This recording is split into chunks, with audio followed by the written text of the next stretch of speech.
Ah.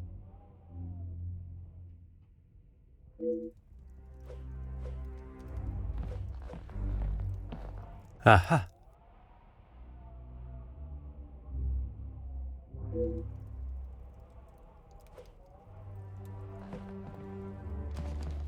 Hmm.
Aha.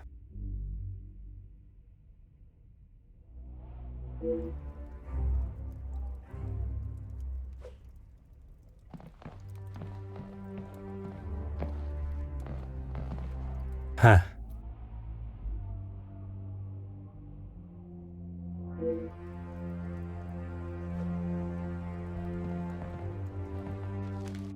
Oh.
Huh.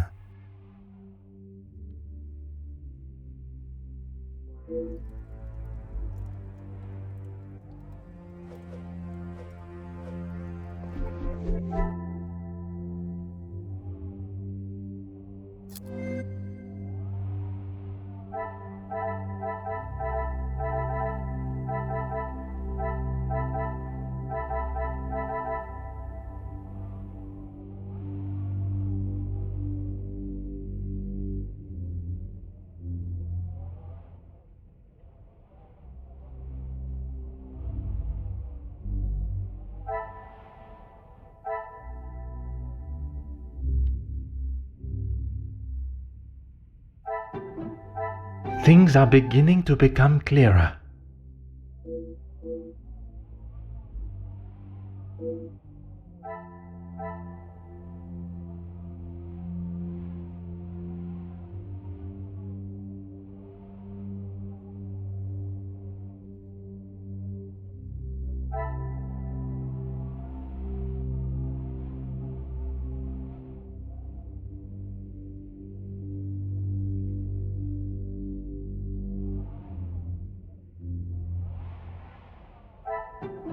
What a revelation!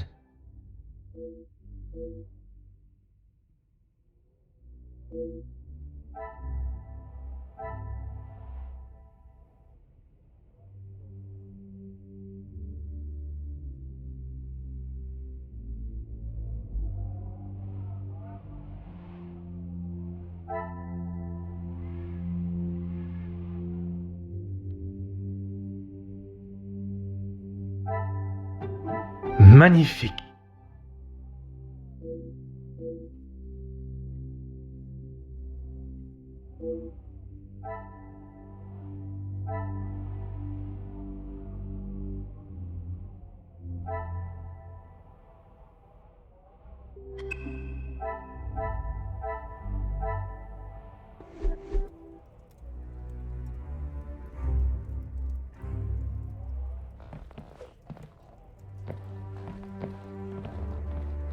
Certainly. What do you need?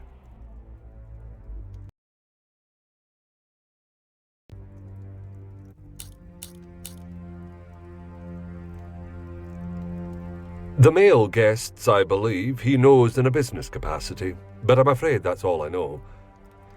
I will add, though, he has not always been the easiest man to get along with. You are talking from personal experience of working for him. I am head butler to the Van den Bosch family in their home. He has made himself comfortable, but to me he still remained a guest. There's not much I couldn't tell you. As soon as he found out my father was in the army, his stories never stopped. I am sure an officer of his rank must have many a tale. A tale is a fitting description. Not so much a pinch of salt, more like a bag is needed listening to them.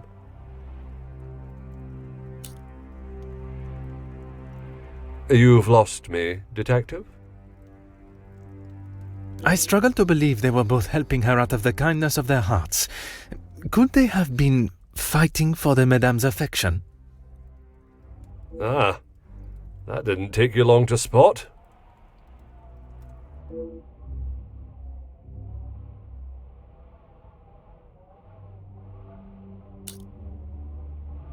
Your help and discretion in this matter are greatly appreciated.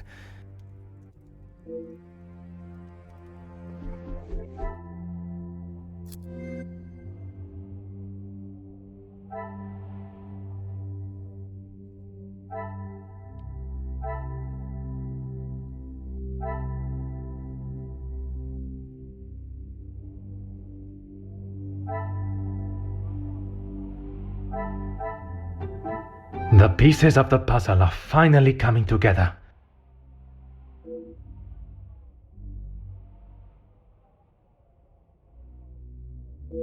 I should not be surprised by my own skills of deduction.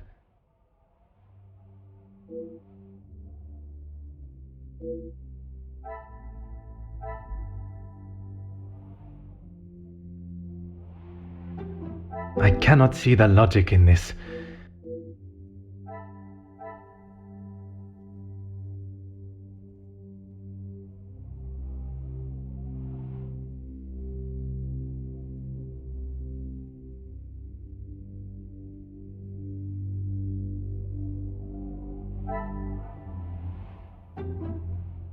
Another success. I never doubted myself.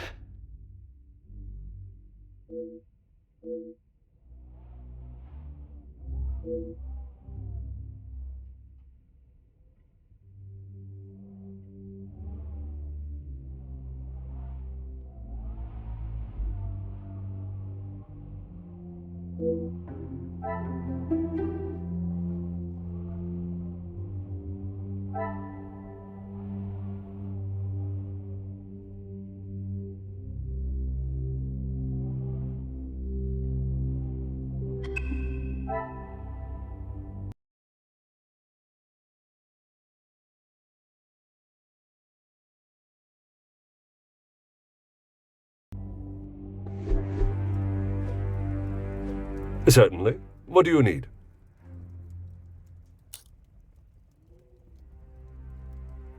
As you wish, detective.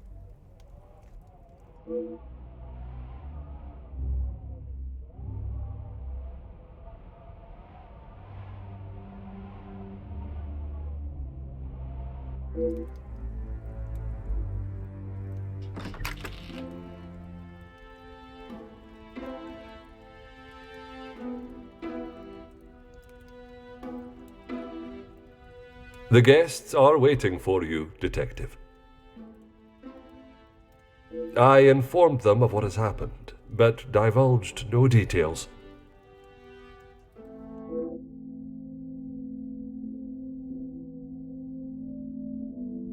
I am most grateful.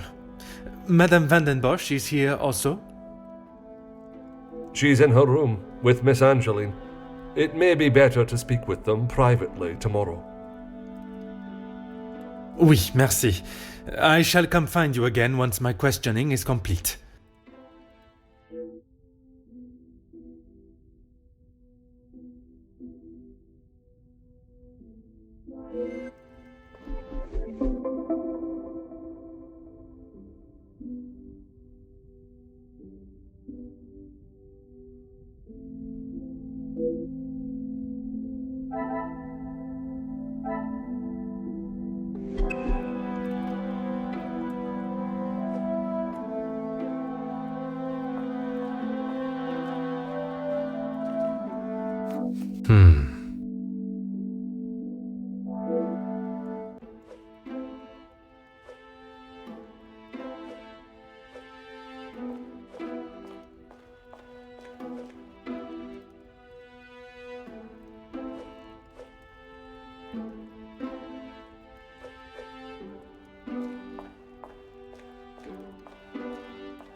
Oh.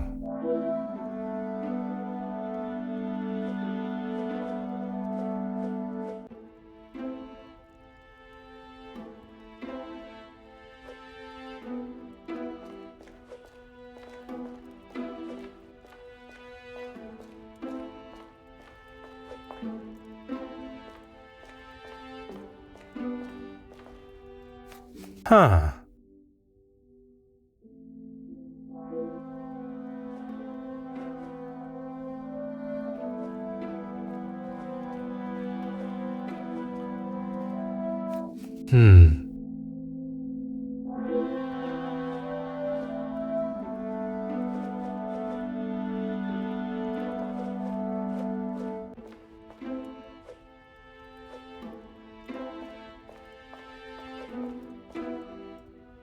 I'm afraid our conversation is of a more formal nature this time. So the Major was murdered? It appears so. You can't think that I did it, though. I will be questioning everyone over the course of the evening, and your cooperation will certainly speed up that process. I was here in the salon, minding my own business, enjoying my own company. Minding your business from whom? Comtesse, what's her name, and my brother. Apart from wanting to congratulate him for a great right hook, there was nothing I had to say to him. Comtesse de Vos? And they will both confirm you were here? If she had taken a moment to notice anything besides herself, she will tell you I was here the whole time. I think that is all for now. Merci for your time.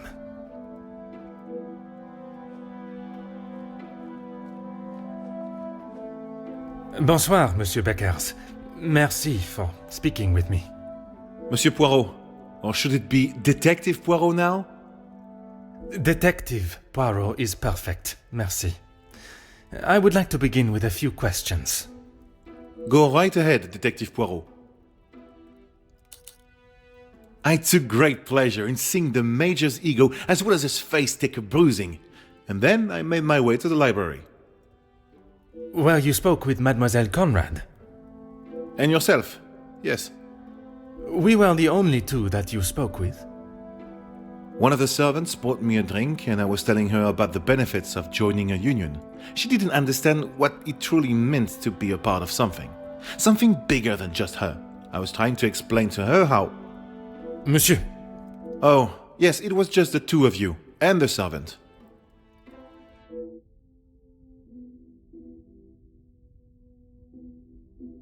And you are sure there was no one else present? I'm not sure what you're getting at, Detective. You were there. Merci, Monsieur Beckers. It has been a most enlightening conversation.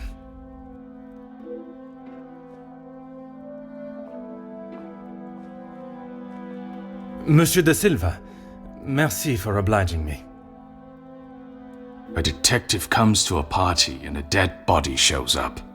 Coincidental, don't you think? A man's death is not a matter to joke on, monsieur. Who said anything about a joke? I am saying what I see. Then perhaps you can tell me what it was you saw this evening. Following whatever that was in the hall, I moved to the library. Is there anyone that can confirm that? Miss Conrad and Beckers were in there, arguing about something. The books held my interest far more than their conversation. You did not speak with them until dinner was served? I had no reason to get involved with their little spat. It was clear they didn't want me to hear, and that suited me just fine. Merci for your cooperation.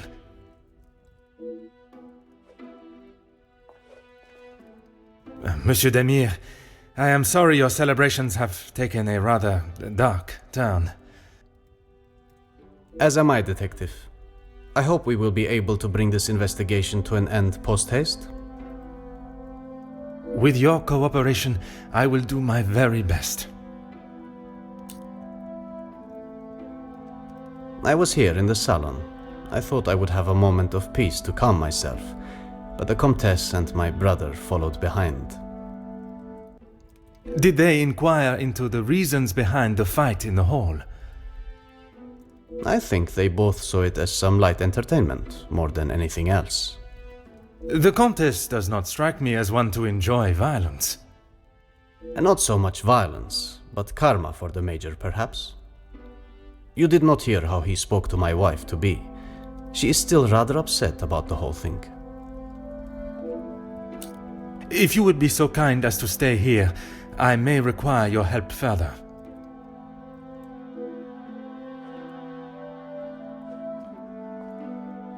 Comtesse, I am sorry our next conversation must be under such formal circumstances.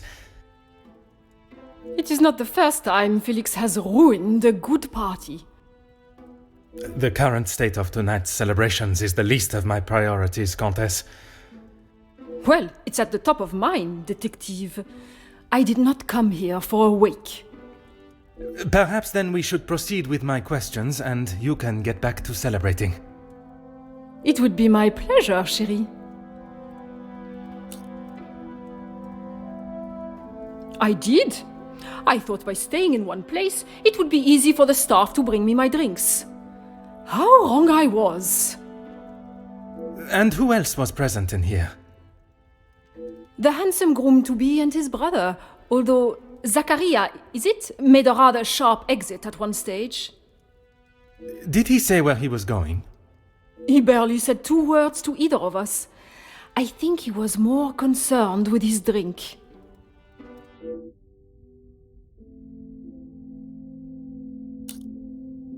Merci, Comtesse. If I have any further questions, I shall be sure to come and find you. Mademoiselle Conrad, I am sure you understand the delicate nature of the situation. I knew I had seen your face before. You were just an officer when that story hit the paper. You have a très bon memory, mademoiselle. That was a long time ago. You can't escape the past, especially when you go and do something like that. That is very true, but one can learn from it and create a better future. What would you say to an Please, mademoiselle. Catching the Major's killer is my sole concern right now. Now, if you would be so kind, I have some questions for you. I arrived, unpacked my bags in my room, and made it downstairs just in time to see the Major take a right hook from Gideon. And then I went to check out the library. And you were joined by Monsieur Beckers. and Ernesto, or Monsieur Silver, as you say. But after he ignored my attempt at pleasantries, I left him to his book in the corner. And your conversation with Monsieur Beckers that I interrupted. You are a persistent one, aren't you? Makes sense now I know who you really are. You'll just have to wait and read about it in the paper like everyone else.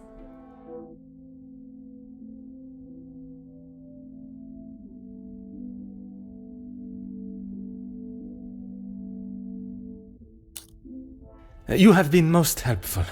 I request you do not go too far. Merci.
Some would say a lucky guess.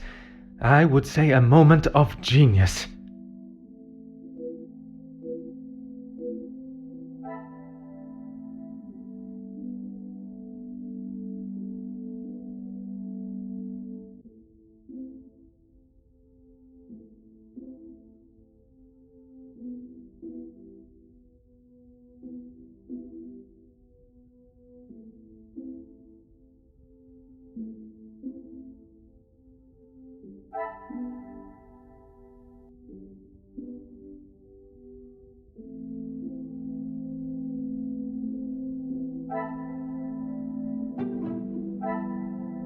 Is there something?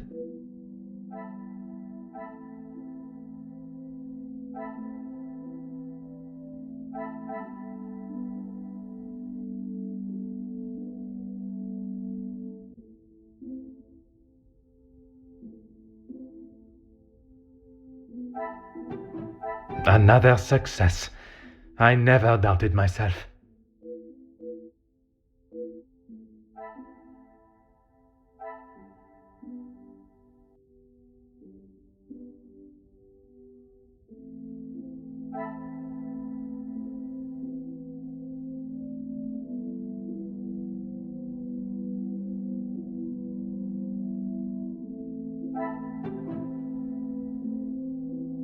I must take a different approach if I am to uncover the truth.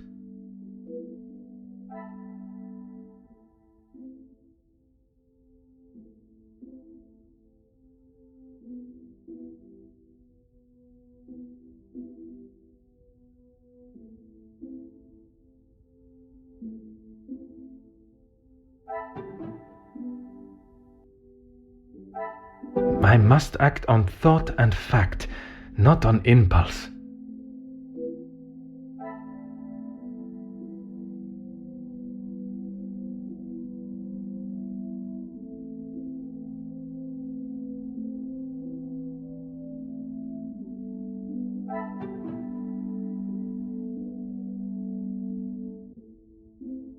Order and method, that is the way. Some would say a lucky guess. I would say a moment of genius.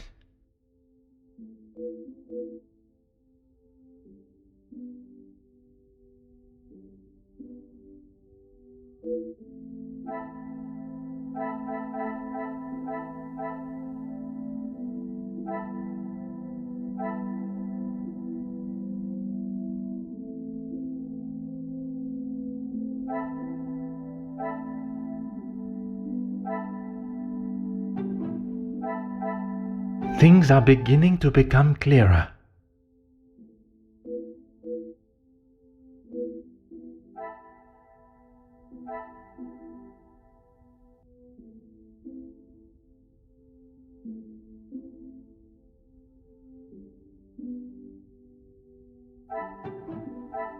I should not be surprised by my own skills of deduction.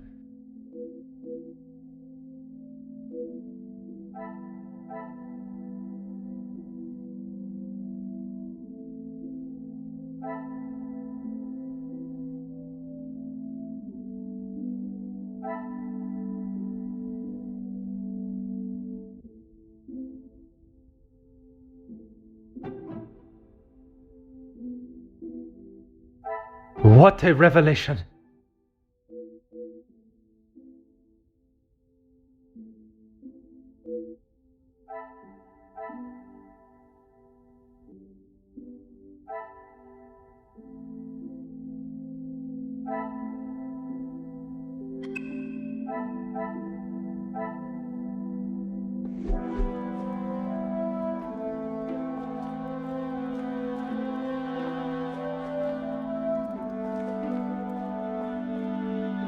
I'm an open book, Poirot. I told you already. I was here in the salon. And you did not leave even once. Well, I had to use the bathroom. I didn't realize I had to update you every time nature called. You may keep your calls of nature to yourself, merci. And then you returned to the salon? If you don't believe me, ask Archibald. He saw me on his way up to the study. I think that is all for now. Merci for your time.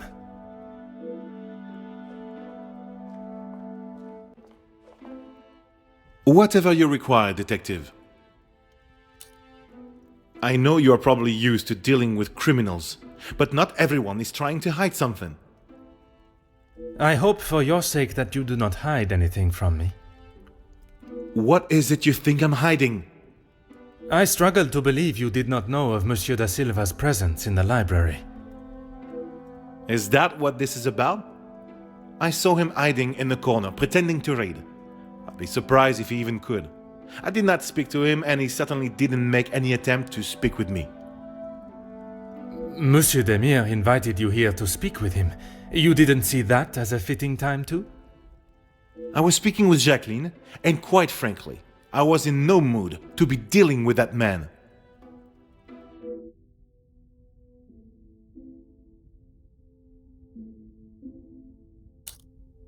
Merci, Monsieur Beckers. It has been a most enlightening conversation.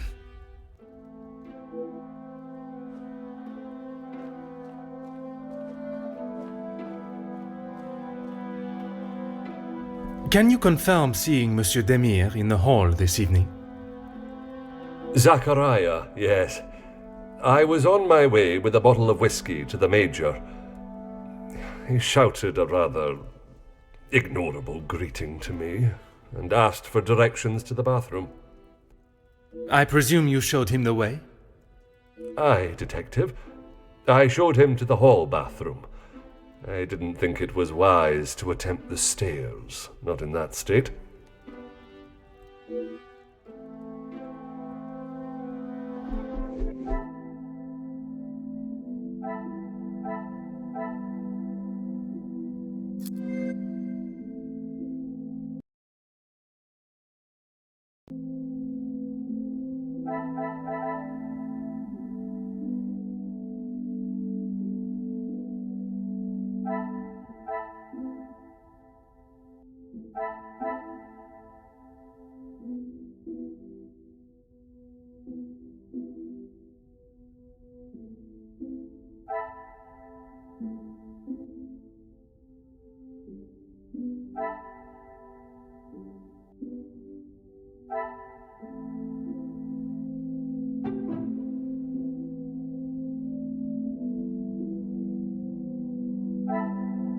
Come, my little grey cells. We must think logically.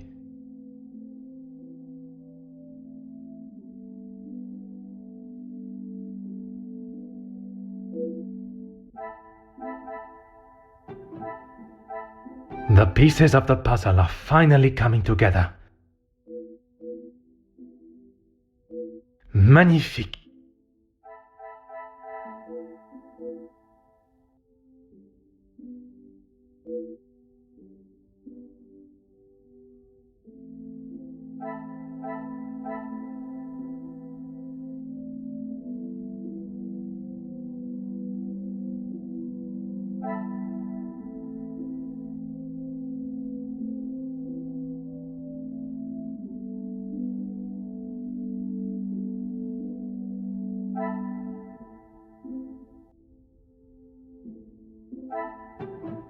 This will not get me any closer to my goal.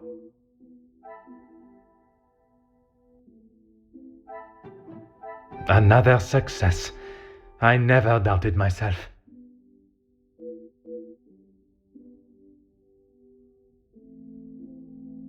Some would say a lucky guess. I would say a moment of genius.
I'm an open book, Poirot. Why would I? I've got nothing to say to him, except maybe to keep his hands off what is ours. What is yours that he could want? Money, of course. Why do you think he has been suckling at the Van den Bosch teeth for so long? He's bled them dry, and now they will all do the same to our money. Our? My father's, Gideon's, it's all the same. When you have not been on level playing fields for years, it's hard to have a fair game. I am afraid I do not quite understand. If we're playing golf, he has a full set of clubs and a caddy in the form of my father, and I have the old split putter. Make sense now? Perfectly.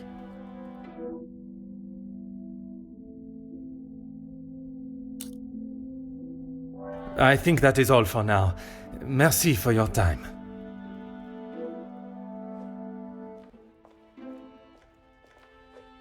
Whatever you require, detective. I know that I don't think, or didn't think, a great deal of him. I'm just sorry I didn't get the chance to tell him what I thought. The man has recently been murdered. Someone must stand up to men like him, with their crooked dealings and lack of, well, any compassion at all. Another rousing speech, monsieur. It's the truth. If you knew what I know, maybe he wouldn't be dead, but behind bars instead.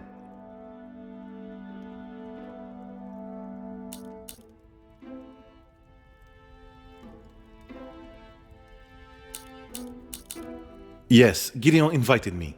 If you will recall from our previous conversation, we have been working together and he thought now would be a good time to discuss matters.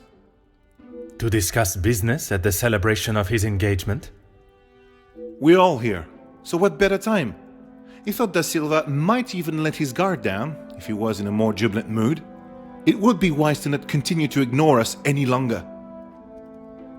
And what business was it that was so urgent? We're trying to resolve the worker strikes. It has gone on long enough. Now is the time for him to listen to our demands so we can put an end to it all. Put the violence and upset behind us.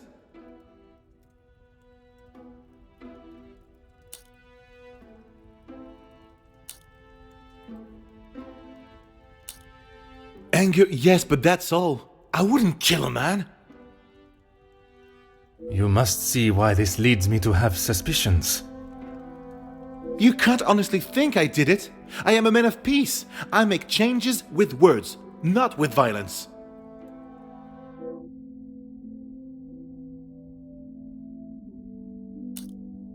I am fighting for the basic rights of our workers, nothing more. If he can't see that, he is a lesser man than I already thought. And where does Monsieur Gédéon fit into the negotiations? And his brother? His brother? I didn't even know he had a brother until I arrived here. Gideon certainly hasn't talked much about him. I get the sense there's not much love lost between them. Last I saw, he was outside having a cigar. Oui, I spoke with him myself, but that was some time ago. He does love a cigar. You'd have to stand out in those conditions. I could barely see him through the snow. Merci, Monsieur Beckers. It has been a most enlightening conversation.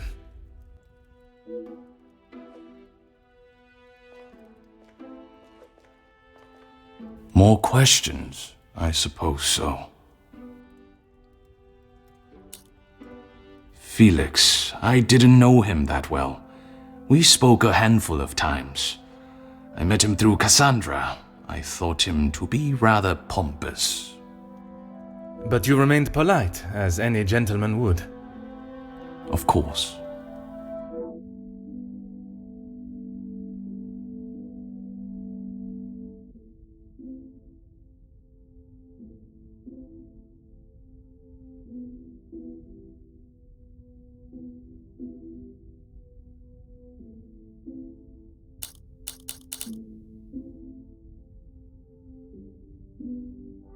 What is there to say?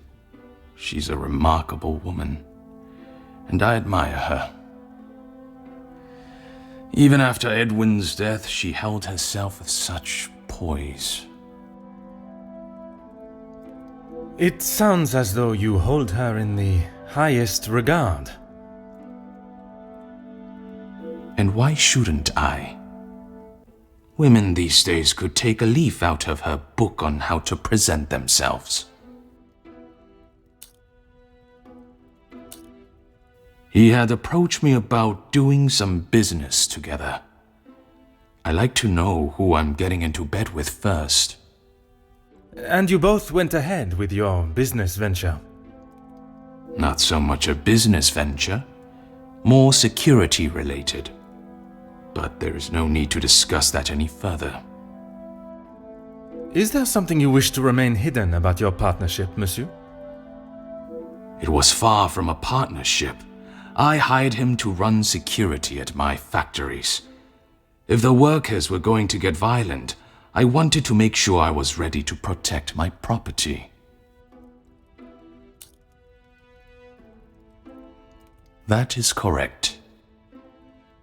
And the reason for your support was always of a purely platonic nature. If you're trying to insinuate that I was expecting something in return, you can remove your head from the gutter. I meant no offense. I'm only trying to understand the dynamic of your relationship.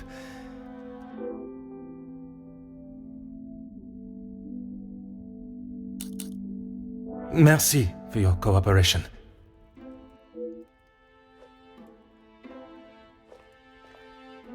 No trouble at all. How can I help? I knew of him more than actually knowing him myself. In the past, he made his feelings towards my brother and I quite clear. And that was not in a positive way. I certainly wouldn't call trying to get Angeline to postpone the engagement positive. What do you mean? I do not mean to pry, only I imagine the whole room was aware of his celebrating with a bottle. You must be mistaken. Neither my brother nor I drink.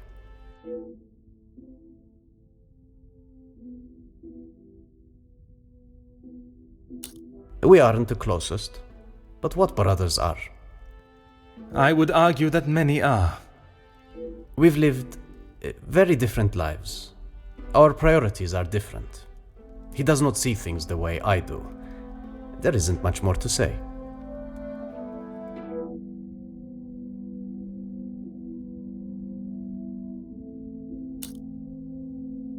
I have lent my voice to some discussions. I have tried to facilitate meetings. Just positive support. Does that positive support include sending letters to those on the opposing side? Detective Poirot, I'm not sure what you think I have done. Monsieur, a letter has been found threatening the Major of what might happen if he does not act promptly, and now he has wound up dead. You think my sending him a letter warning him not to get involved means I murdered him? At this time, it is certainly reason for me to be suspicious. I have been funding the strikes, Detective. These men deserve fair treatment and a wage that fits the hard work they undertake every single day. The Major didn't see that. All he cared about was the money for his services, and that is all I care to discuss.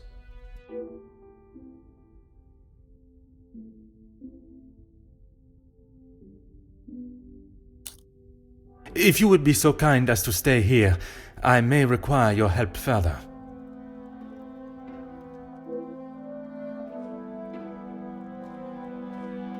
I am all yours, Detective. Why would I actively choose to speak to that wretched man?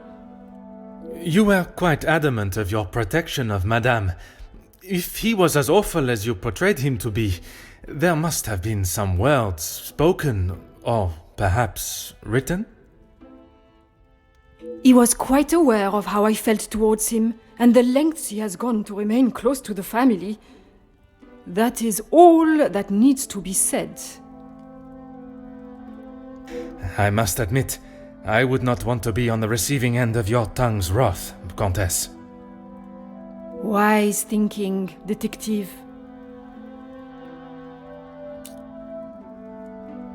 I imagine she will have shed a tear for him, but she should not waste any more. You don't think she would? Or you don't want her to? I have made it quite clear what I think of that man, alive or dead. I would not want her to waste anything further on him.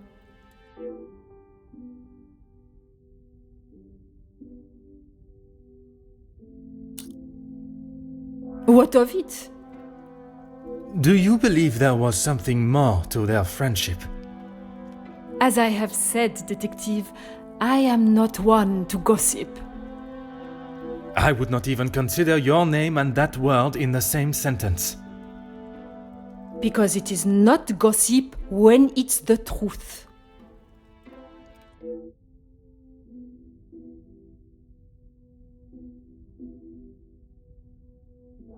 Why else do you think he would stay around for so long? Yes, he was a friend and partner to the Viscount, but it is plain to see it is Cassandra's partnership he longs for.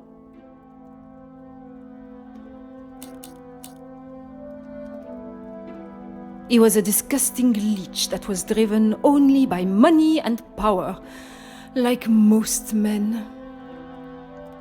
I can assure you not all men are concerned with such egotistical wealth. That may be, but they are few and far between. I believe you are a special case, Detective Poirot. It is not the first time I have been described in such a way. Embrace the compliment, Detective.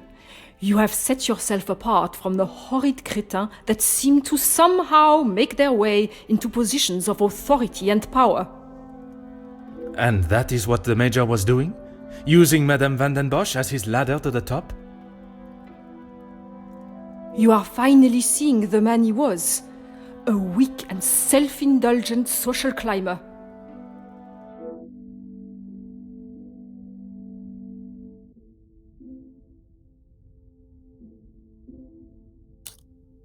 Merci, Countess. If I have any further questions, I shall be sure to come and find you.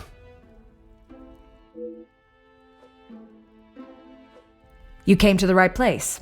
What do you need? I know that he was not the good and honest man he liked to think he was. In what sense? If you spoke to him for longer than 5 minutes, you'd know. I've met people in dark alleys I trust before him. And on the occasions when you did speak with him, what was discussed? I'm sorry, Poirot. If you're looking for a deep-seated secret between me and him, you're going to be disappointed.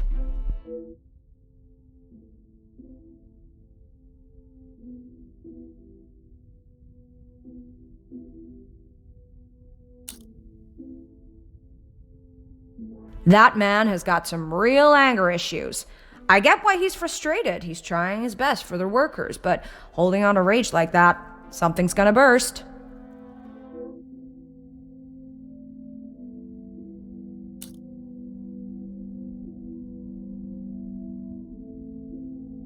If you think you can use me as some sort of gossip machine, you are sorely mistaken. I can assure you it is not a case of gossiping. At this point, everything may be relevant to my investigation.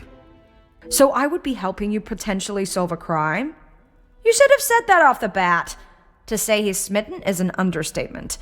I reckon he's been wanting her for years. I see. Madame does not feel the same? Doesn't look like it. If she did, she would have said something about it, right?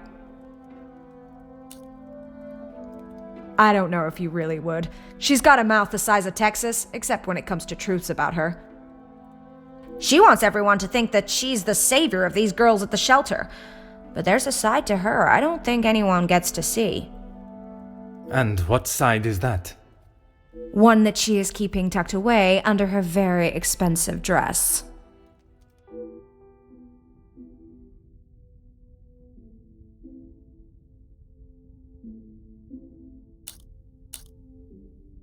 You have been most helpful. I request you do not go too far. Merci.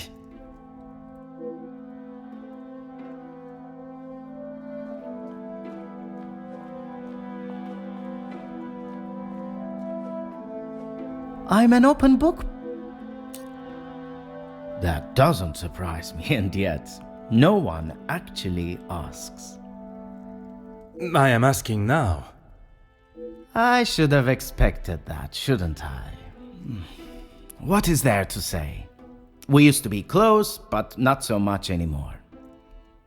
I would find it very helpful if you could at least elaborate on your relationship. He went to school, got an education, and was the apple of our father's eye. I went to war. See the difference now.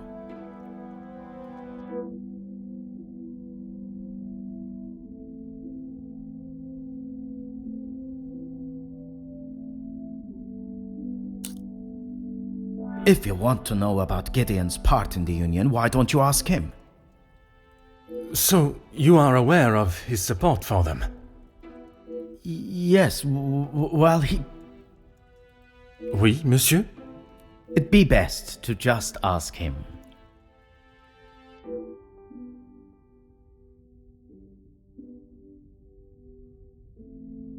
I think that is all for now.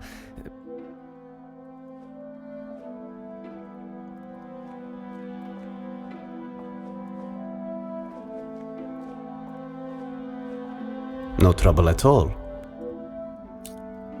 I believe there are more important matters at hand than talking about my brother and I's relationship, or lack thereof.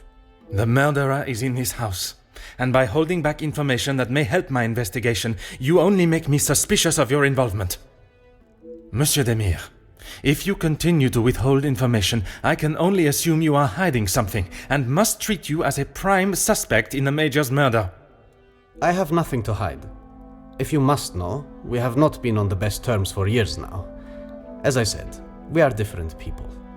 He does not see the importance of planning for the future, and as much as my parents tried, they could not make him see that.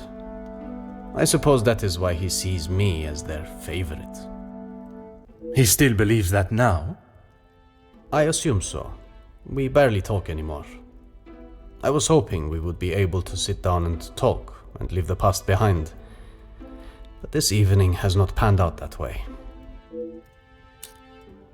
If you would be so kind as to stay here. I am all yours, detective. Countess, you gave me the impression the Major and the Madame were close, but there were times where he acted rather aggressively to her, n'est-ce pas? I am sorry, detective, but I did not mean to give you such an impression.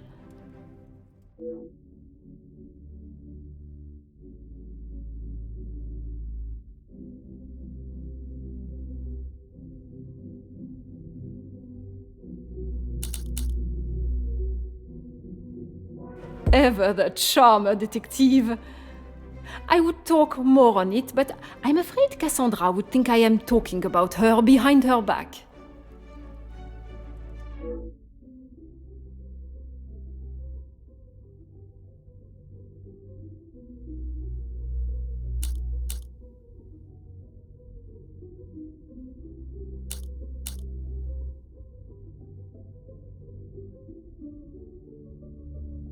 It is not often I am swayed so easily. I applaud you on your willingness and persistence. From day one, I was wary of his intentions, and it was not long before he showed his true colors. If it is a tear she sheds, it should be one of joy that he is out of her life. I understand your feelings towards the Major, but perhaps there was... He was a bully. He took his shortcomings out on her, and she sat there and accepted it. I never thought I would see the day. Perhaps now she will be able to see the man he truly was. Karma will always catch up to you. Merci, Countess. If I have any further questions, I shall be sure to come and find you.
What a revelation!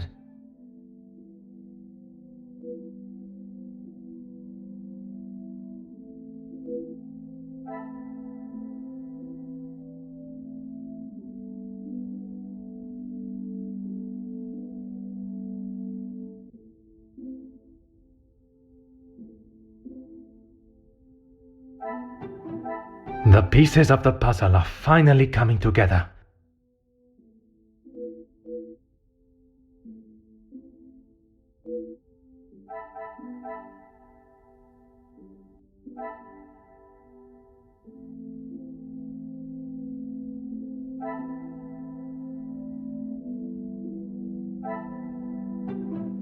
Magnifique.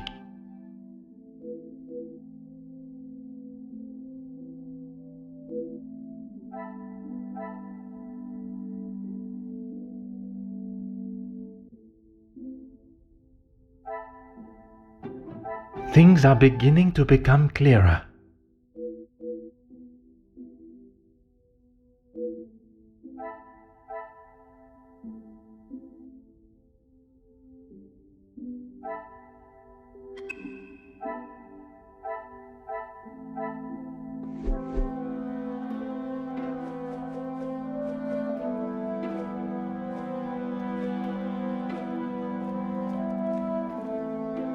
More questions?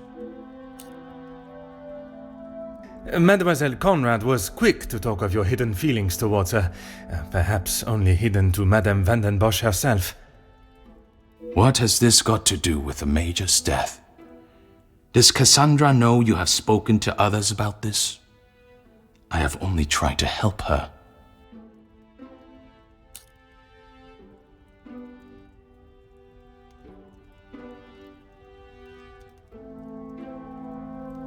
There may be some feelings there, but Madame Van den Bosch does not know of them, and I trust that it will remain that way. Merci for your cooperation.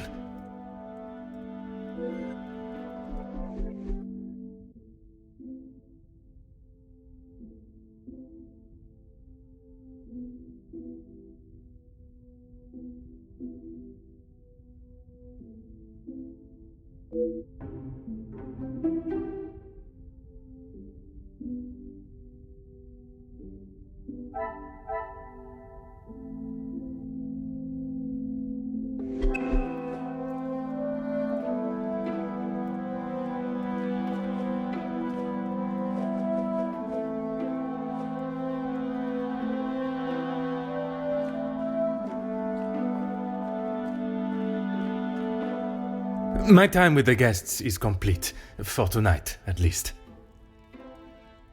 Do you know who killed Major Hagen? I am afraid it is not as simple as that.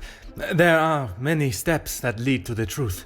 I must think on everything I have heard this evening and dissect the truths from the lies. Merci for your assistance this evening. Au revoir.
I should not be surprised by my own skills of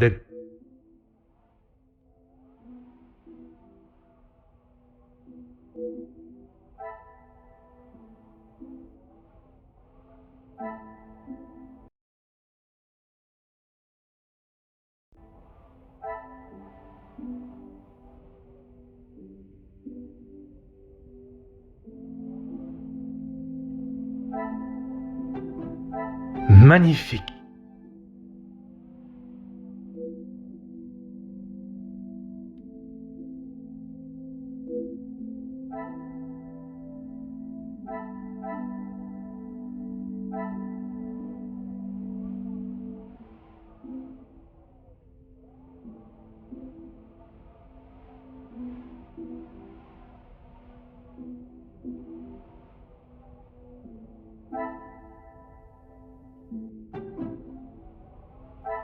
I should not be surprised by my own skills of deduction.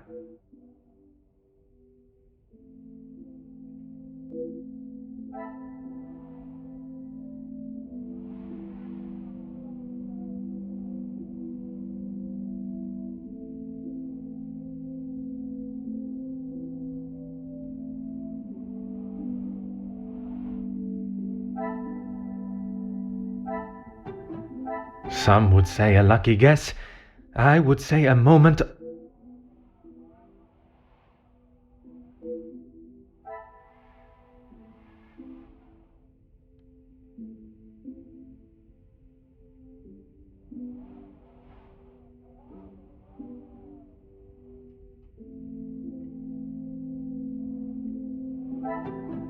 Things are beginning to become clearer.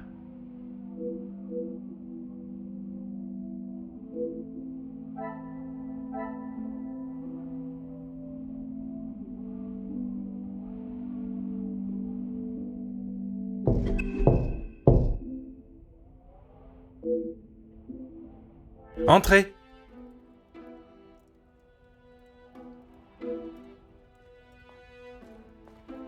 Detective, I'm sorry I did not join you in the salon as requested.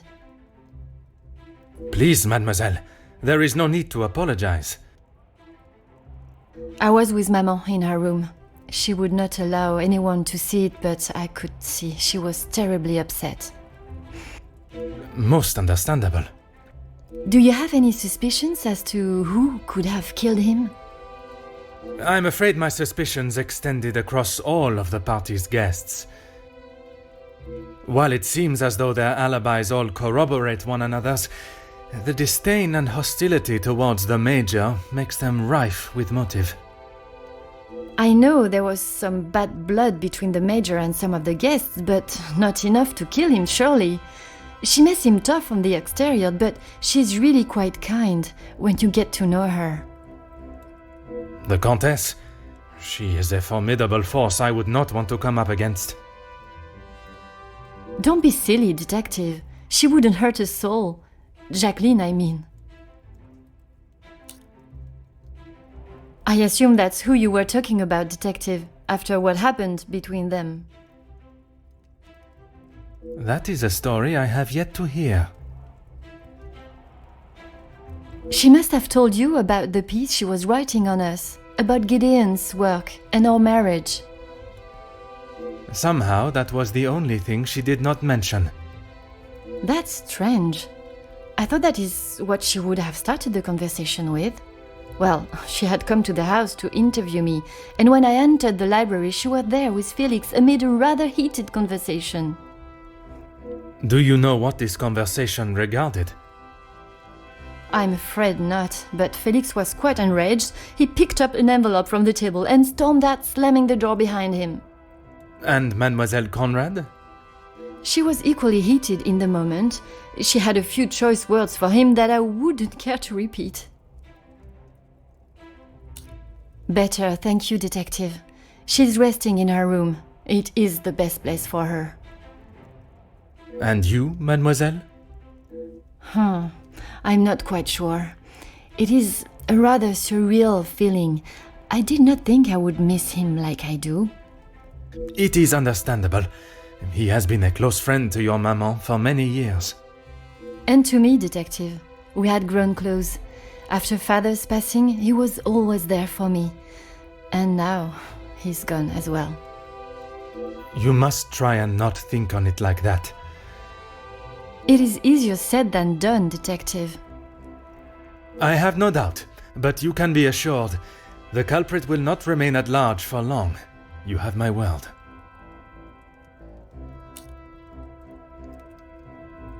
I'm sorry, but I just can't imagine any of them committing such a heinous crime. It can often be hard to look past one's personal feelings for someone and see their flaws. It's not that, Detective, it's just they have known each other for years. Why would any of them act now? I was under the impression the Major had merely a business relationship with some of the guests. That's true, but those invited know each other, some of them for years. They may not seem like it, but some are even friends. I should return to my room now, Detective. It has been a trying day for us all. Oui, mademoiselle. I am afraid tomorrow may bear a resemblance, but I will not stop until I have found his killer. I am certainly glad you are here, Detective. When and where a detective is required, that is where I shall be. Bonne nuit, mademoiselle.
Another success.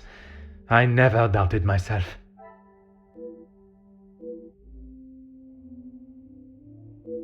The pieces of the puzzle are finally coming together.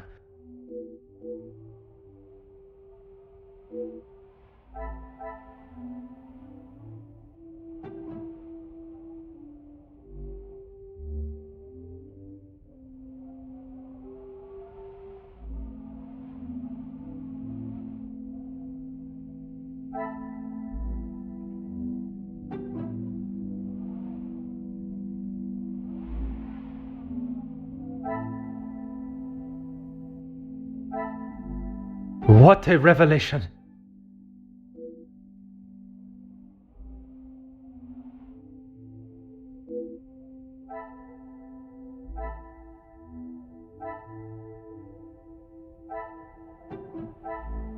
I should not be surprised by my own skills of deduction.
Good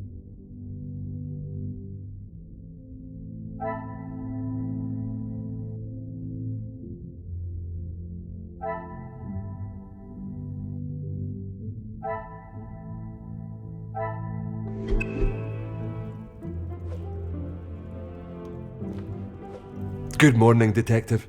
You slept well? I'm afraid I did not. I was hoping for at least a moment of pleasant slumber, but alas, it was not to be. Finding the Major's killer is the only thing that will put my mind at ease.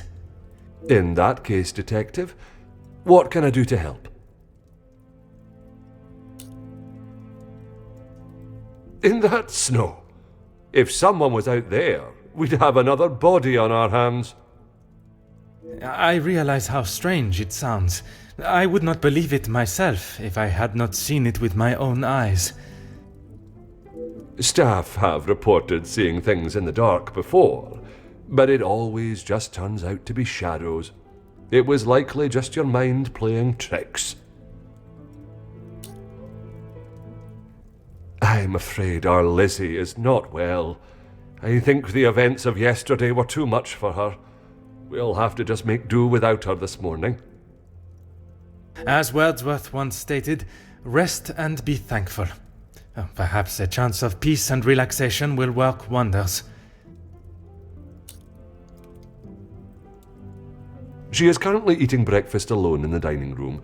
It's how she prefers it. But if you wish to speak with her now...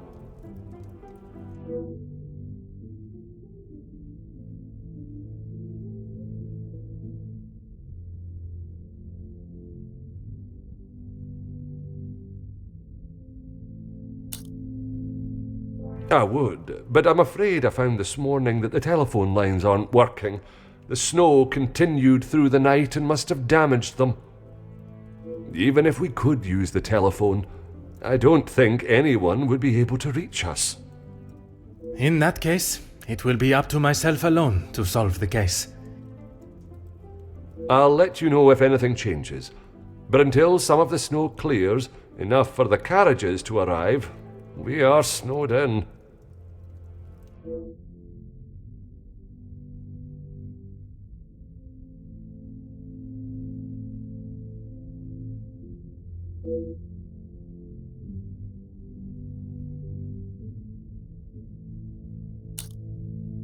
Taken care of. Master Dremere and his brother, after sobering up, helped me move him into the cellar. Best place for the time being. Très bien. I imagine there is no reason for anyone to go down there. Besides me, no one. Once this snow clears, we will be able to move him from the house. Your assistance has been most valuable as always.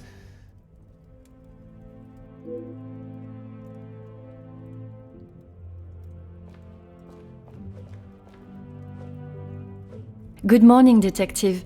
I hope you were comfortable last night. Bonjour, mademoiselle. The room was more than pleasant, merci. I'm afraid my mind was not in a state to enjoy it to its full potential, though.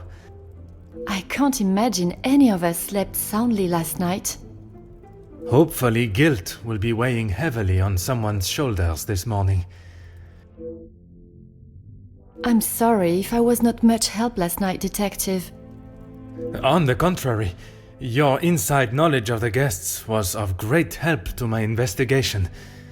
But there are many more questions that require answers. His position? You mean about him living here? Oui, even in a house this size, you must see a lot of each other. I enjoyed having him here. When I was away with Gideon, it was comforting to know Maman was not alone, although his work with Mr. Da Silva has kept him away from the house of late.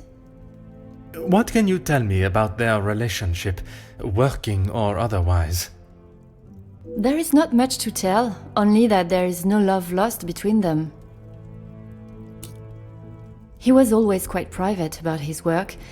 I know that he was helping Mr. Da Silva with some safety matters. I found a check addressed to the Major from Monsieur Da Silva. It noted security consulting. Ah, that's right, security. With his military training, he helped Mr. Da Silva prepare for any trouble with the strikes.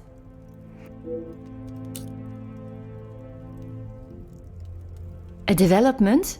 Oh, detective, I knew I could count on you. It may not be the news you had wished for, though. Another letter has been found. Addressed to me? I don't know how much more I can take of this. Pardonnez-moi, mademoiselle. Although it has been written in the same manner, using similar phraseology, it was not sent for your eyes, rather the Major's. Or at least that is how it seems. I'm sorry, detective, I don't understand. It is addressed to him or not?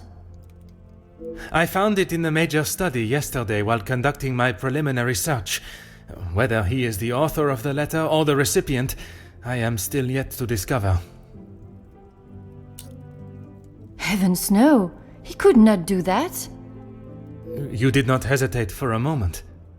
Why would he do such a thing? And then to send a letter to himself?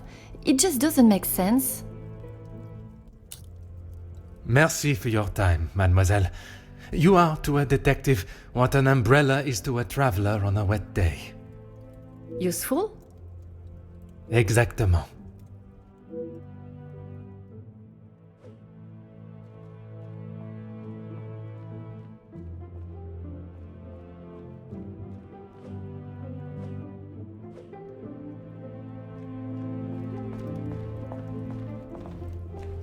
Bonjour, Monsieur Demire. Detective Poirot, how are you? The truth, monsieur. With each step towards uncovering the blackmailer, I am thrown 2 steps back as to the identity of the Major's killer. Is there something I can help you with?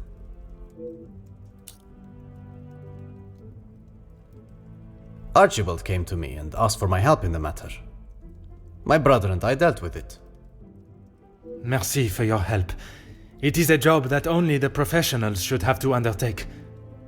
It's a job that had to be done, although it may have affected my brother more than I. How so? At the sight of the body, the color drained from his face. Once we had reached the cellar, Zachariah took himself straight off to bed, without even a good night.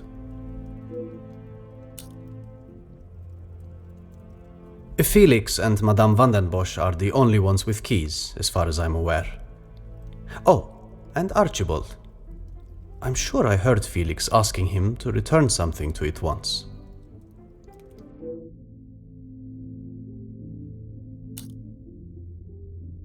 I have not seen him since last night. I'm sure he will have been fine after a good night's sleep. He does not need his younger brother checking in on him. Perhaps that is exactly what he requires. I'm not sure what he told you yesterday, detective, but he's a big boy. He can look after himself. I worry that may not be the case, monsieur. His time in the war came up in conversation more than once during our conversations. He's still talking about it? I thought talking to the doctor would have stopped all of that. Merci, monsieur.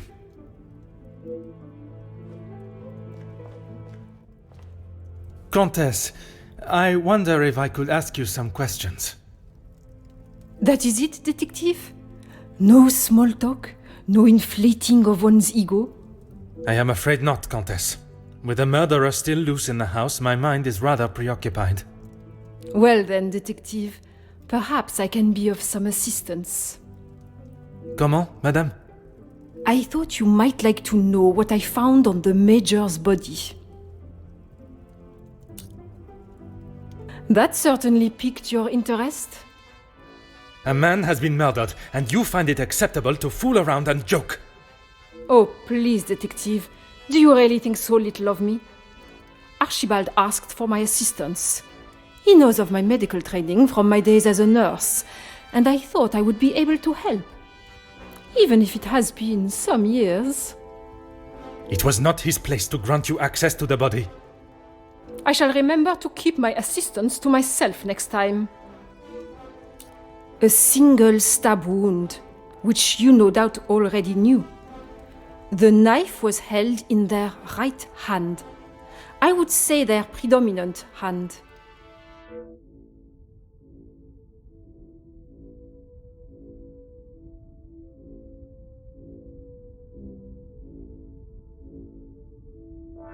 Judging by the depth of the wound, I would say there was no great force put into the strike.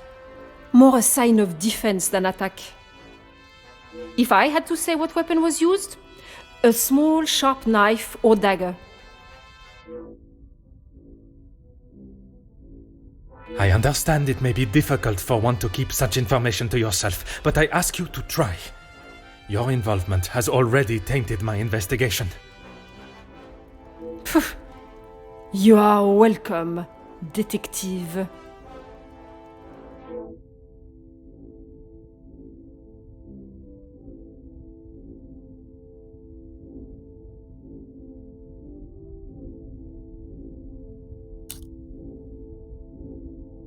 S'il vous plaît, Comtesse.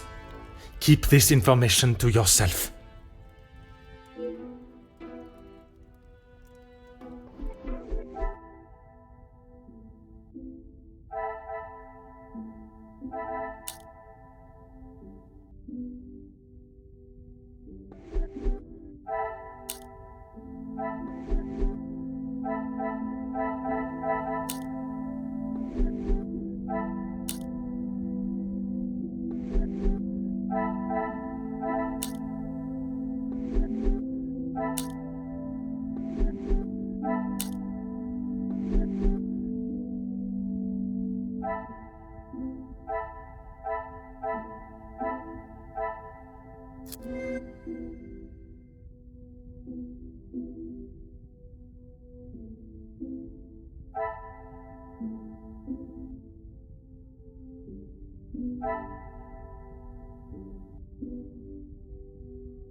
Some would say a lucky guess.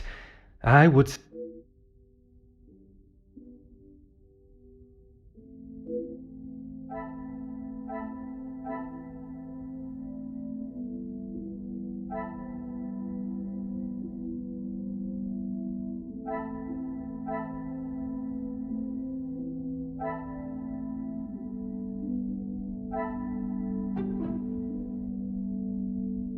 Magnifique.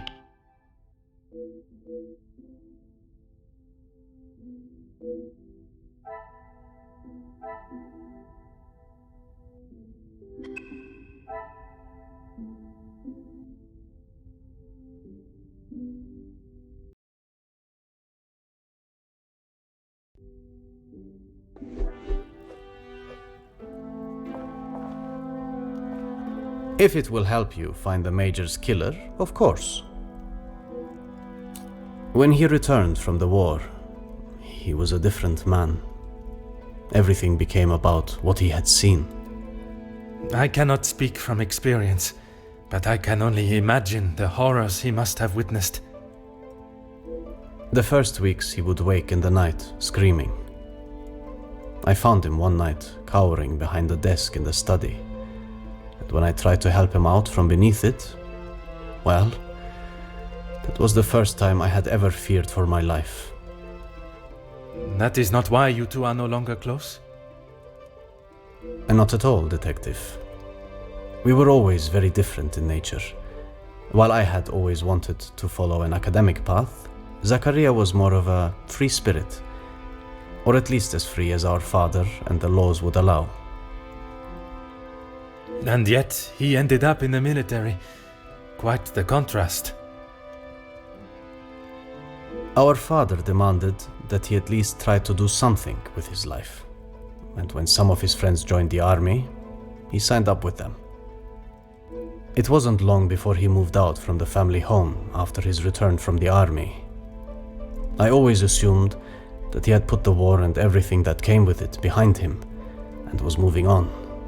But now I see that is far from the truth.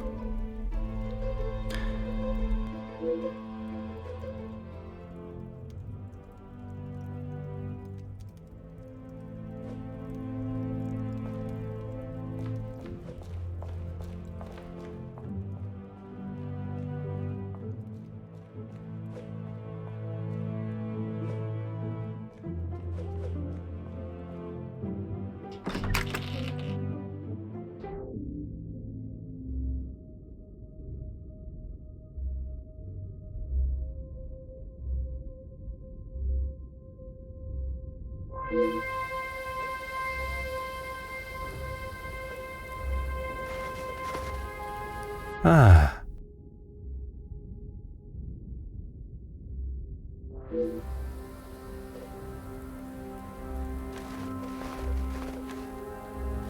Oh.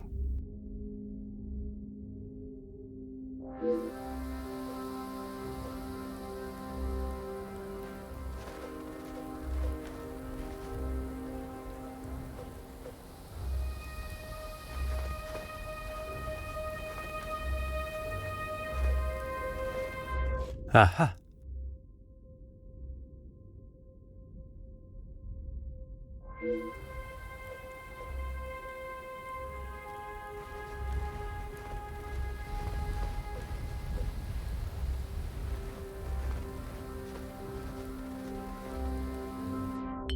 Hmm.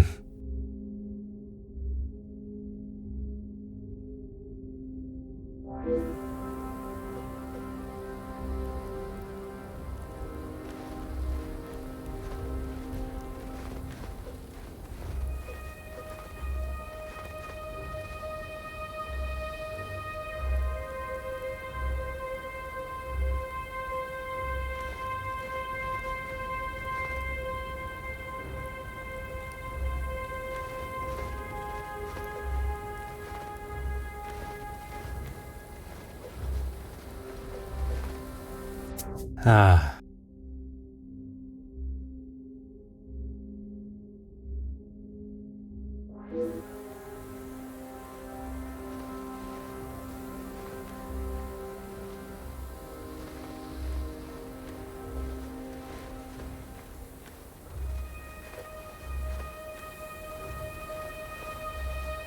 Huh.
Aha.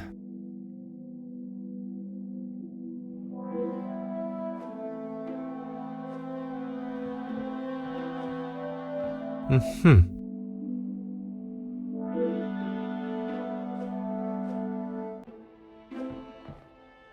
Hmm.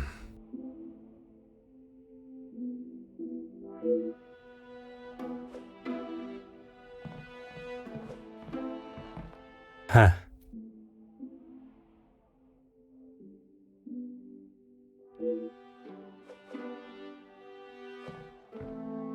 Oh.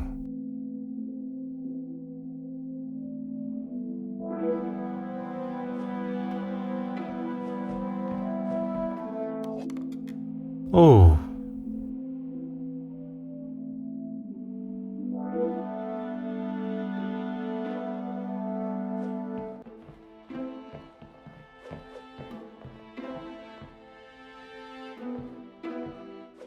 Bonjour, madame. May I offer my condolences for your loss? Thank you, Detective, but they are not necessary. What can I do for you? I was hoping you would be prepared to answer some questions. If I must. I'm sure you're aware he was not the easiest man to get along with.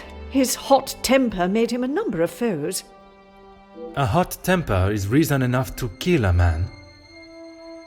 His mouth often acted before his brain. Perhaps someone had grown tired of dealing with it.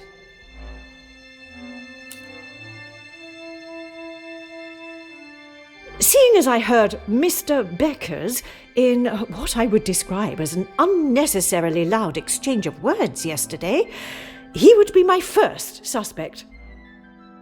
You heard them yourself. How could I not? The volume they were shouting at, I could hear them from the study in my room. You did not think it fitting to tell me this yesterday? I didn't think Felix was going to wind up dead and a murderer loose in my house. My apologies, Detective.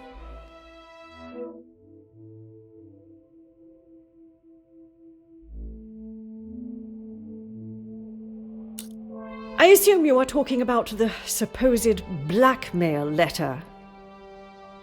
Oui, madame. You know of it? It arrived shortly after the first. Rather coincidental, if you ask me.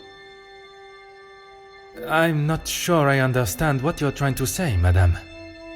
He no doubt had secrets hidden away. But do you honestly think Felix had anything of value to his name worth threatening him for? Perhaps you should enlighten me. Well, he was here, living in my house, eating my food, prepared by my staff. Does that answer your question, Detective? I wouldn't put it past him to have written it himself, in the hopes of getting some sympathy from me. And the other letters? He probably wrote those too. If Angeline paid the first, that would have given him the money to pay the second letter. He is the White Knight, saves the day, and expects to live here happily ever after.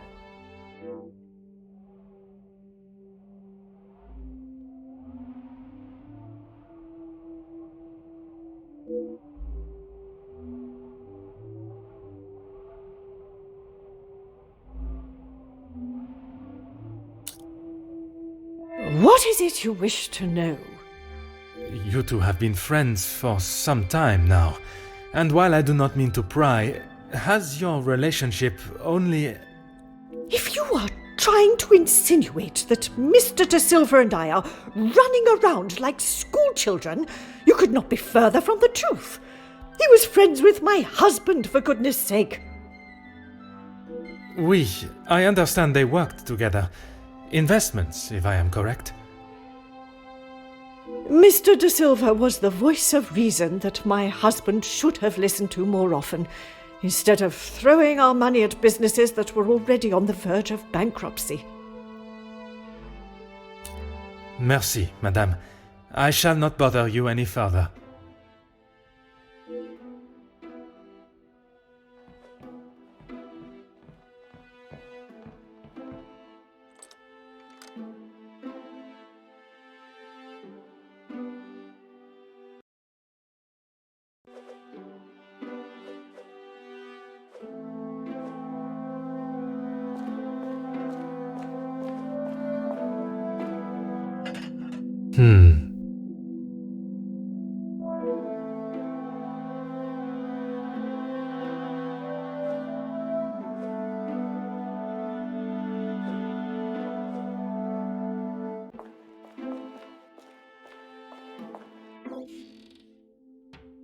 Huh.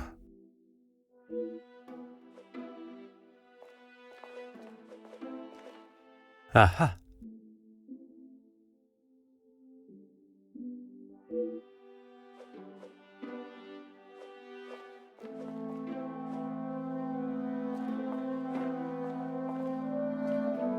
Bonjour, madame. You must be the wonderful cook. Wonderful and modest, sir. I am Rihanna. My taste buds thank you for the ravishing meal last night. It has been some time since I ate so well. Glad to hear it, sir.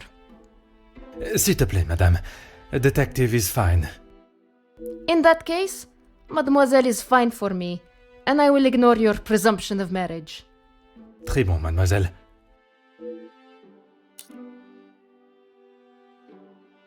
That's right. I've seen staff come and go, but a house always needs a trustworthy cook. I agree. But if I was to eat what you prepare every day, I fear I may be the size of La Maison. Not a bad thing, detective. You could do with some meat on your bones. Well, with the snow still not clearing, we may be stuck here for the weekend. Perhaps I should look to adjust my pantalon buttons. I did. Monsieur Archie told me what had happened. Bruises can swell fast, so I took him some ice to bring it down.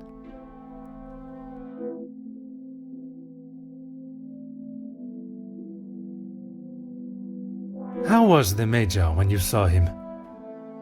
Grumpy, as always. I suppose one would not take kindly to being punched as he was. Punched or not, he was as ungrateful as ever. I shall not keep you any longer. Merci, mademoiselle.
The pieces of the puzzle are finally coming together.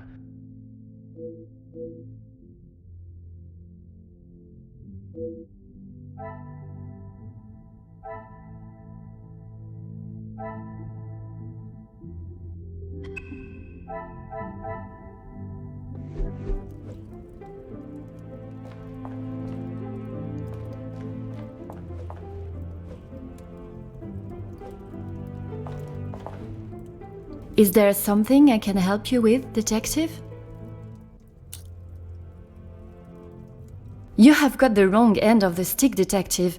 Maman has snapped at him recently, but it was nothing more than that. It was something to do with the letter.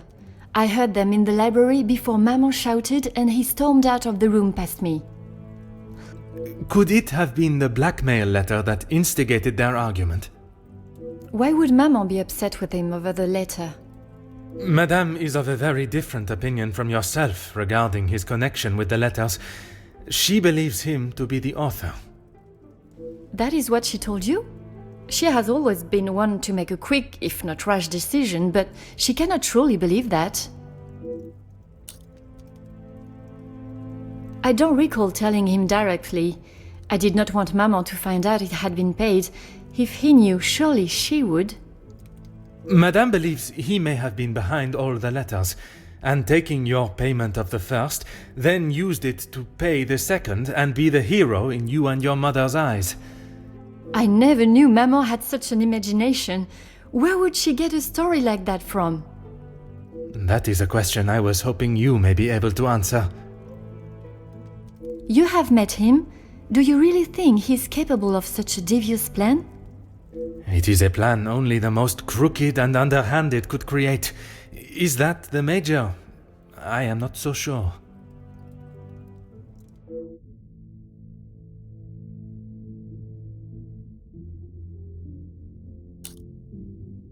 I shall not keep you any longer.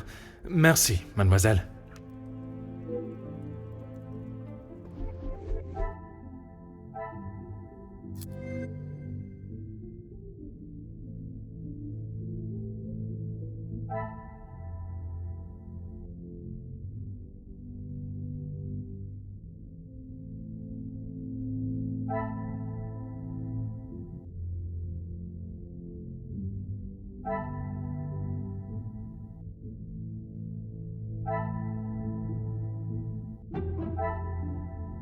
Another success. I never...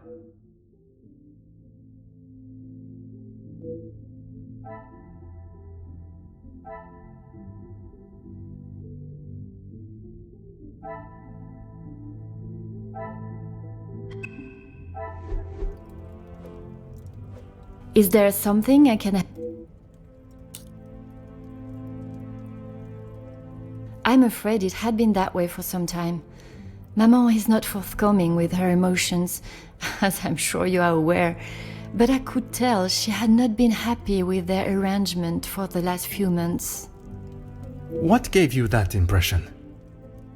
There was not one particular thing that she expressed, it was just the way she spoke to him and of him when he wasn't present.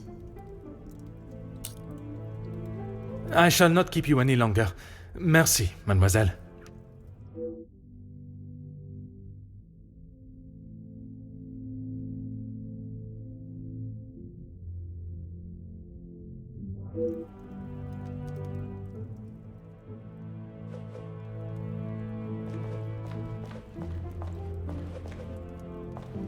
Whatever you need, Detective. Certainly, Detective.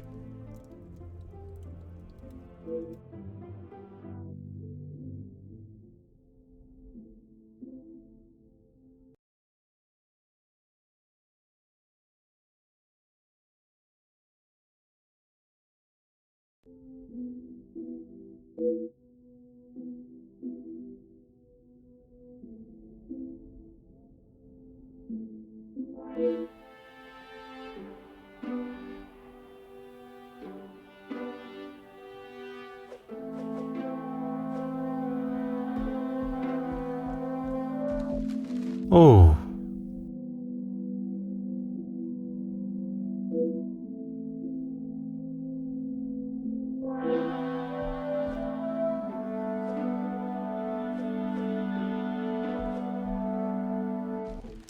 Ah.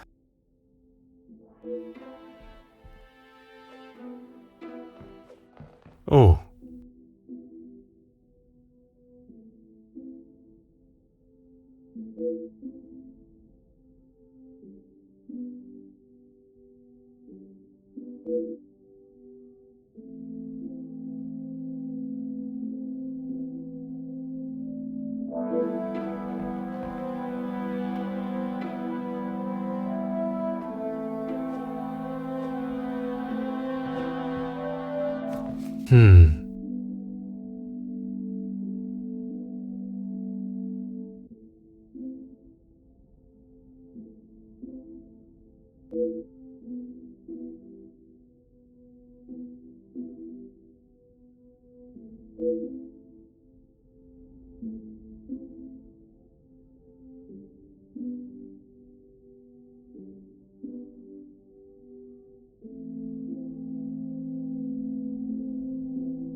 Things are beginning to become clearer.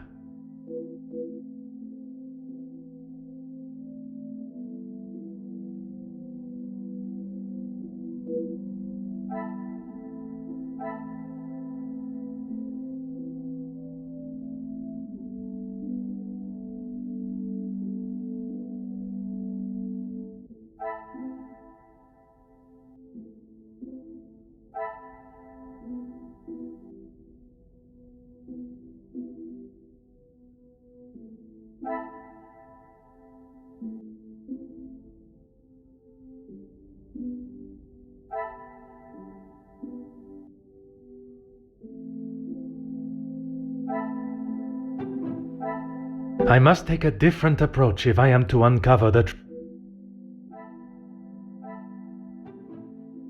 What a revelation!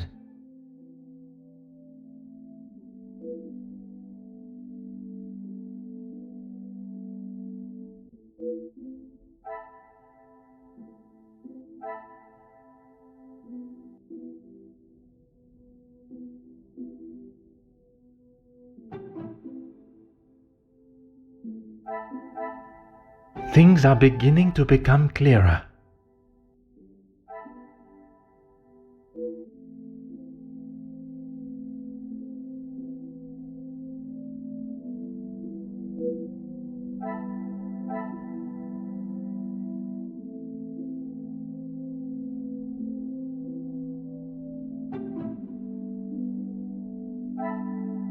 What a revelation!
Detective Poirot, I have been asked to inform you that Lady Van den Bosch has returned to her room, and she wishes not to be disturbed.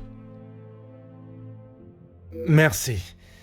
Madame certainly has mastered the art of subtlety. They may not be the exact words she used, but I'm sure you can imagine. Excuse me, I have some further duties to attend to in the pantry.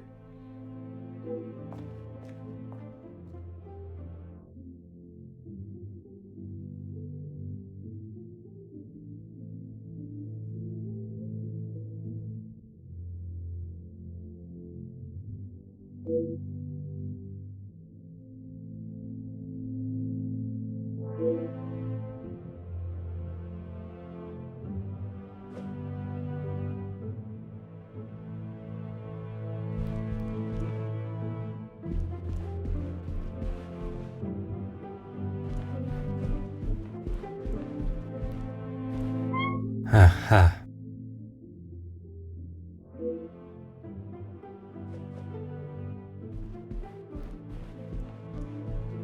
Hmm.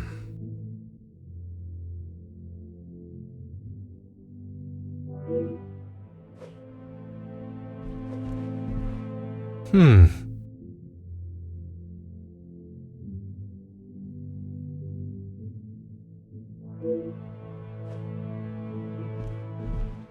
Mm-hmm.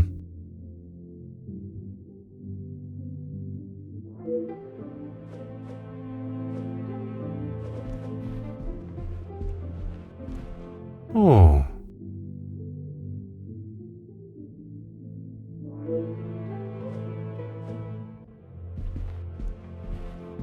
Ha.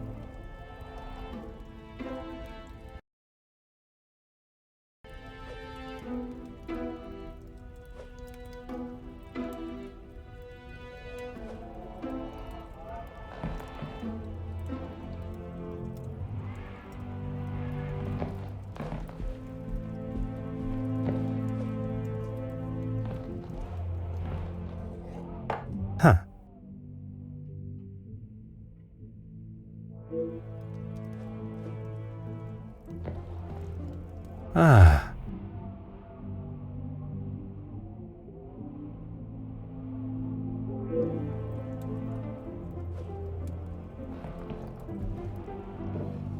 Aha.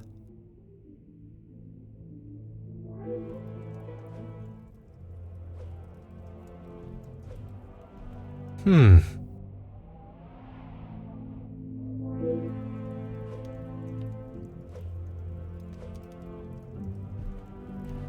Huh.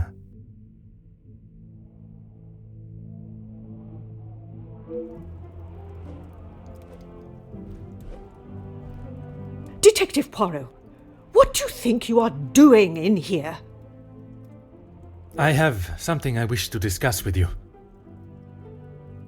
Well, I hope it is important enough to justify barging into one's bedroom.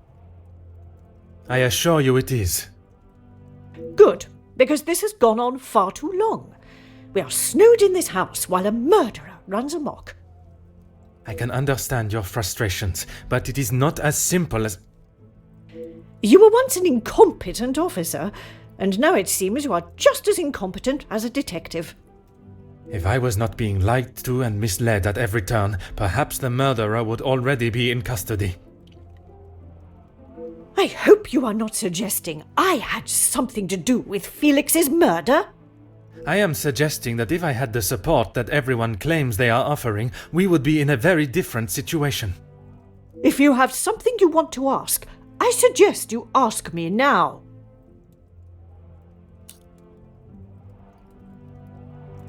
We met before Angeline was born, so he was often at the house when she was growing up.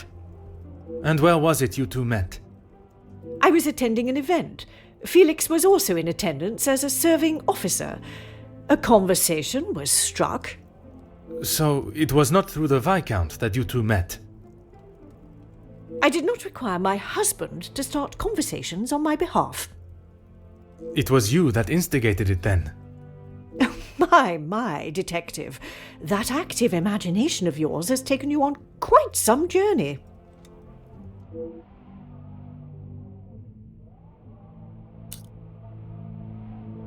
Edwin spent much of his time away on business before Angeline was born. Felix was a welcome distraction from the loneliness of the house. You were alone in the house? The staff continued their duties, of course, but trying to get any sort of sophisticated or cultured conversation from them was like drawing blood from a stone. And when Angeline was born? Edwin remained at home. It was his duty as a father. And the Major? He had his own business and life to tend to, but we remained in touch via letter. Around the time of Edwin's passing, Felix had relocated to the area.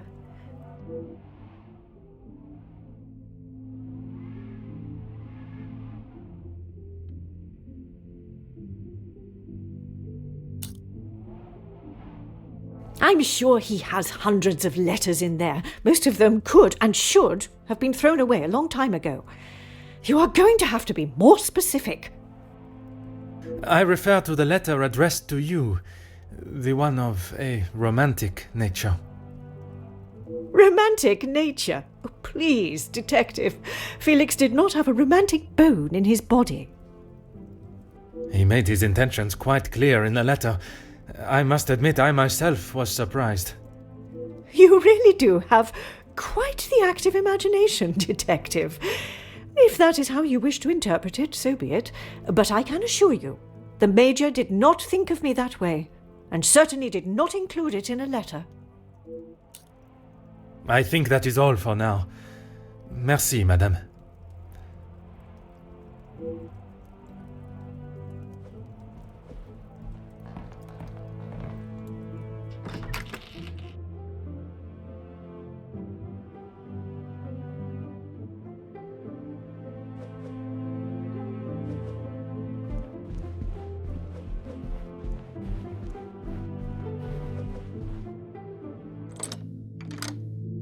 Ah.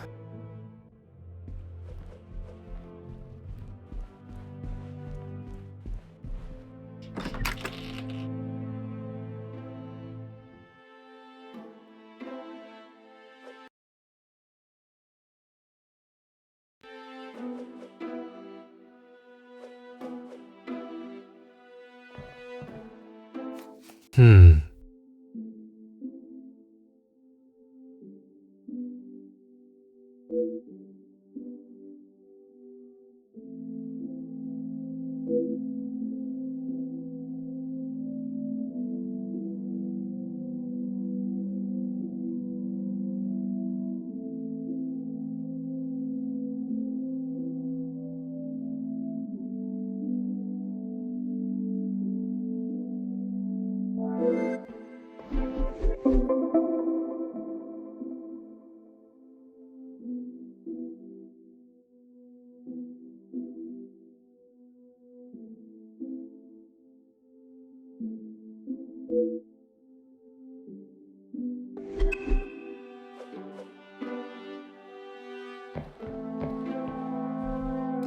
Oh.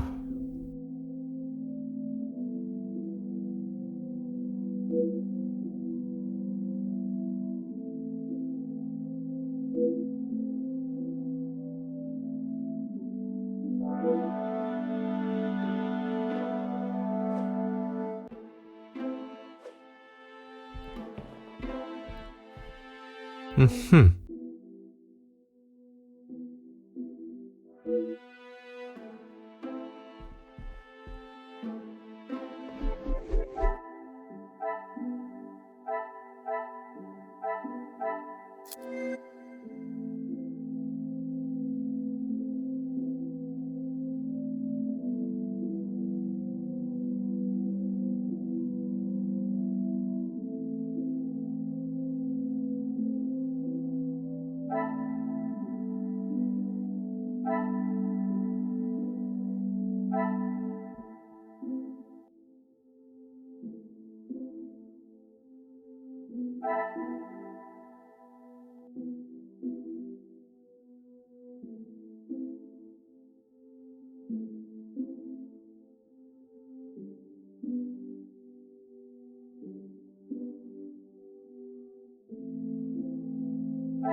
Another success. I never doubted myself.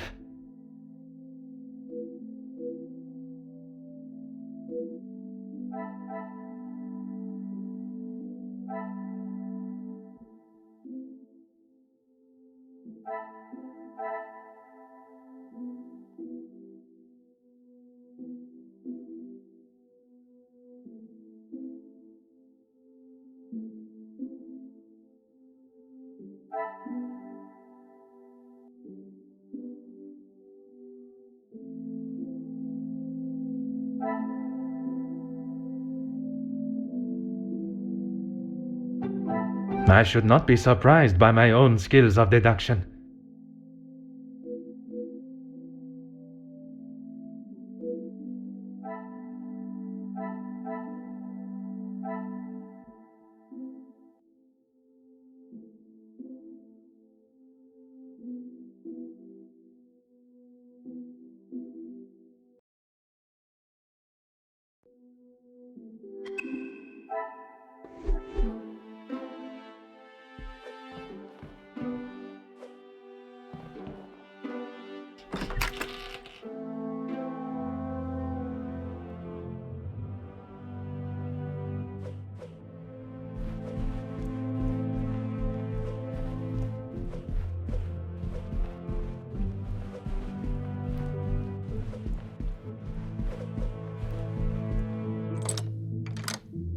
Huh.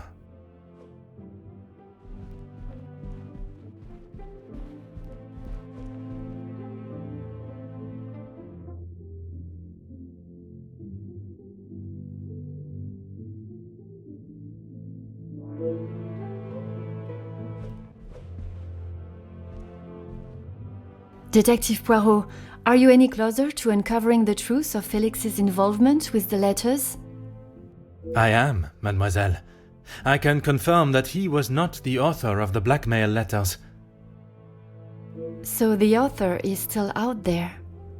Oui, but it will not be long before they are apprehended, and the only letters they shall be penning will be from behind iron bars. Your confidence is rather assuring. Thank you, Detective.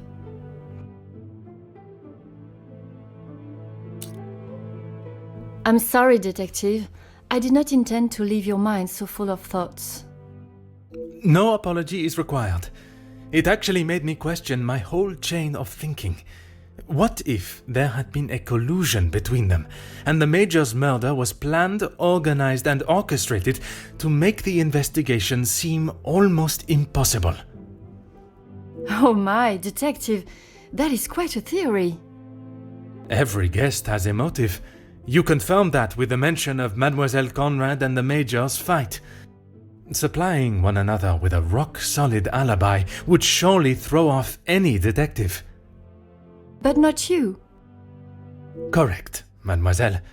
It would take much more to stamp Detective Poirot. I haven't seen that book in so long. Yes, it was a gift for my 10th birthday. I have read it from cover to cover countless times. He left such a lovely inscription too. It sounds as though there is a side to the Major I did not get to see.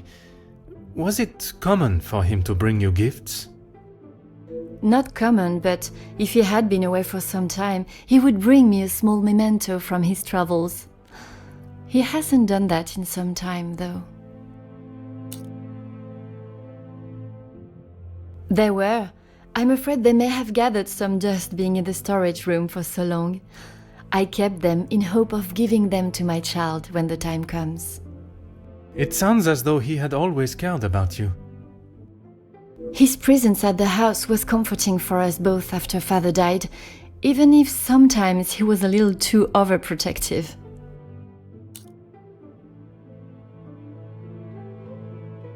That's right. Ever since I can remember, Felix has been around. It seems as though she has a number of support networks. The Major, her friendship with the Countess, not forgetting Monsieur da Silva. Maman has many friends. I know how she may seem to most, but once you break the hard shell... There is a further shell waiting to be broken? Oh, very good, Detective. Forgive me, mademoiselle. I only jest. It's quite all right. You're not the only one that feels a razor tongue. She's grateful you are here, especially now, whether she shows it or not.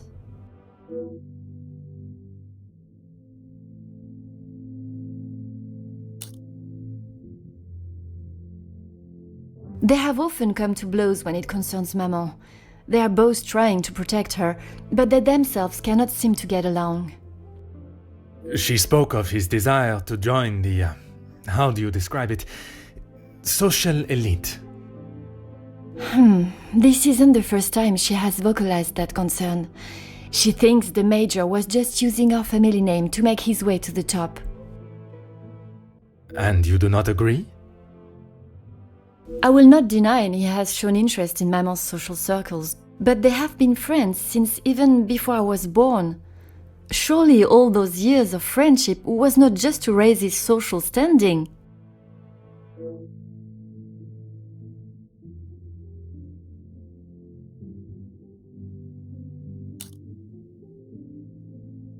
How do you mean, Detective? I imagine a house of this size is rather costly, keeping it in the immaculate condition it is in. Maman looks after the financial side of the house, but I think she has had to ask him more than once for a contribution of sorts. It is not for me to get involved. I shall not keep you any longer. Merci, mademoiselle.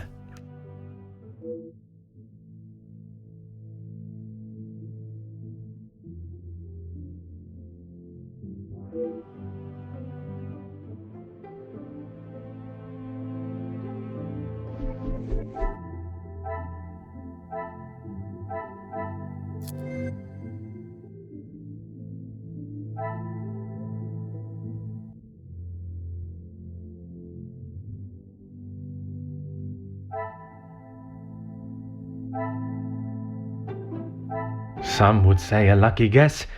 I would say a moment of genius.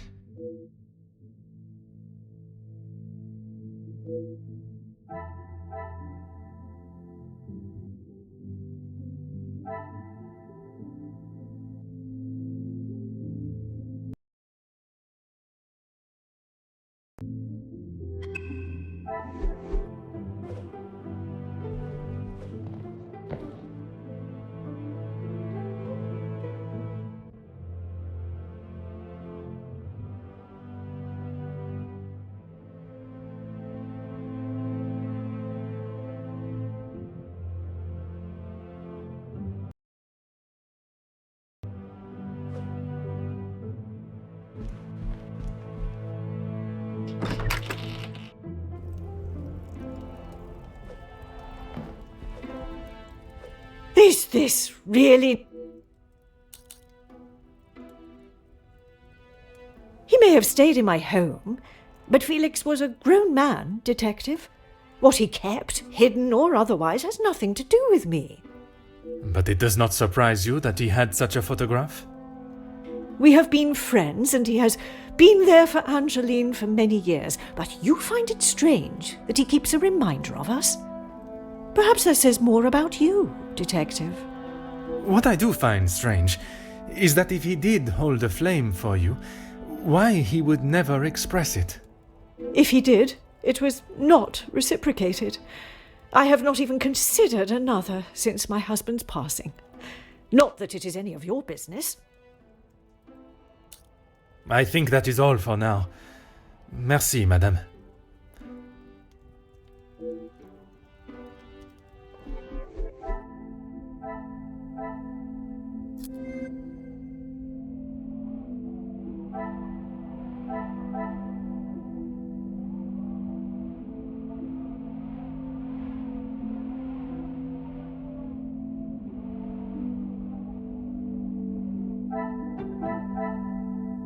Order and method. That is the way to solve the problem.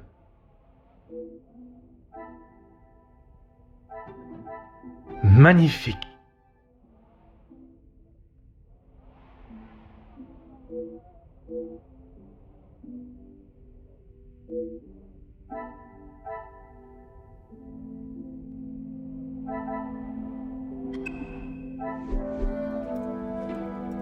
Is this really necessary? Who I allow in my house is none of your business. I do not have to explain anything to you. I did not think you were one for charity. I would not expect you to think much of anything. There is no need to talk on it any further, but I'm sure you will remember that, financially speaking, we have had our issues.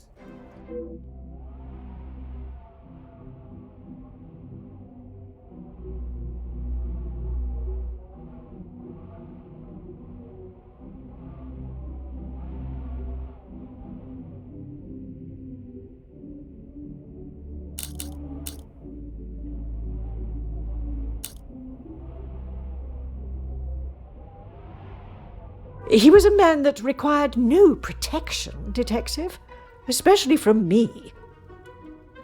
That is the impression I had of him, which is why your defensive stance warrants questioning. Your insistent questioning on such trivial matters are getting on my last nerve. There is a murderer and a blackmailer to be found. That is your job here.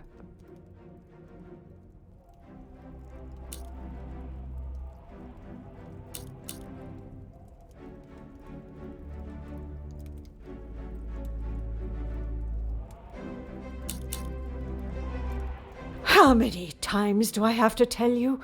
There was no romantic feelings between us. I have grown weary of this conversation, Poirot. There is nothing more to say.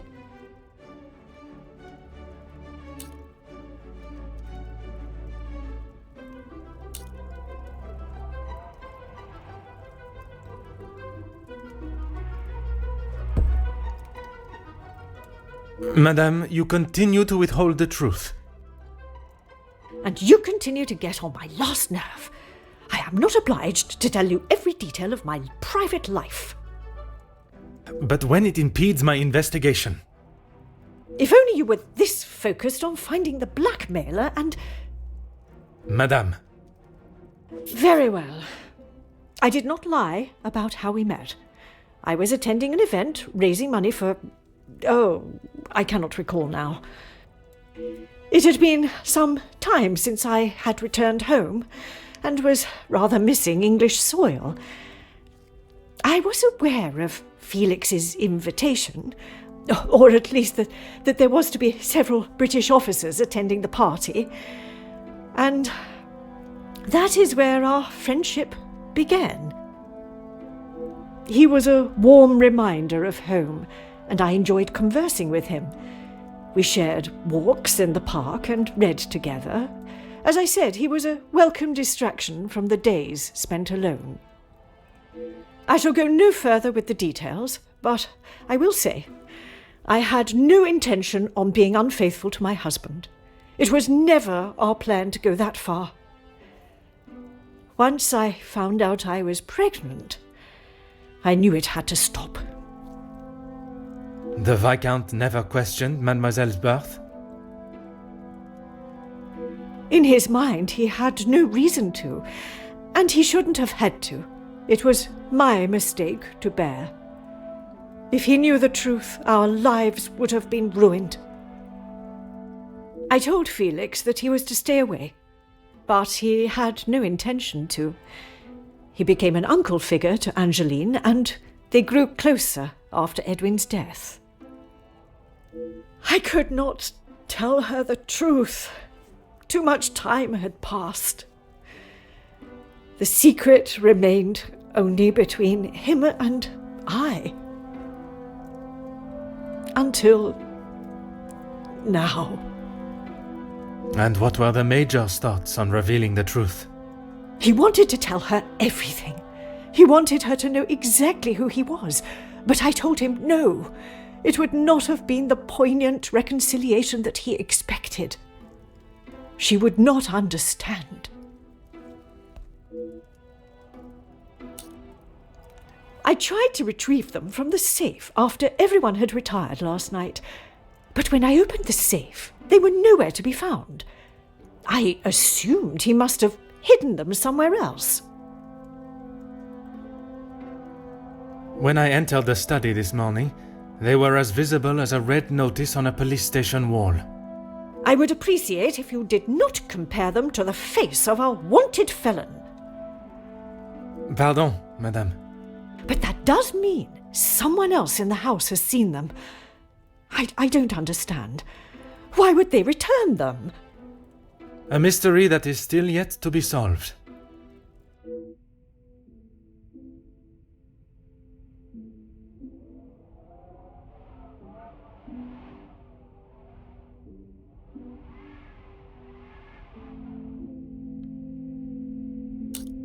It must be, but I have told no one. And the Major? Felix promised me he wouldn't tell a soul, and I believed him. What, even if he wanted to?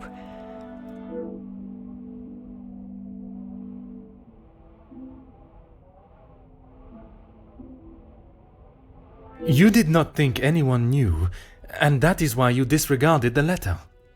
If you bow to these criminals, they will only try to claw more from you.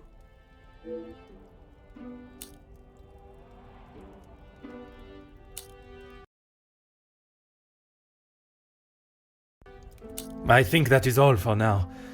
Merci, madame.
Detective Poirot, how is your investigation coming?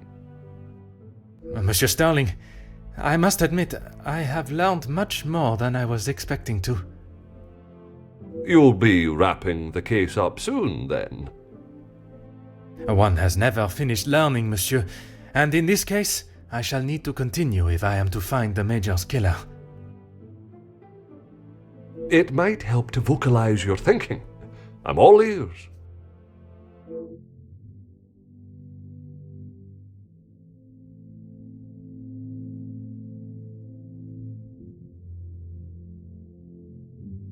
Monsieur, would you gather the guests and staff in the salon?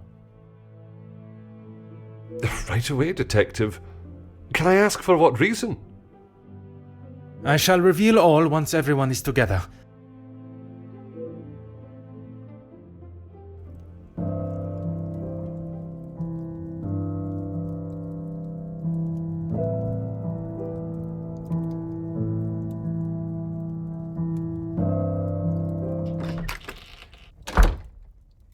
Detective, what is the meaning of all this? Madame, I ask that you all lend me your ears for only a few moments. What I have to say is of great significance to everyone. You are all invited here to celebrate the engagement of Mademoiselle Angeline van den Bosch and Monsieur Gédéon Demire, the coming together of two prevalent families. But the celebrations were short-lived, as Major Felix Egan was found dead in his study by a young servant of the house. It then became my responsibility and obligation as a detective to uncover the truth behind his demise. My initial examination of his study exposed a number of things I did not expect to find, things I have no desire to divulge at this time, but what I can say is this: it was no simple murder. A letter demanding ransom for a continued silence confirmed this. I am sure some, if not all of you, have heard whispers of a series of blackmails that have plagued the social elite in recent weeks. After hearing of the letters in the Major's study, you may ask if it was him behind the letters. You may further ask if he was preparing his next threat to another unsuspecting victim. It is a question that crossed even my mind. That was until I sought the truth. That in fact it was the Major that had fallen victim to our blackmailer Mystérieux. Last night I spoke with you all, confirmed your whereabouts in the house over the course of the evening, and while I would have expected such questioning to reveal a potential suspect, what I learned was that it could not have been one of you. What do you mean, not one of us? The man was stabbed. He hardly did that to himself. There is still a killer in the house. Pardon, monsieur, if you would allow me to finish. It could not have been only one of you. Rather a partnership, in cahoots, if you will. Conversations today have revealed facts that I was not expecting to discover. And although they may have muddied and complicated my investigation, what I must do to bring the guilty parties to justice has become clearer. Those of you that spun stories in an attempt to confuse and derail my investigation have made a grave mistake in underestimating my intelligence. Other detectives may fall for such deception, but I can assure you, Detective Poirot is no such fool. My investigation is far from over, and swift justice shall be dealt to those that have committed such appalling acts and have continued to mislead and lie to protect themselves. Now, I must continue mon enquête, and I shall leave you to consider that you may be beside a cold-hearted killer. Bonsoir. Monsieur Sterling, un moment. Quite the speech, Detective. Merci, but it was not made to entertain, more to warn the guilty parties that I am hot on their heels, no matter how clever they believe themselves to be. Well, if there is anything I can do. Is that really necessary? The murderer remains at large, and there is still no sign of the weapon. I would say that makes them essential. Of course. I still just cannot imagine any of them being guilty of his murder. It may be hard to imagine, but it is the truth. Nothing. But I was so preoccupied with the Major. Sorry, Detective. Should I have? Perhaps it was just my mind playing games again. Maybe one of the guests got lost and wandered in.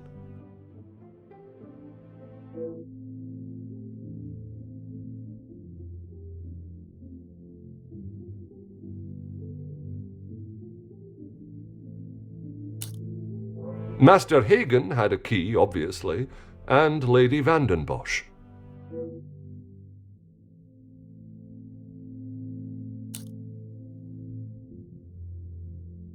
When requested, aye.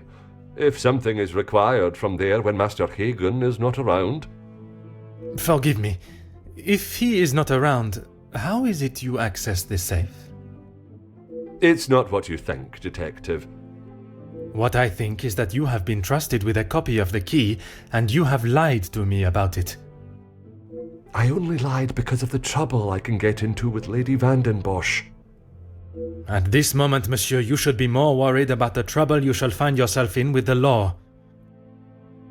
I know how it will sound, but I lost my key. I must have set it down somewhere, and it has been tidied away. Master Hagen asked so rarely for me to go in the safe, I didn't think it would be missed.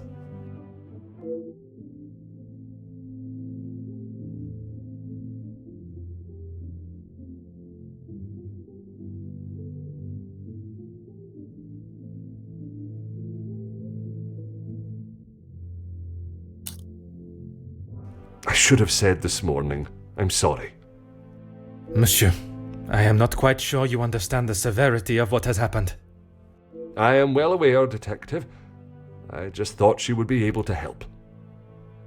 Would you allow a man with a smoking gun to remove his bullet from a victim's chest? I suppose not.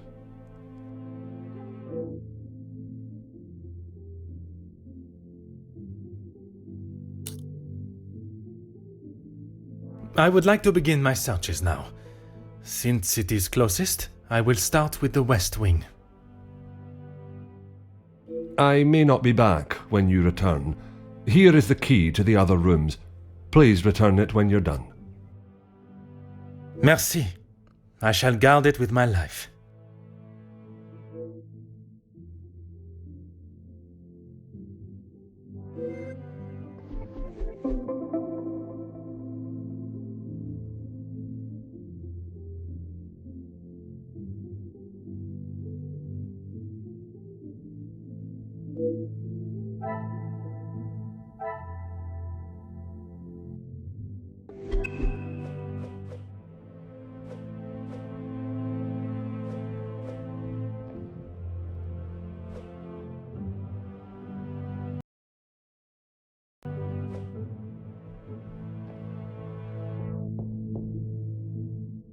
Entrez.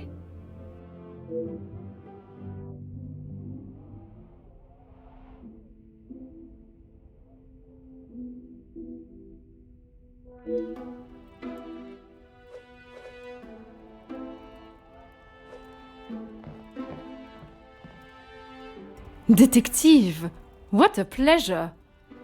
I did not expect to see you in my chambers. In a purely professional capacity, I can assure you. There is no need to act so stiff, Detective.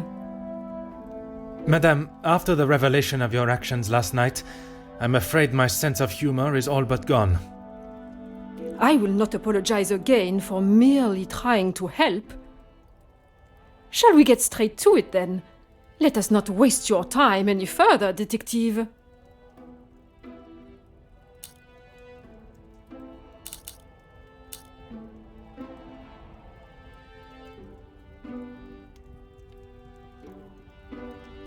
That would be Inge. She has been one of the most promising young women that has come from the shelter. Madame Vandenbosch took in a young lady from your shelter. There is no need to sound so surprised, Detective. She does have a heart. I did not mean to sound so cruel. I just did not expect Madame to hire someone of that background after the incident with her previous maid, Florette. People change, Detective. You should not judge someone on their past actions. Believe me, Countess, I know that only too well. Be careful, detective. That almost sounded like a compliment. It is your actions in this house that have been questionable, madame. Your work outside is something that many more could take note of. We do what we can. We wouldn't be doing a very good job if I could only help one girl. I in fact found work for one of them as a maid in Monsieur da Silva's house recently. She has fitted into Monsieur's home well. What is better, detective? That she remained in an abusive house, or she is able to rebuild her life with an honest wage in a prosperous house? When put like that, is she happy in her position? The happiest she has been in years. I check in with them all as often as possible. And if there was a problem, I would know.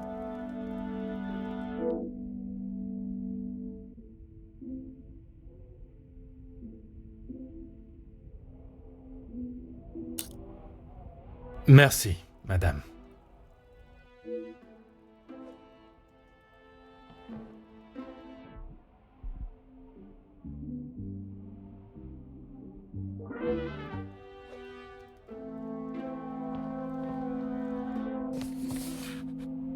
Oh.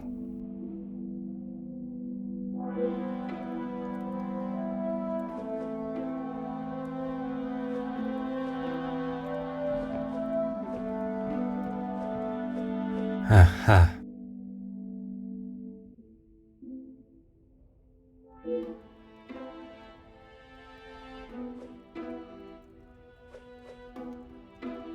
Hmm.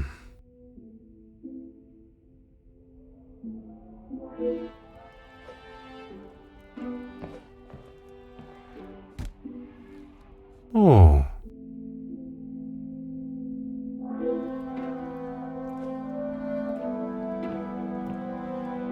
Huh.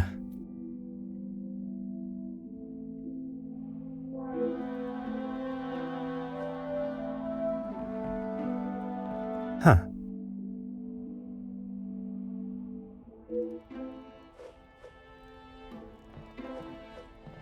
Hmm.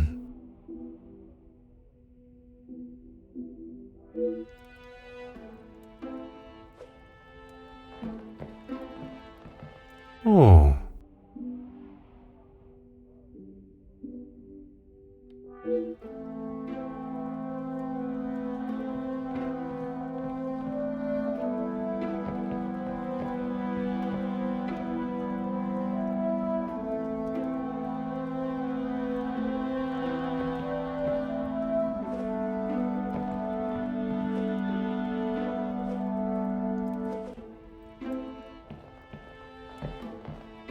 Go ahead, detective.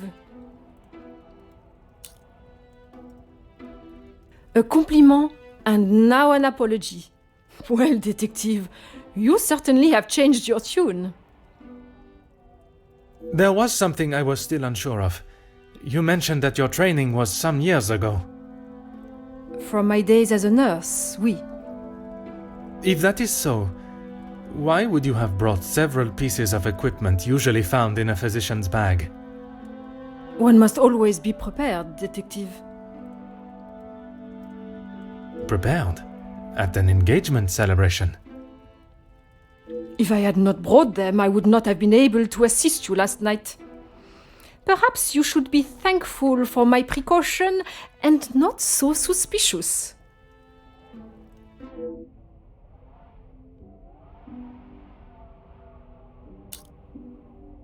Merci, madame.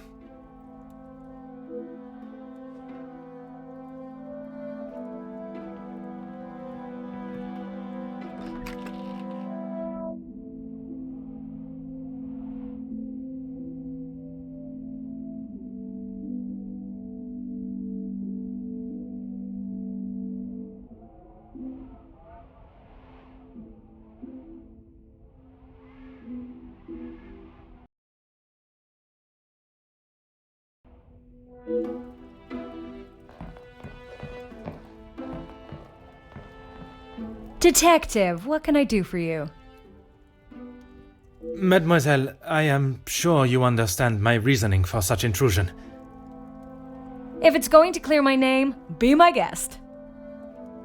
If you wouldn't mind answering some questions, it can hopefully be cleared faster. Like I said, he's not the man he wants everyone to think he is. Oui, but how is it you came to that conclusion? You don't really want me to recount every conversation I've had with him, do you? There is one particular I had in mind. An argument would imply it was a two-way conversation. And that is not how it was? Here it is. I've been helping Angeline get exposure, her marriage to Gideon is big news, and his work is really paving the way for others. I saw the chance to get their names out there, and he didn't like it. What was there not to like? Your guess is as good as mine, Detective. But if I had to, I'd say he was jealous it wasn't his name at the top of the article. And his reason to storm off? Oh, you know about that. Let's just say I didn't accept his pathetic attempt to get me to stop the story. If you're gonna try and pay someone off, at least make it worth their while.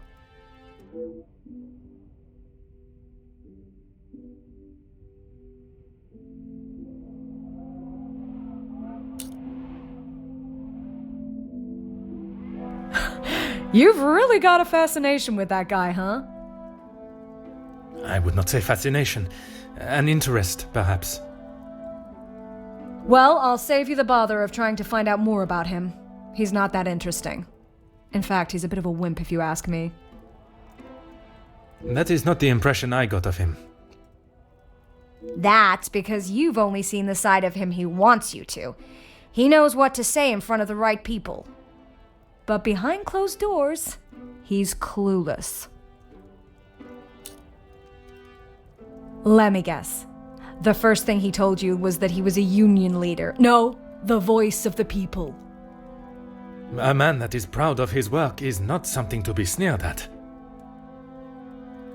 Don't get me wrong, he has a way with words, and he can certainly rally a crowd. But that's about it. At the end of the day, he's a representative and nothing more.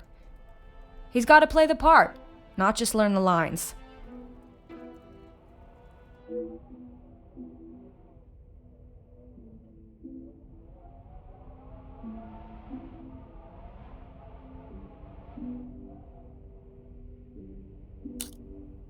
Merci, mademoiselle. I shall leave you to relax. Sure thing, Detective.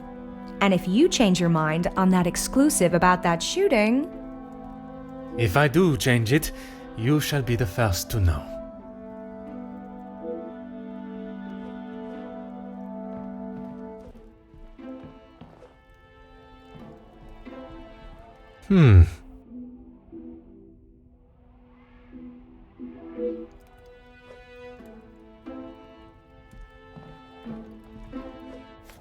Oh.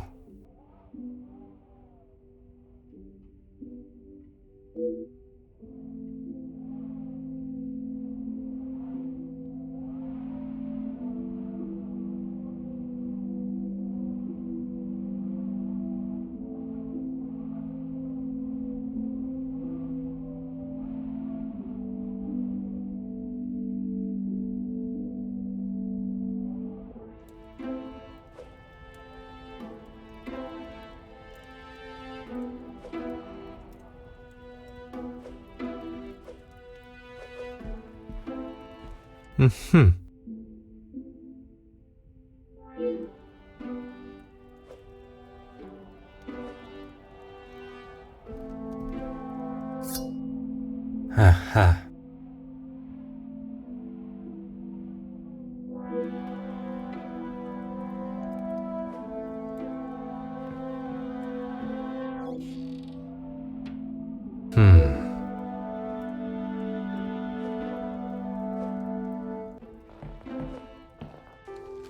Oh.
Aha.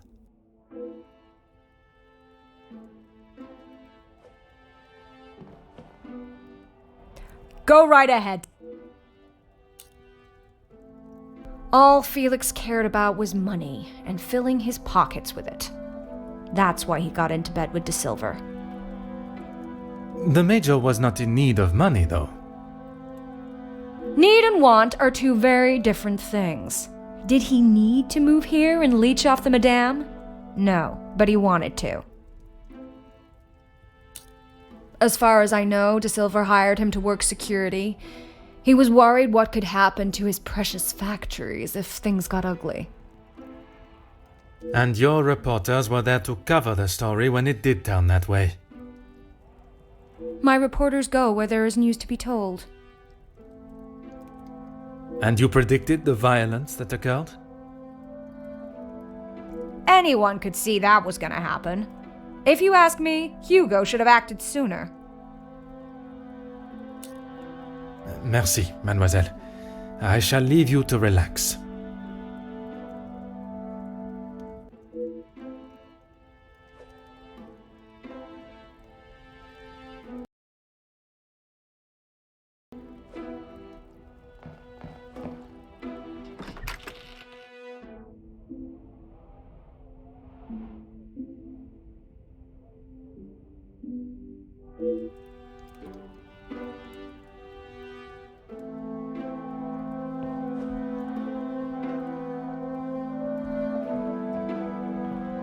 Ah.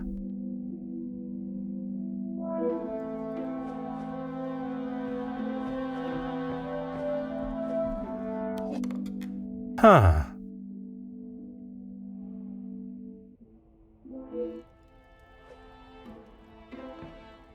Ah.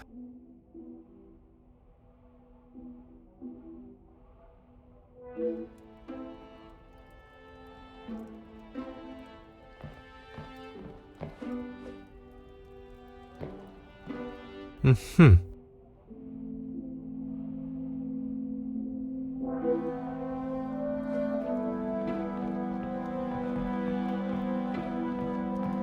Hmm.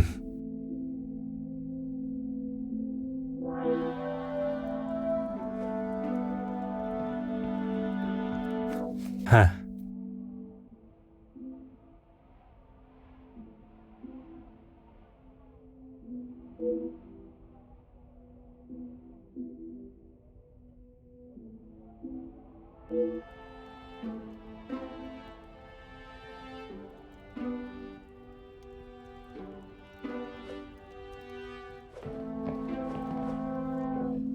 Oh.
Hmm.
Mademoiselle, we meet again.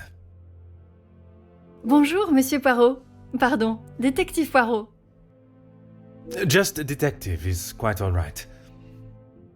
Bon, can I help you with something? I was taking him a plate of food, but he didn't answer to my knocking. You then entered the study.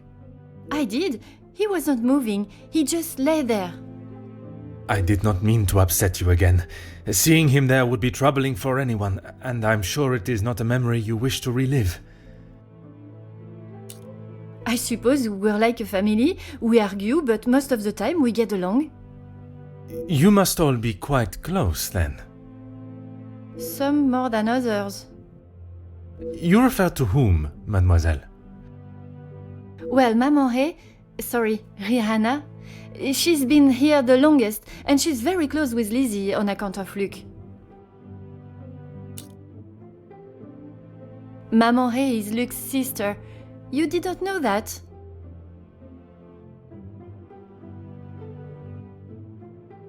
I thought she would have said. She talks about him all the time. It must have been awful, losing him in those riots. Apparently, he was right at the front when they were charged. They didn't stand a chance. If I had been the one responsible for his death, I wouldn't want Maman Ray looking for me. Mademoiselle Rihanna, Maman Ray, she has expressed her desire for revenge. Every time she talks about what happened.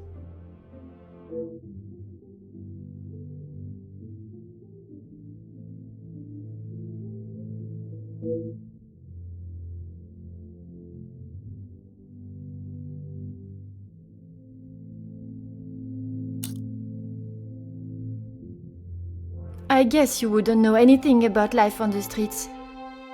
It is not an experience I have had to face personally, but I understand that many are forced into it, and the lifestyle that comes with it. The lifestyle of a thief, you mean? Put rather bluntly, oui. You are the first officer that has not taken one look at me and pulled out their handcuffs. Mademoiselle, I can see you have turned your life around, and I commend you on your efforts. Without the Countess, I would probably be rotting in a cell somewhere.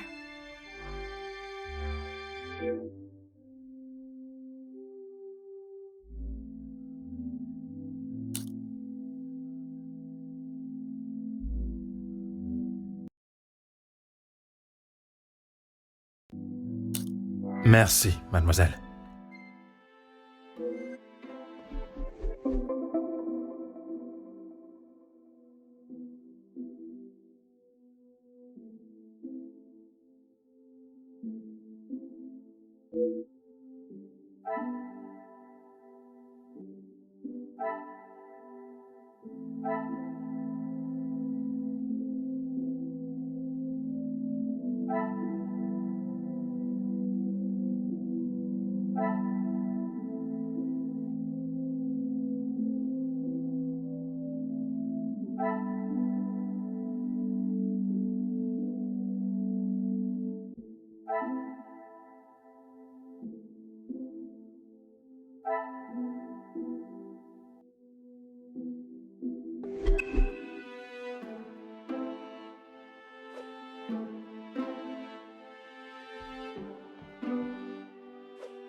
Monsieur Demire, I hope you are feeling better today.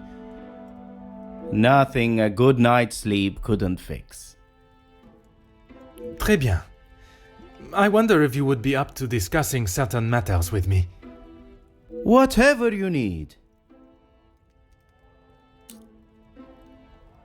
I lost my taste for death a long time ago, but it had to be done.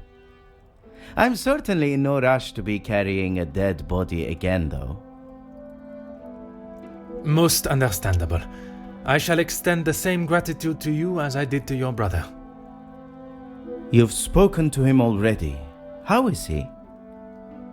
Perhaps that should be a question you ask him yourself. Yeah, maybe. I bet he had a lot to say. He always did have an opinion on the war. When I say your past, I refer to your past as brothers. Oh. Okay, well, what did he say? It seems you both had the same sentiment for this party. Perhaps the bridges that you thought were once burnt are in fact primed to be reconstructed. We'll see how probable that reconstruction is going to be. Until he sees my point of view, I don't know how we can move forward. What is there for him to understand before the bond can be repaired? He lost his friends in the war, the same as everyone. But somehow he has forgiven. I'm sorry, Detective, I can't. And Gideon just doesn't understand that.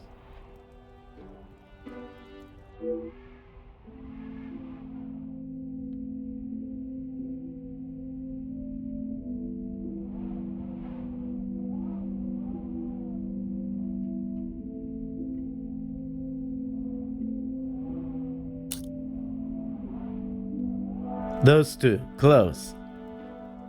They must share something in common to be able to hold a conversation for the time they did. If there is one thing I know about my brother, it's that he will not. No. He cannot be rude. He just doesn't have it in him. Was it not your brother that punched Monsieur Hagen? Ah, that's different. He was asking for it. If you put my brother in a room with 5 socialites like her, he would work his way around every single one of them, offering his full attention and finest manners. Merci for your assistance, monsieur.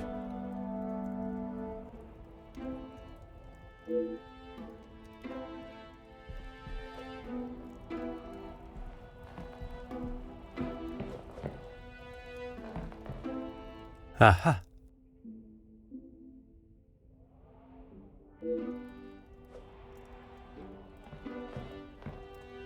Aha.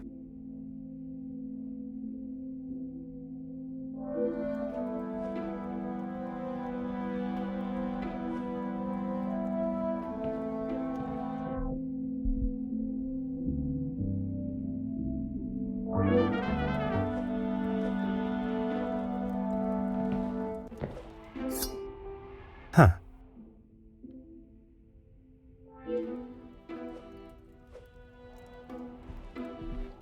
Ah.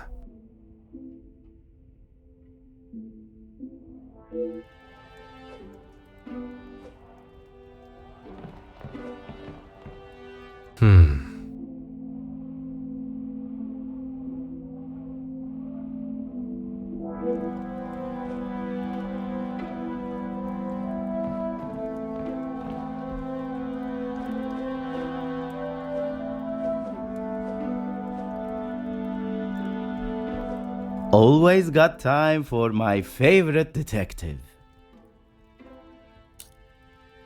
The dagger. I wondered how long it would take for that to become an issue. I shall give you the opportunity to explain the reason for it being here before I jump to any conclusions. It was going to be a wedding gift for Gideon.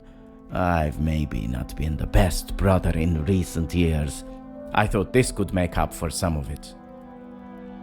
After what happened to the Major, I thought it was a bit tasteless. You did not see it fitting to tell me you were harboring a rather sizable knife in your room? I wouldn't say harboring. And I wasn't expecting to be a suspect in a murder. Merci for your assistance, monsieur.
I cannot see the logic in this.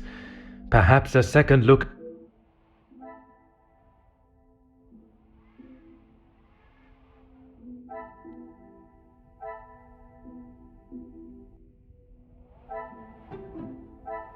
The pieces of the puzzle are finally coming together.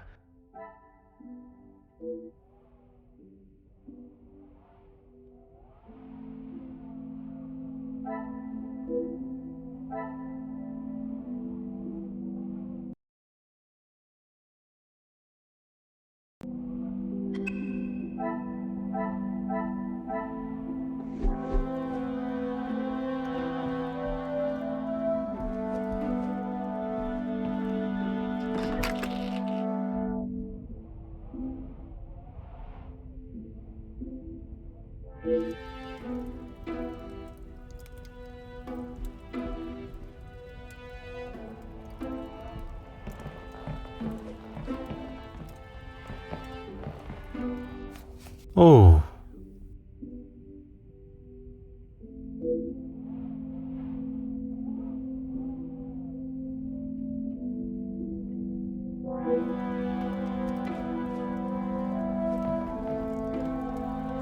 Oh.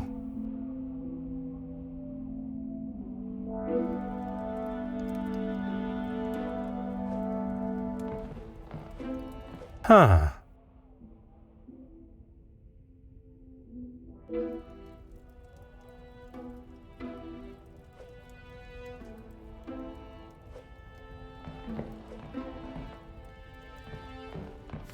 Hmm.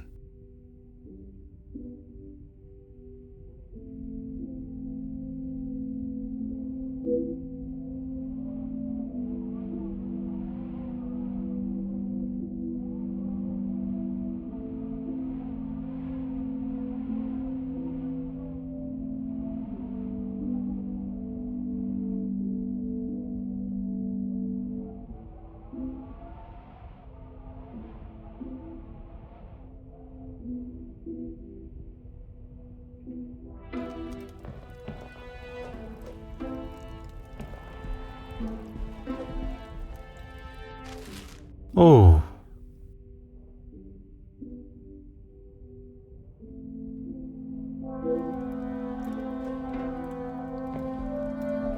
Ah.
Magnifique.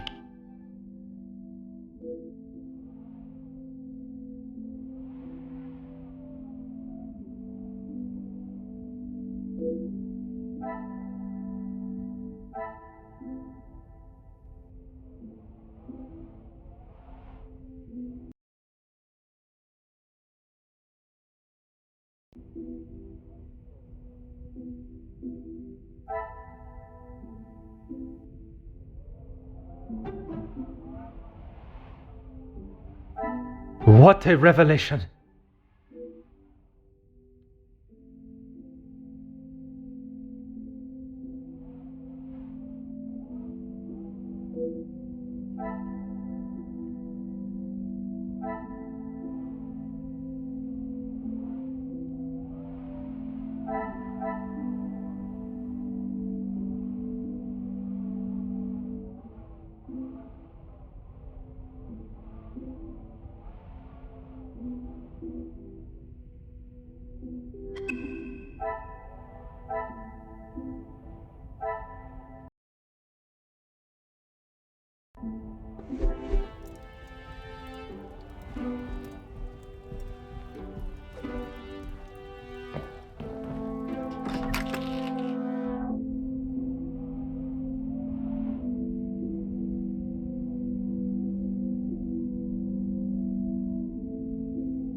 Monsieur de Silva, I am sure you understand the necessity for this type of search. Not really, Detective. Your speech was rather spirited, but it did not give me much faith in your investigation. I have not had my abilities questioned to my face by one of those I suspect of a crime before. Well, if you wish to prove me wrong, you should hurry up and find Felix's killer. And I hope, with your help, monsieur, I shall. Yes, I helped him invest some money. Unfortunately, he was not the businessman he thought he was. Madame Vandenbosch had a very similar view. At least he could have taken solace that you were both in the same position. I think you're confused, Detective. It was Edwin that lost his fortune, not I. Forgive my naivete. If you were helping him make viable investments, would you not have seen the same opportunity for yourself? I told him about the opportunities. I did not tell him to put his whole family's wealth into it. The prospect of doing good meant more to him than his profit margins. He was bound to fail. The business declared bankruptcy. It did, until it was purchased for a fraction of its worth and made the new owner a small fortune.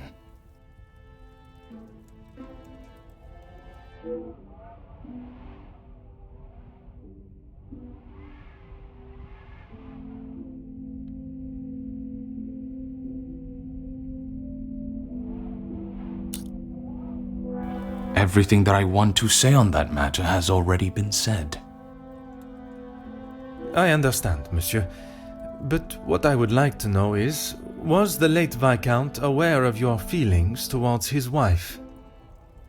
Excuse me, Detective, but you have crossed the line.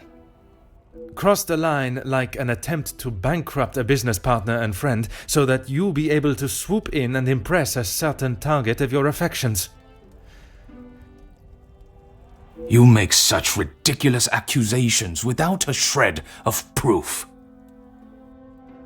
Your reaction at the mere suggestion is proof enough, monsieur. While I cannot arrest you for betrayal of a friend, I can hope your conscience does not forget, and that will be punishment enough.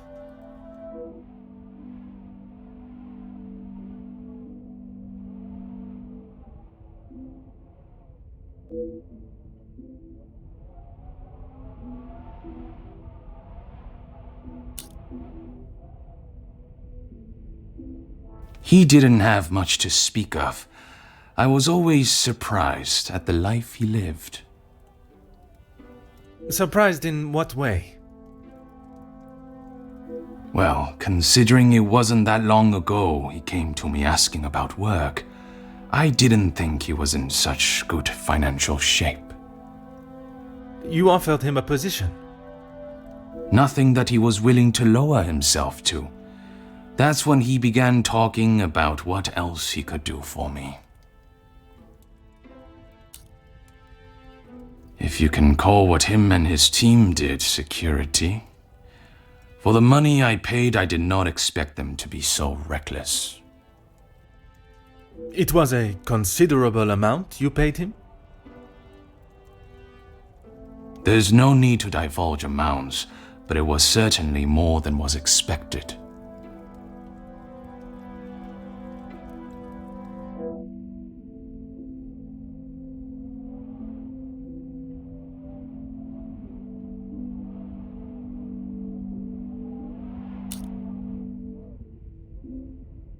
He said they were all professionals, but I saw nothing of the sort.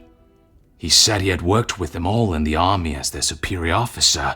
They were men that could be trusted. But that was not the case? I had not even met them before they arrived on site. They brought their own equipment. They looked like they knew what they were doing. And this equipment, it included the weapons that injured and killed the workers? It was not much of a choice, Detective. I said they didn't need them, but Felix said it was essential. He said he knew better.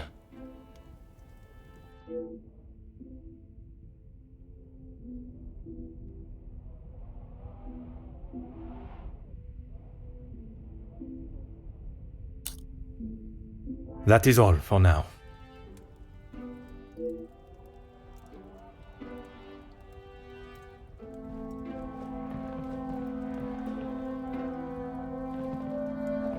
Ah.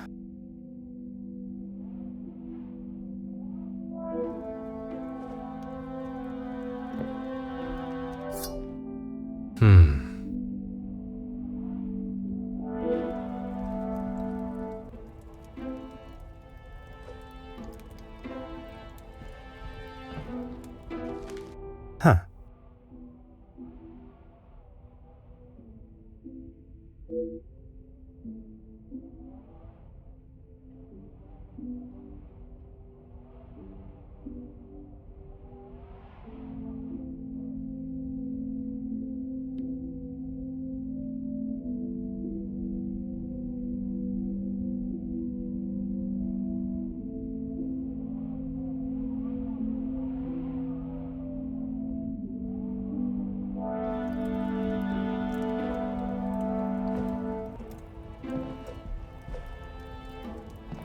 Hmm.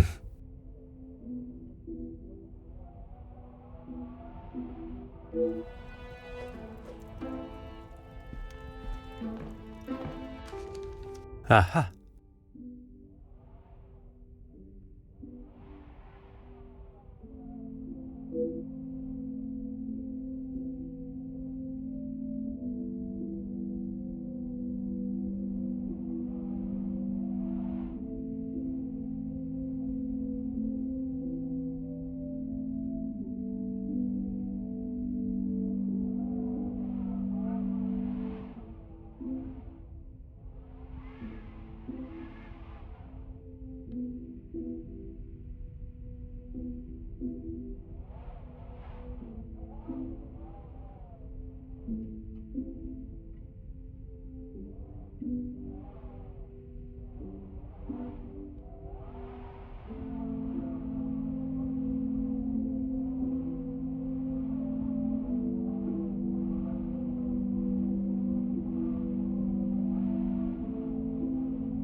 What is it now?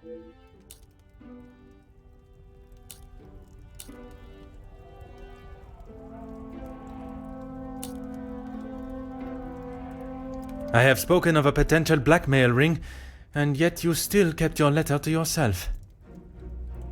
It is none of your business, and it is nothing more than a cheap trick to have me admit something that is not true. If that were the case, it would be strange for you to have kept the letter and brought it with you, would it not?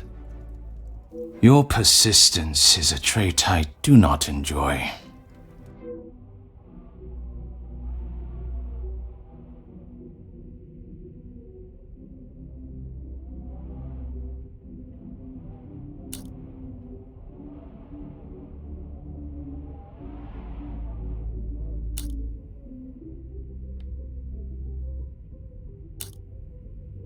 No reason, detective. Merely saving you from wasting your time. I will be the judge of that. I would like to know about any and all evidence that may help my investigation. I trust there is nothing else you deem a waste of my time. Of course not, officer. It's not as though you think I'm harboring some illicit secret. The letter was a pathetic attempt to intimidate me. Nothing more.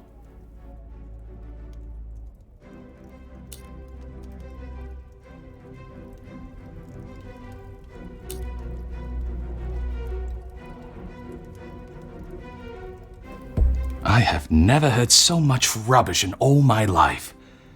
I value those that work hard and deserve it. That suggests there are some that you do not respect. Yes, well, why should I praise someone for doing a poor job? You make me sound like some monster. Monsieur, the letter does not only discuss your questionable business dealings, but also cases of abuse against your staff, both accusations that must be taken very seriously. Detective, there is a difference between telling a member of my staff what to do and abuse. And it is you that decides where that line is drawn? In my house? Yes, it is.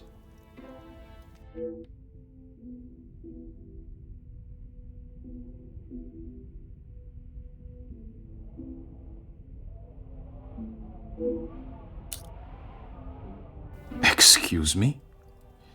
Detective, I think you are beginning to lose your mind. I do not think it is unreasonable to question why you would feel the need to bring a letter opener with you. Really, Detective? If I had stabbed a man with it, do you really think I would have left it lying out in my room?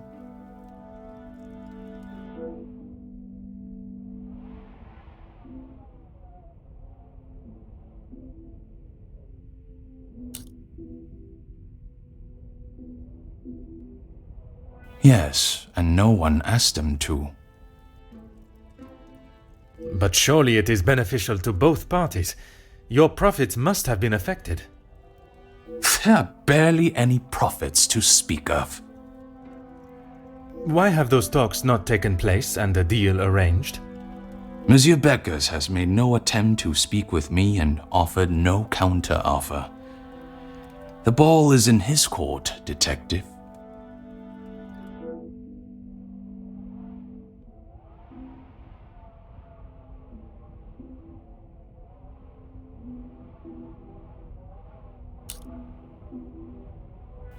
Please stop calling it that. I treat all my servants exactly how I always have, and no one has complained before. That does not mean your behavior is appropriate. They have one chance. If they are not doing the job they are hired to do, they are gone. You would be surprised how many staff expect an easy ride.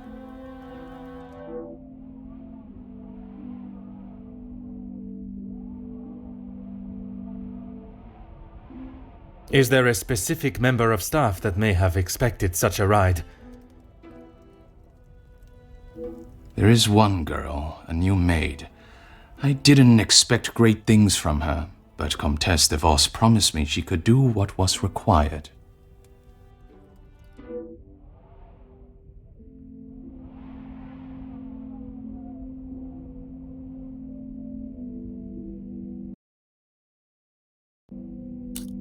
That is all for now.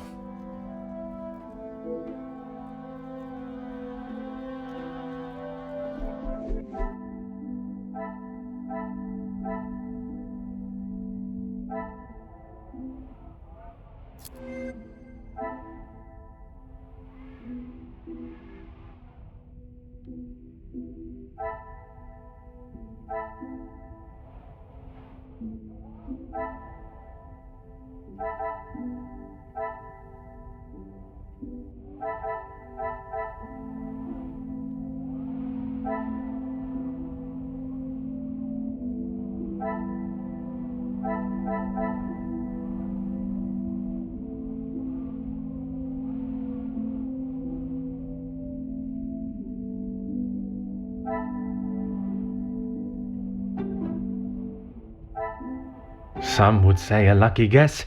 I would say a moment of genius.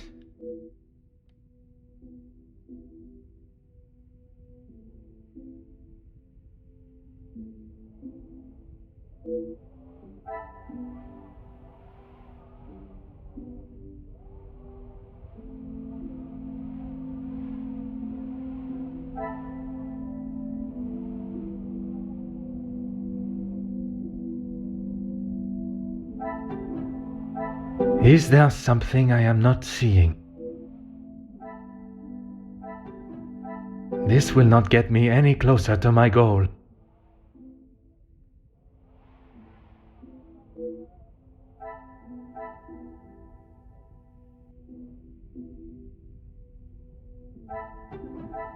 The pieces of the puzzle are finally coming together.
Things are beginning to become clearer.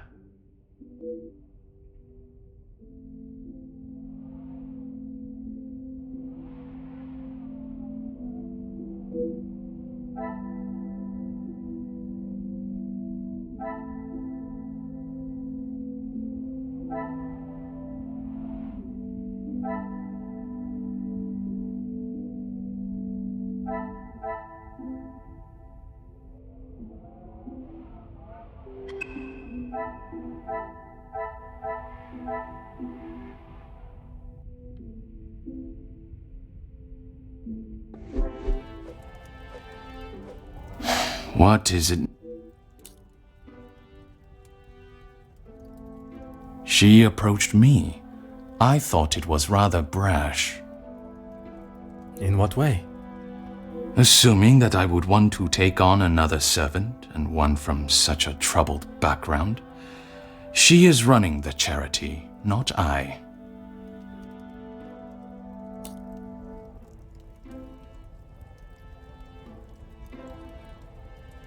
When he came to me, I told him that with the factories on strike and my profits pouring down the drain, I had nothing for him.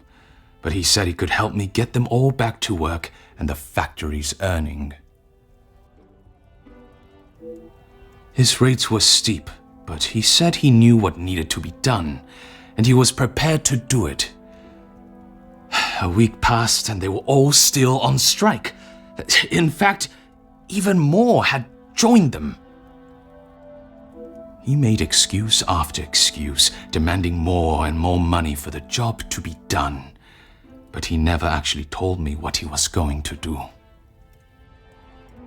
The riots. I had no idea they were going to charge them like that.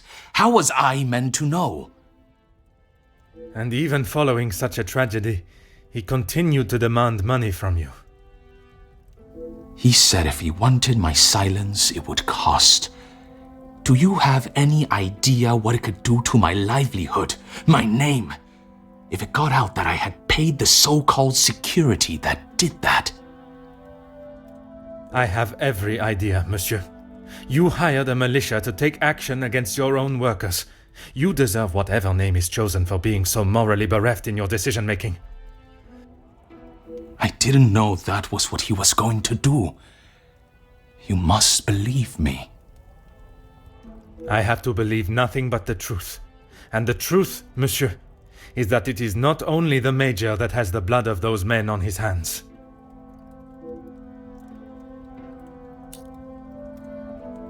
That is all for now.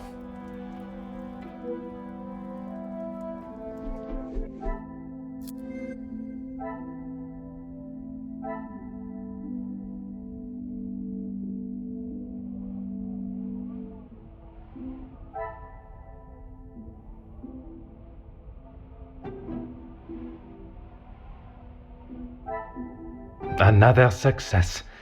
I never doubted myself.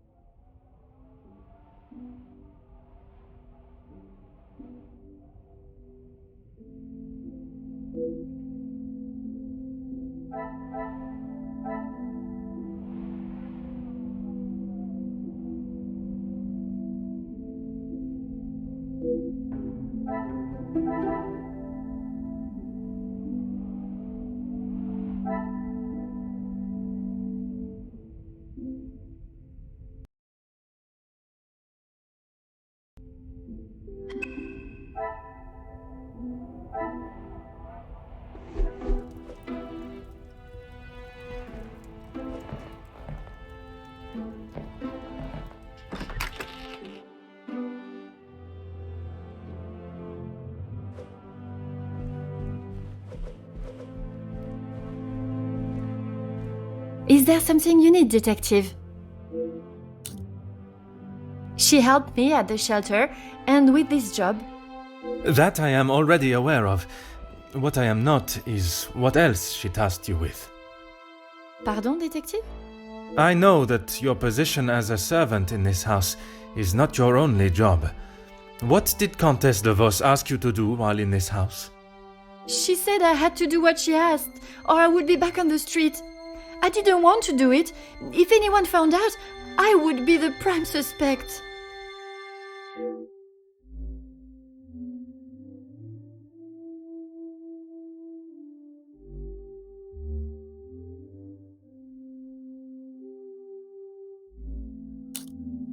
Merci, mademoiselle.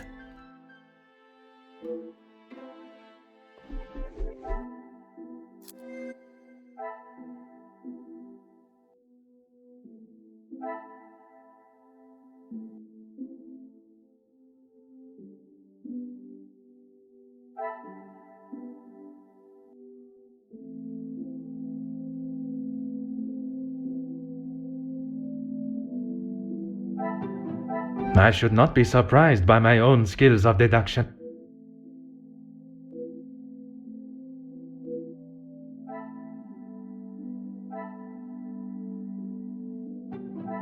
The pieces of the puzzle are finally coming together.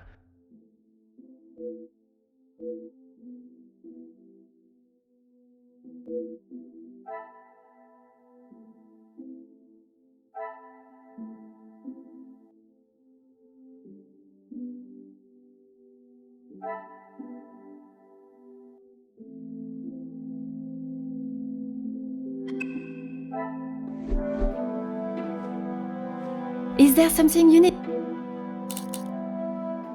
Nothing. She said I was to take nothing. If it was not something she wished you to take, what was it? She wanted me to find out information about the family and Monsieur Hagen. Why did she request that? At first I didn't know, but when I heard about Mademoiselle Angeline being blackmailed, and then the Major, I knew she had used what I found.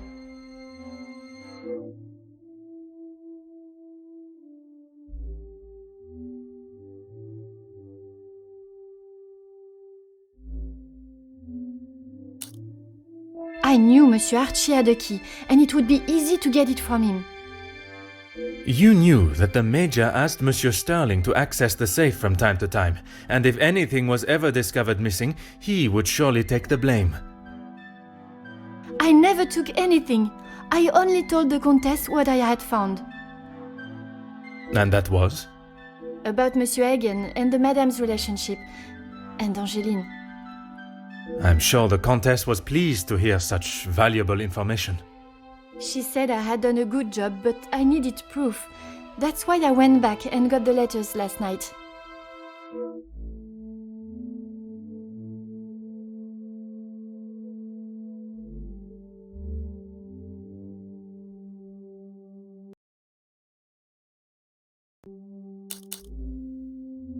I fetched the letters again and took them to the Countess last night. But she shouted at me and said what a stupid girl I was. You were only doing as she requested. She said it was too dangerous for her to have them with you around. That's when I returned them to the study. I thought I heard someone on the stairs, so I just threw them back. It was dark as I dared not turn the light on. Someone would have seen it.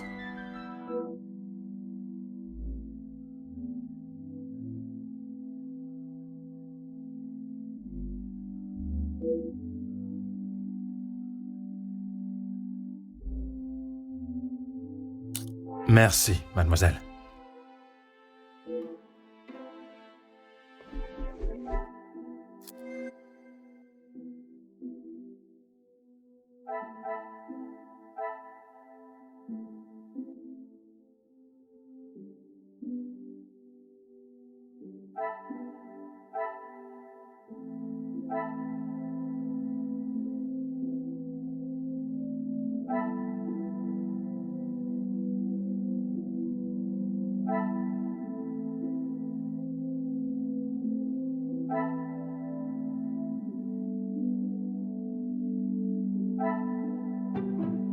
Some would say a lucky guess. I would say a moment of genius.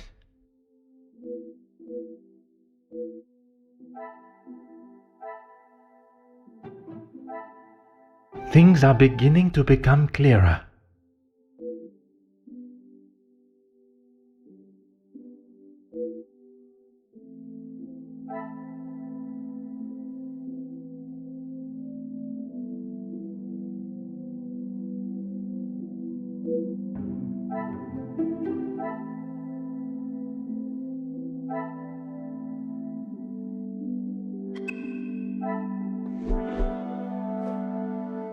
Is there something you need? That's all, I swear. I heard Monsieur Archie and Monsieur Felix talking about a storeroom, but I haven't found it. Is the Countess aware of this room? I told her it was somewhere in the house, but I didn't know where. She wasn't happy with me that I hadn't found it yet.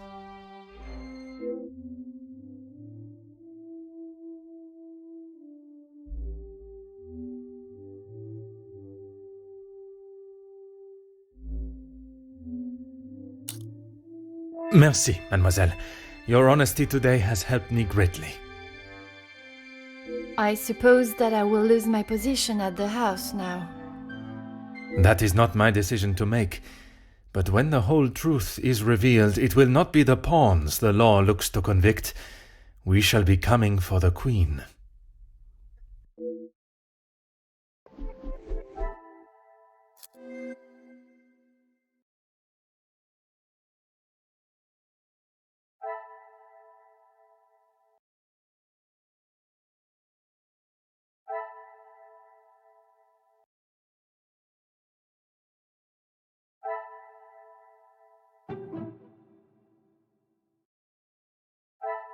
Magnifique.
Mademoiselle, merci for coming. Have you had a breakthrough, Detective? I have. Finally, I have the news you have awaited. Please, Detective, don't hold me in suspense. Oh my! I feel faint at the thought of knowing who could have done this to us. It is said to keep your friends close, but your enemies closer. It is Countess de Vos that is behind the letters. I don't believe it. What about the Major's letter? Not only his, but a letter to Monsieur da Silva. She was blackmailing him as well? Detective, I just don't know what to say. Take a moment, mademoiselle. It is a lot of information to take in. I just don't understand why she would do such a cruel thing. She has never been particularly forthcoming with it, only that she was homeless for some time and that she was at the women's shelter before here. And it is there that the Countess abused her power and manipulated her to uncover secrets of the family. All this time she has been working for Margot, doing her dirty work? I am afraid so, mademoiselle.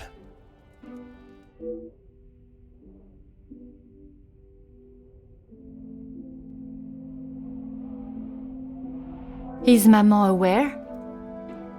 You are the first I have told, mademoiselle.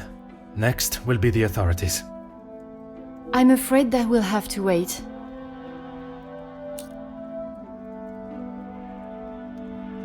And we will. I want to see her punished to the fullest extent of the law. But we cannot telephone anyone, as the lines are still down.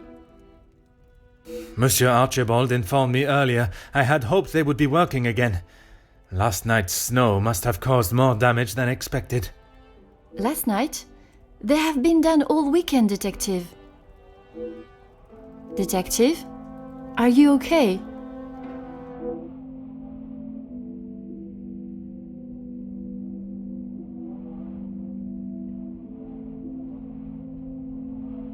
Detective Poirot?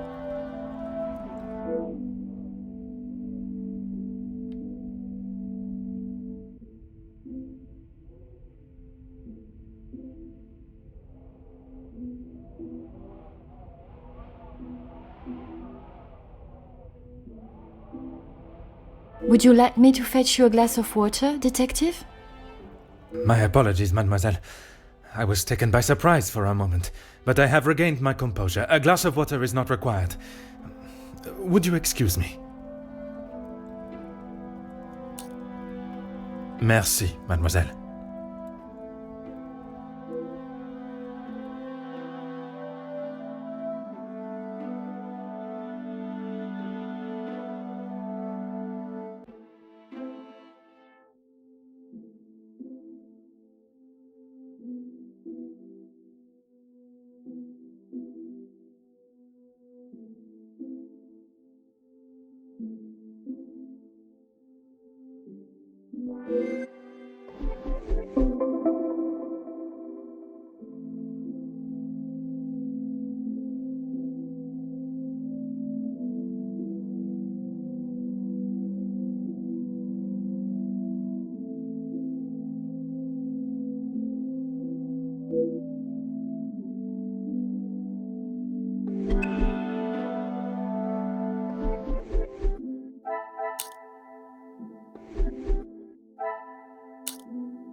Mademoiselle, what a pleasure to see you. Detective, It is a rather late hour to be wandering the halls. Oh, yes, of course. I do not feel myself, Detective. If that is the case, you should be resting. Allow me to help. No, that's quite all right. I will see to my duties and return to bed.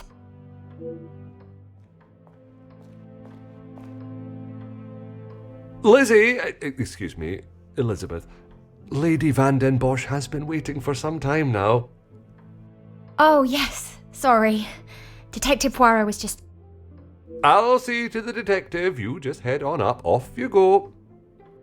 Good night, Detective. Bonne nuit, mademoiselle.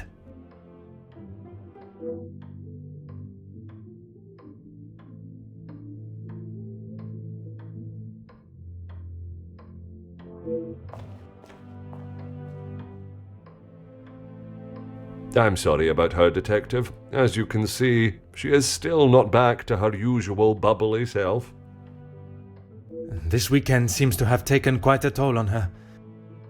She'll be right as rain in a couple of days. Now, what can I help you with? As if by magic, you appeared when needed. I would like to speak with you and the remaining staff. If you could gather them in the staff pantry. At this hour, Detective? Is that really necessary? I shall be the one that determines what is and what is not necessary, and this is very much the former. As you wish, Detective. I'll see if Inge has finished preparing for breakfast.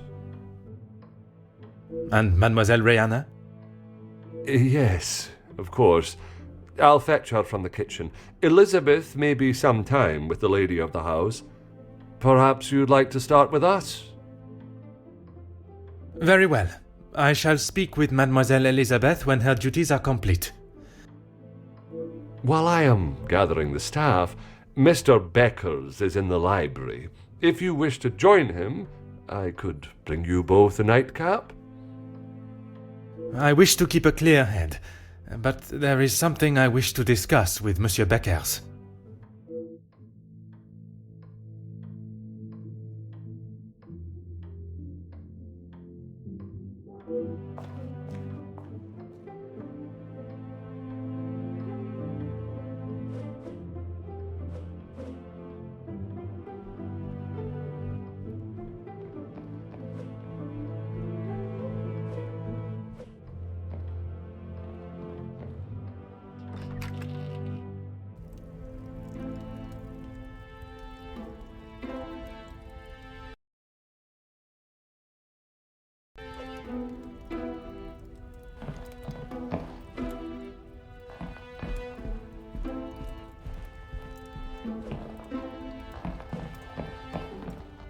Monsieur Beckers, it is rather late.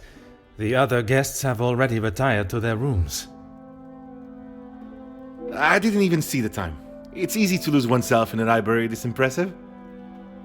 That is something we can agree on, monsieur. I suppose I should be heading? Un moment, monsieur. There are some matters that we must discuss. Oh, what is it, Detective?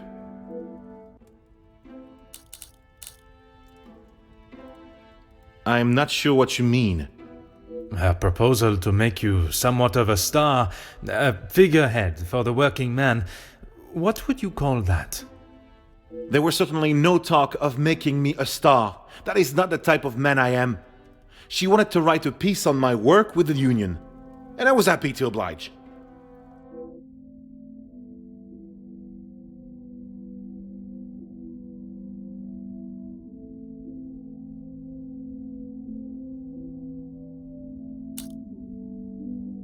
My speech? I'm not sure what speech. You may save your false ramblings for your next audience. I am aware you spoke with the Major yesterday. Whoever told you that has it wrong, Detective. Please, monsieur. The truth. Okay, fine. Yes, the Major and I spoke, but it was not for long.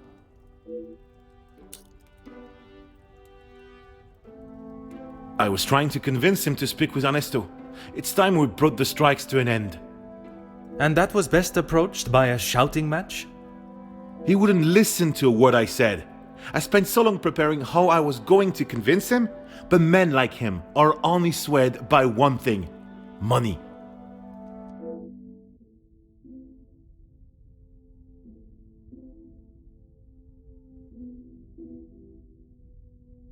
It is said that money is the root of all evil, but it can also be a rather powerful bargaining chip. Well, he was bargaining with people's lives. If he had acted sooner, none of those men, my men, would have to die.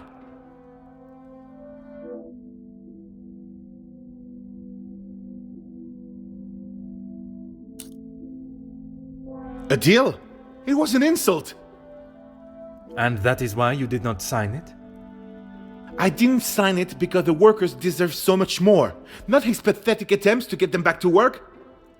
Did you think there was a chance for a better deal to be made?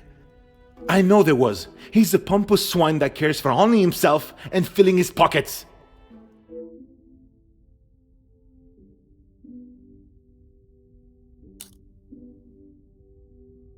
Mademoiselle Conrad can be quite convincing, can she not?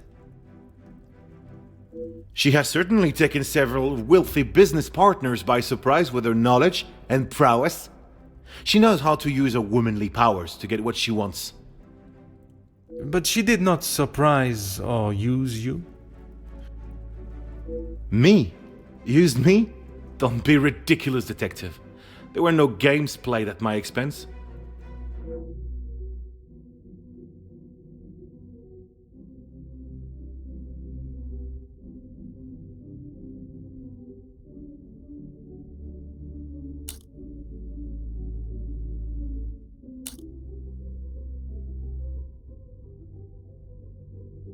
Perhaps some, but I'm not so easily manipulated or simple-minded.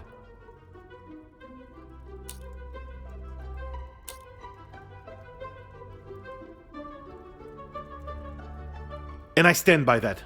It was an insult. A rather bold move to make such a decision on your own.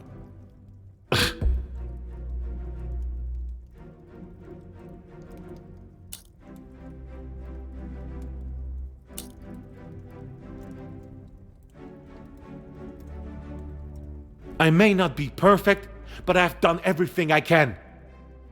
Your efforts fell short in every respect. You claim to be the voice of the people, but you care about no one's voice or benefits but your own. It's not as easy as just signing a piece of paper, detective. It is a heavy weight to bear on one's shoulders. I consulted with others.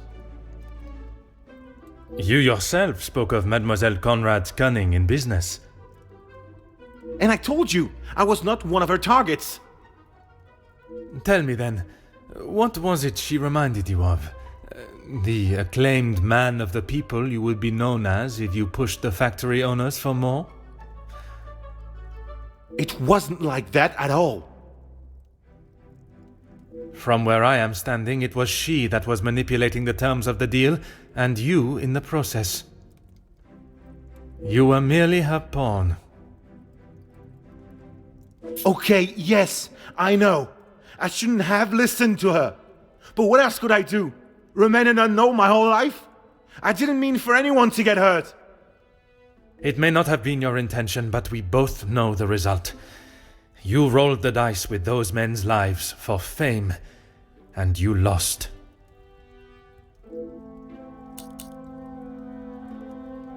What does that have to do with anything? I have often wondered about the competition siblings face in a large family. When you're young, it is the best feeling to know you have family that will stand by you, without even being asked. It is not until everyone starts carving their own path that you realize you're walking yours solo, and those that were beside you are now miles away. My older brothers were the athletes of the family. They both played soccer, and were the infatuation of every teenage girl. I'm sure you have seen the type. Oui, monsieur, but I can assure you that was not I. Then there was me. Quiet, timid, a shadow of the Baker brothers. My voice and very presence was forgotten and ignored. Nothing I could say or do would ever reach the bar they had set. But I always knew I was destined for great things. Years passed, and now that I no longer stood in the colossal ombre of my brothers, I could become my own man. When the position of union leader was posted, it was my chance to finally be heard. You hear politicians speak of the little or the common man? Well, that was me. And I knew what we wanted and what we needed. When I spoke, others listened. I held their gaze with a sense of pride, a sense that what I was doing was for the greater good.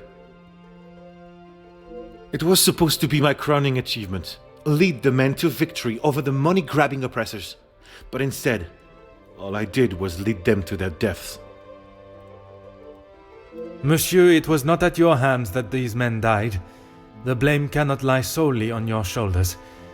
Those responsible will be punished for their crimes. That you must trust.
Oh.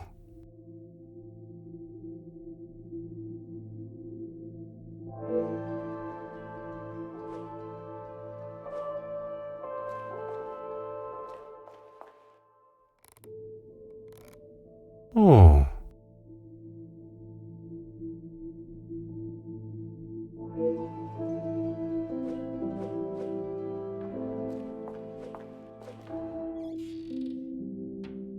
Ha ha.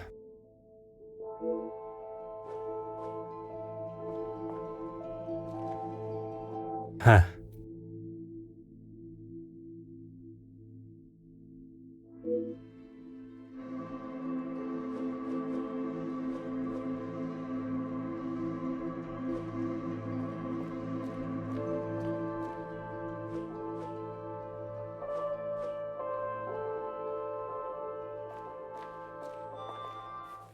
Oh.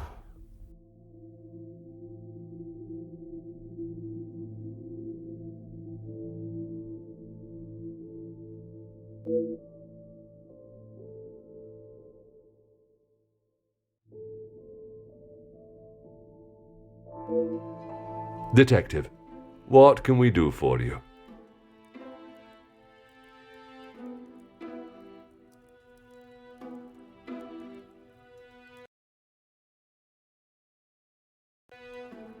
You can help me by telling the truth, and in the process, help yourselves.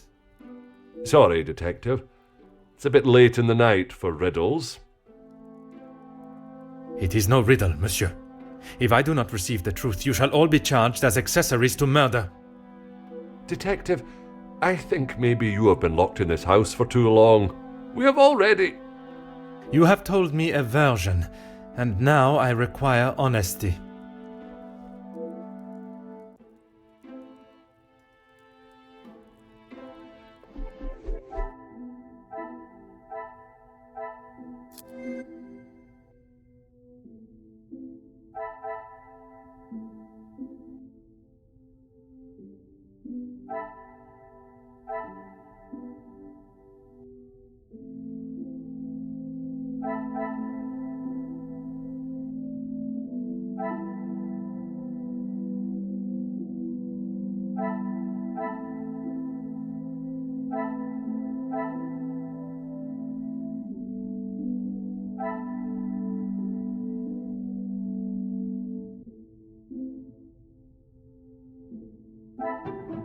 What a revelation!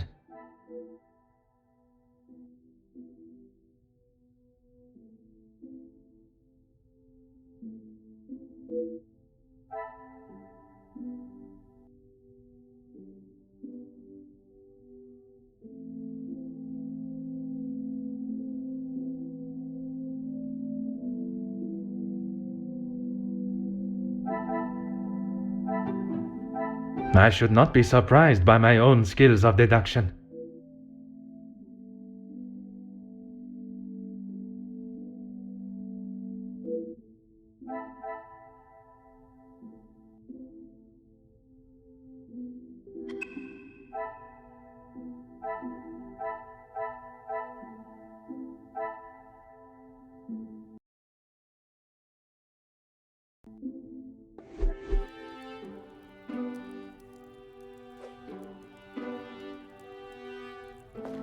Monsieur Sterling, is there anything you would like to add to your story?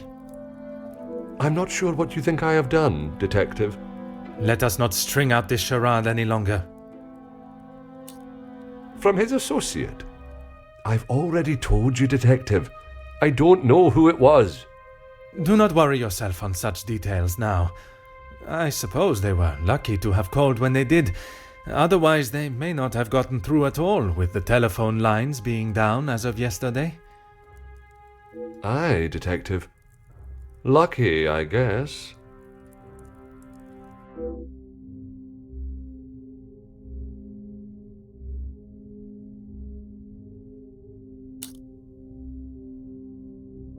Whiskey?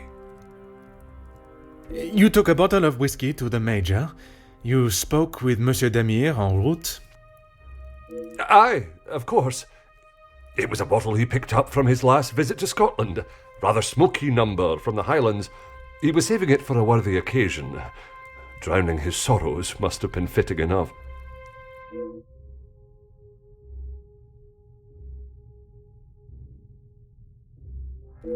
Or was it the one from the West Coast? You'll have to excuse my memory, Detective. It's not what it used to be. Oh, you found it.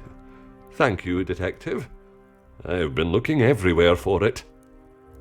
If I had lost a war medal, I would not stop until I found it.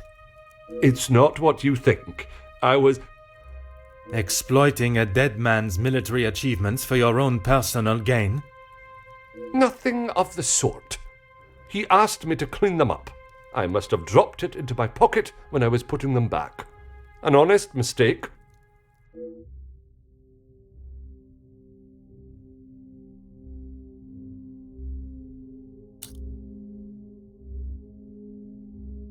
I wouldn't know. Probably. Your father was in the military for many years. That is what you told me. He was. And your family still keep his medals? They were sold. And why was that, monsieur? Is my family on trial now, Detective? Only you, monsieur. And I repeat my question. Because we needed money. Voila.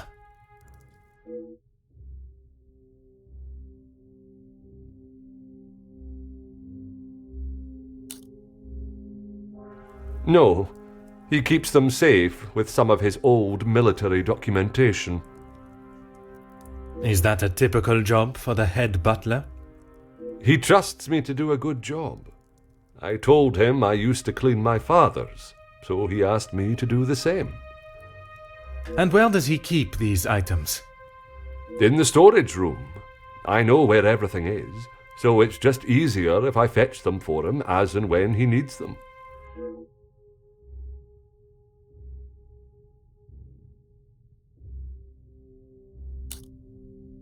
It's certainly better than my last. You are paid a fitting wage for the work that is asked of you? I'm sure the lady of the house would not want me discussing it, but I should not complain. That is not the most convincing answer, monsieur. Between you and I, we all work very hard here, and it would be nice if we were rewarded for it.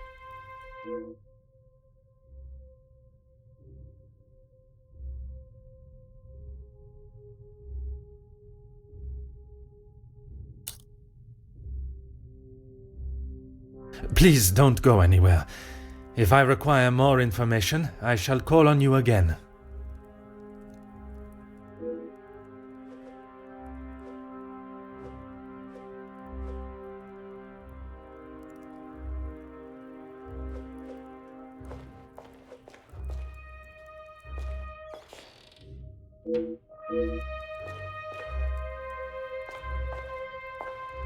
Mademoiselle, I shall keep my questions brief. I don't know what else I can tell you. You have been honest with me so far. All I request is that you continue to do so. Oui, détective.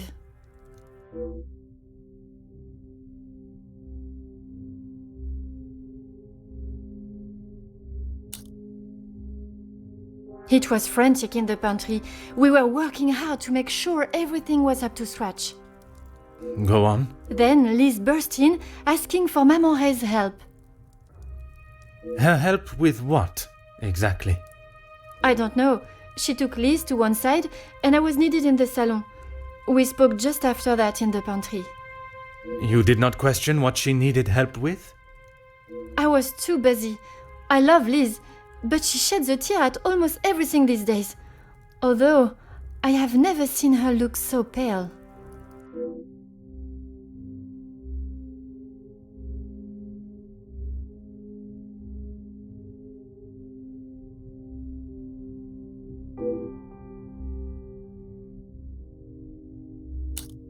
Merci. I shall return if I have any further questions.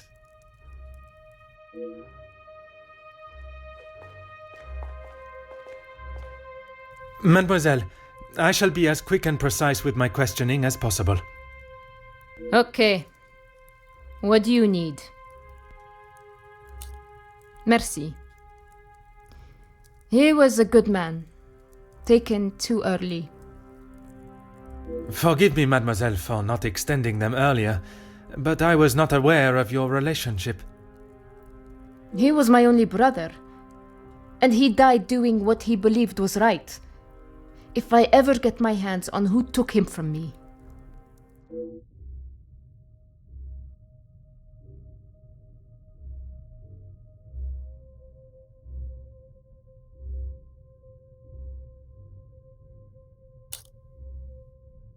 You say the riots, but it was the strike he was part of.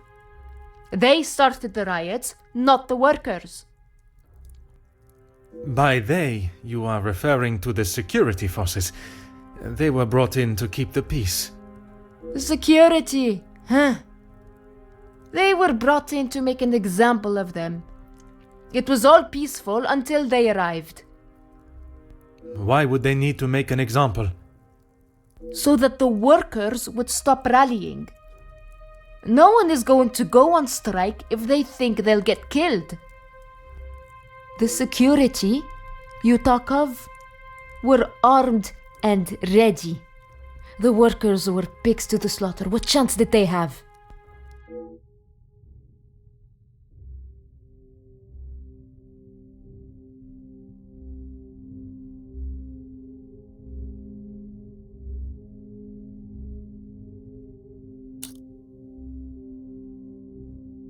Yes. This was before or after Archibald took him a bottle of whiskey? Before. You are sure? It may have been after. The whiskey is kept in the cellar with all the alcohol? It is. Then you must have noticed him going into the cellar and returning with a bottle through the pantry, no? Yes, I suppose I did. It must have been before then.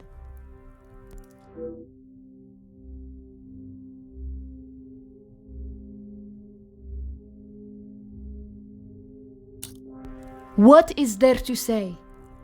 Being locked away in the pantry, I don't see her for most of the day. That may be, but she came looking for your help before dinner was served, did she not? She wasn't feeling well, that's all. And she came to you? I told you, we are a family here. The girls come to Mama Reh if they have a problem, and I fix it.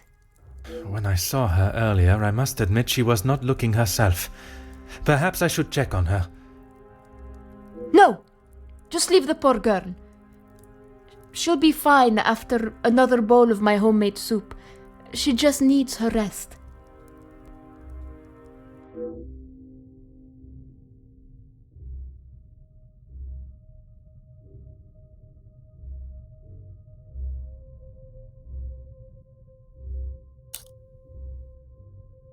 Merci, mademoiselle. That is all for now.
Another success. I never doubted myself.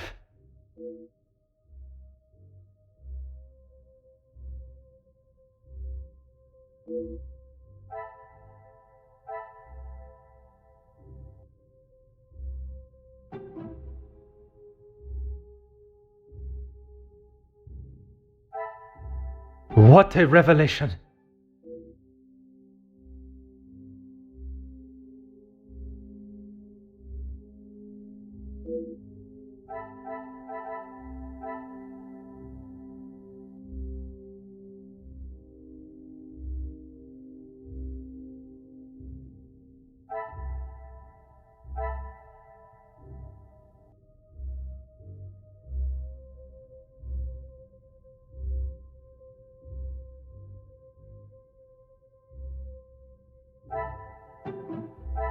Magnifique.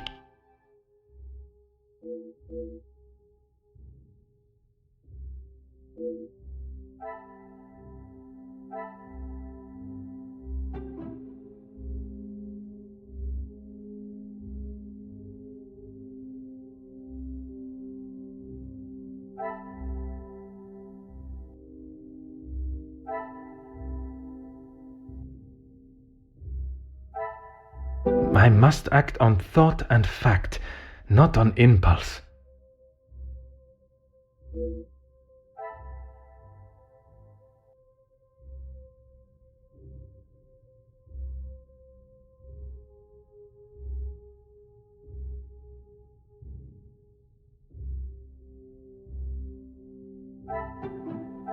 I should not be surprised by my own skills of...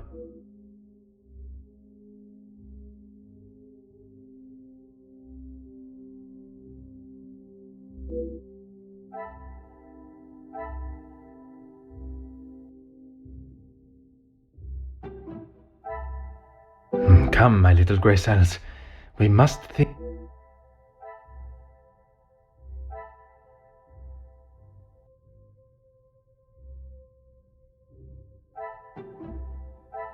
Some would say a lucky guess.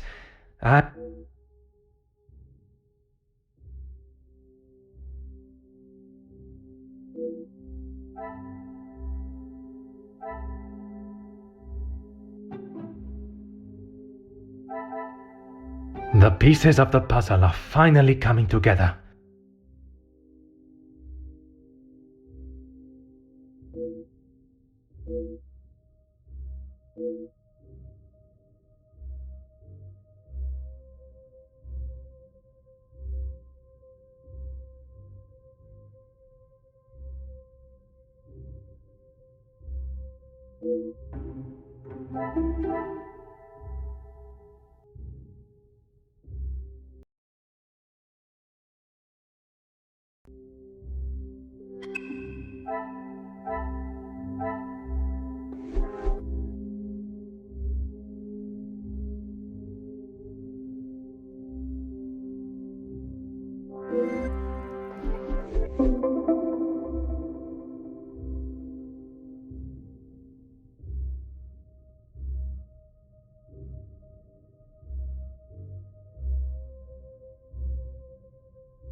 Things are beginning to become clearer.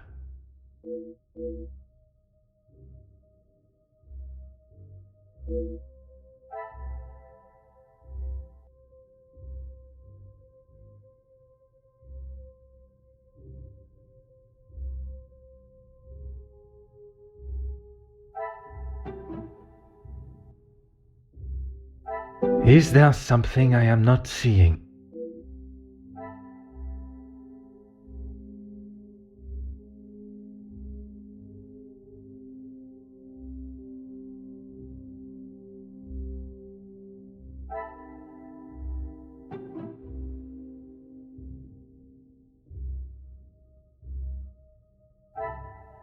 Another success. I never doubted myself.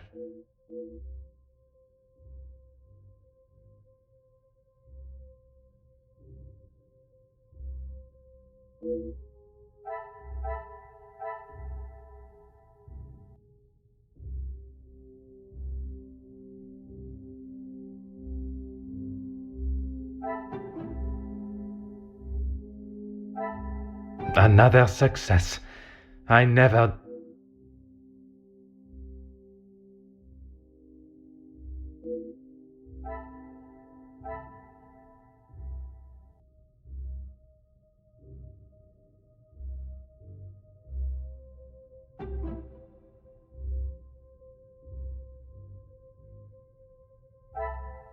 I should not be surprised by my own skills of deduction.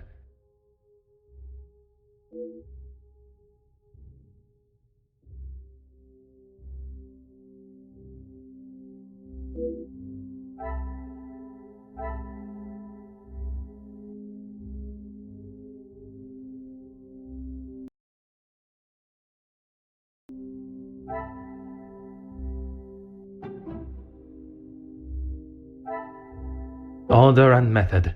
That is the way to solve the problem.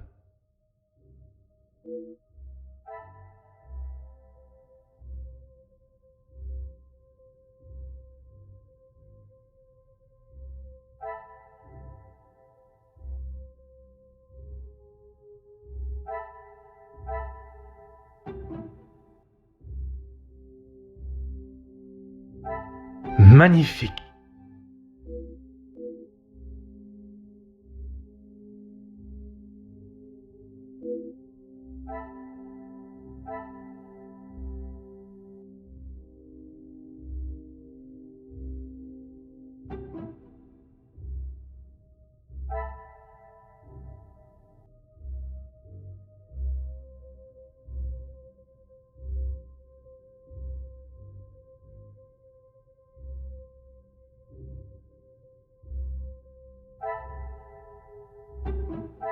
What a revelation!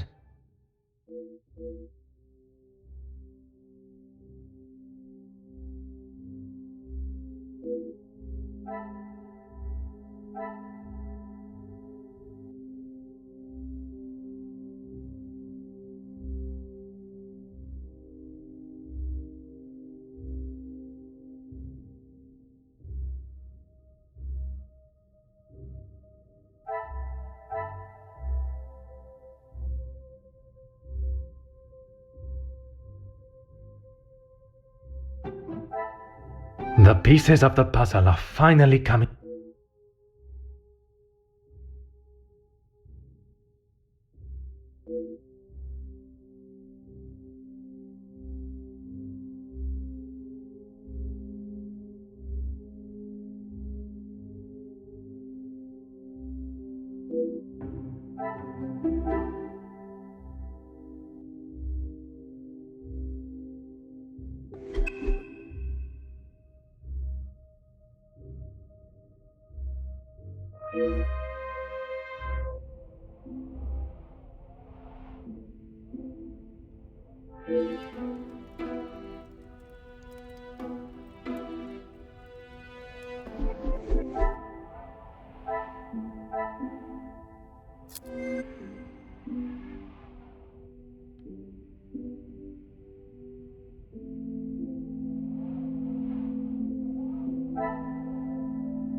Some would say a lucky guess.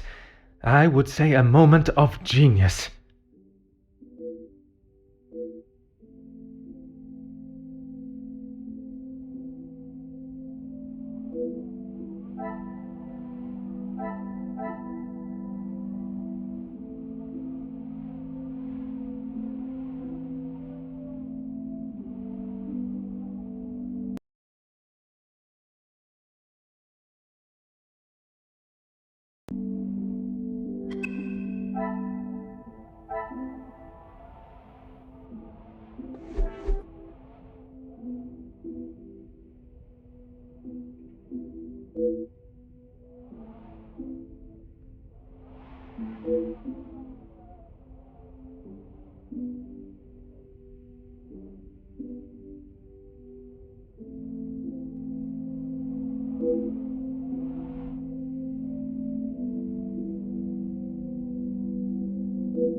Monsieur Sterling.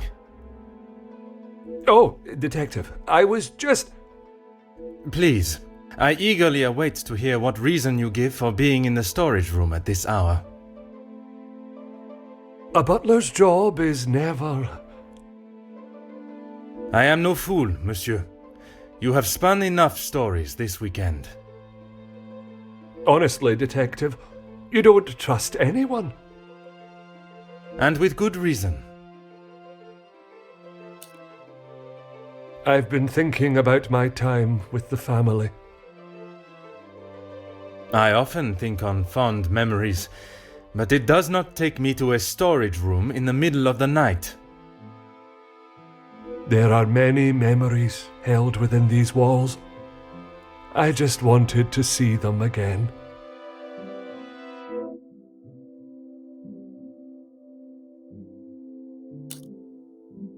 I didn't realize the noise I was making. Obviously. Were you preoccupied looking for another of the Major's medals? Of course not. I already explained. No, monsieur. You attempted to dupe me again into believing one of your stories. Please, Detective. I know you know how it ended up in my possession. I was just trying to get some extra money together to send home. I can't lose this job. If Lady Van den Bosch found out... Theft of a medal would be the very least of your problems. Deceive? I'm sorry that I lied to you about the medal.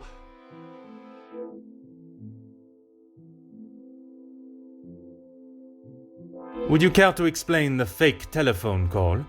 It was purely for my benefit, no? Why would I fake a telephone call? The same reason that Mademoiselle Rihanna dressed in the Major's jacket in the snow, to allow not only the guests but me to believe the Major was still alive. I didn't kill him, Detective. I know, monsieur, but I also know that you helped the one that did to cover their tracks. It wasn't like that. We were just trying to help. She had no part in it. You never let on. How long have you known it was her? Monsieur, I am Detective Hercule Poirot. I only show my hand when I deem it necessary. You will be taking her away then? She will stand trial for what she has done. But you don't know the full story. She is just a servant in this house. If she is arrested, that will be the end for her. If Mademoiselle was only protecting herself, as you both have claimed, she will surely be found innocent. The Major's military storage box. The one that stored his medals. Amongst other things, yes. And those other things are? I had to protect her. If you found it when searching the study, you would have carted her off then and there. Whatever it is you have hidden, it will not remain that way for much longer.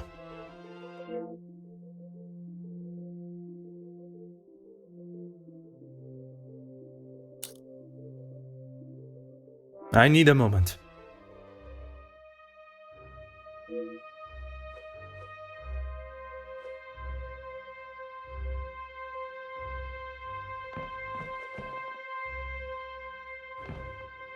Oh.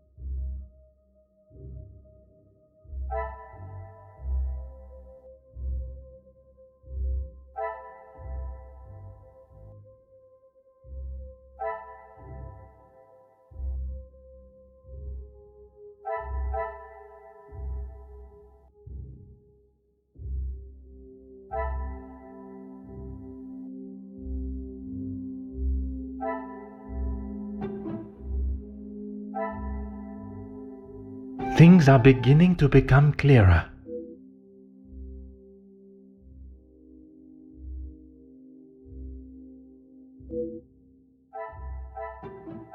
Some would say a lucky guess.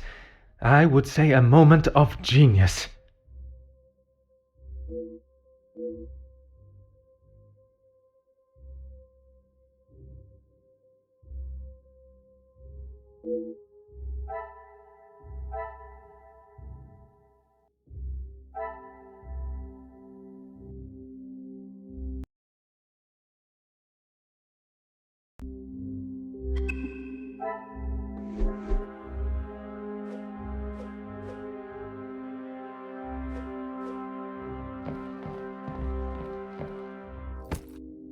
Aha.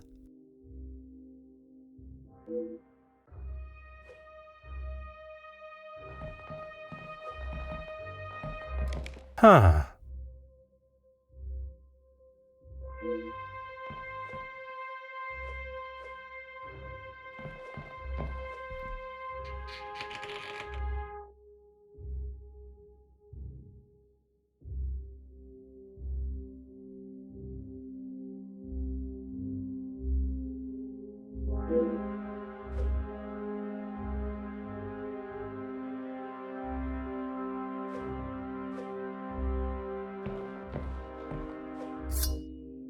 Aha.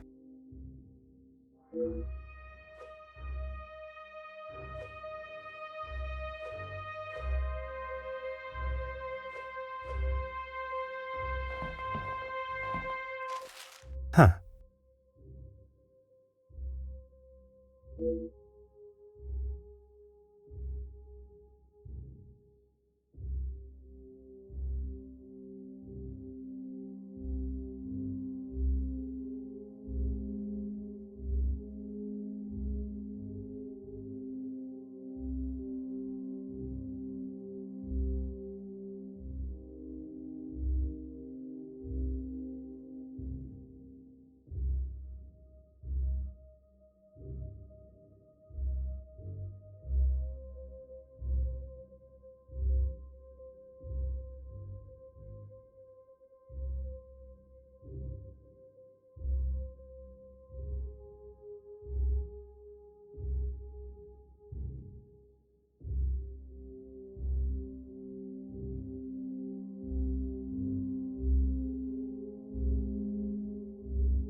Hmm.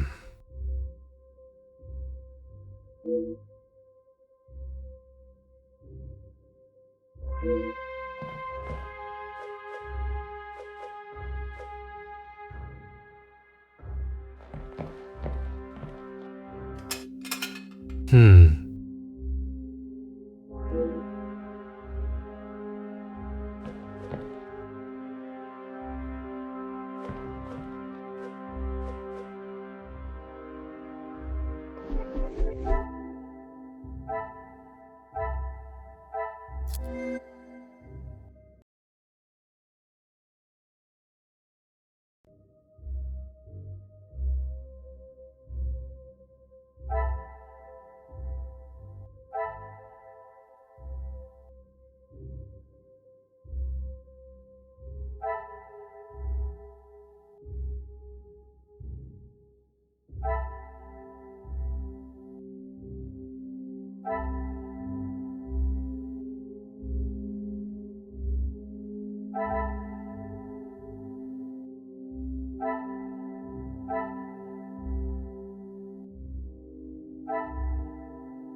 What a revelation!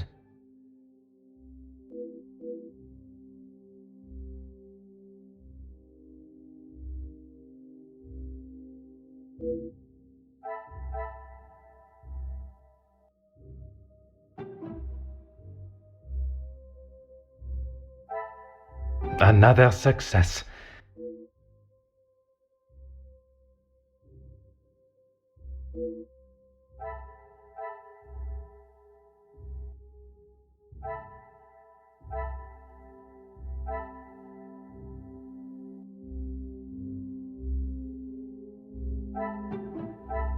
Things are beginning to be...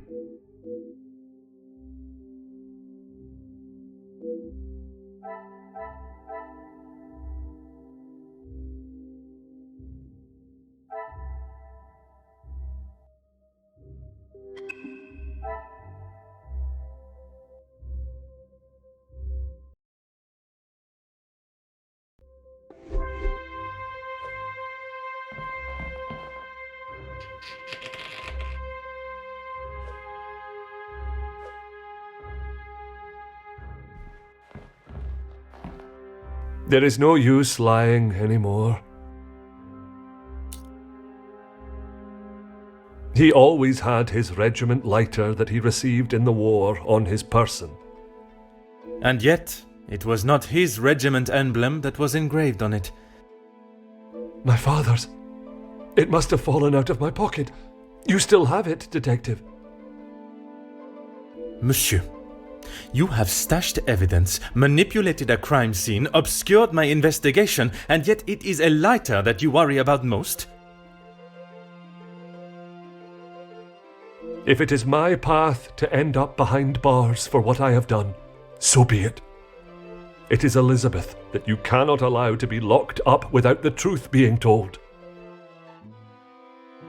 I have heard how you fought for that young maid before. Fleurette, is it? I only ask that you do the same for Elizabeth.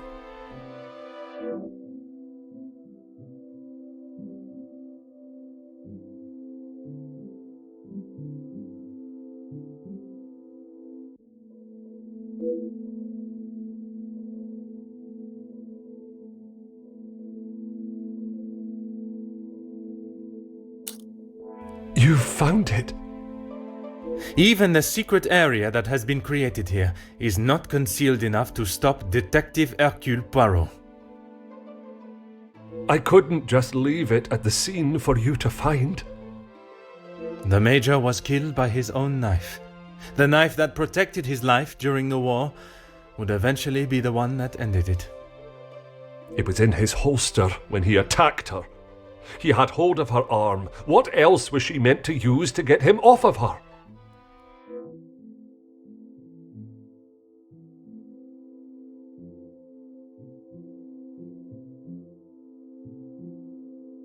She didn't plan any of it, Detective. She was only defending herself. That is what Mademoiselle told you? She did, and I believe her. You think you knew the Major, but you had no idea. He was a monster and had more secrets than all of us combined. That may be true, but that does not excuse what she has done. Put yourself in her shoes for a minute. If a man like that had attacked me the way he did Lizzie, I would have done a lot worse to him.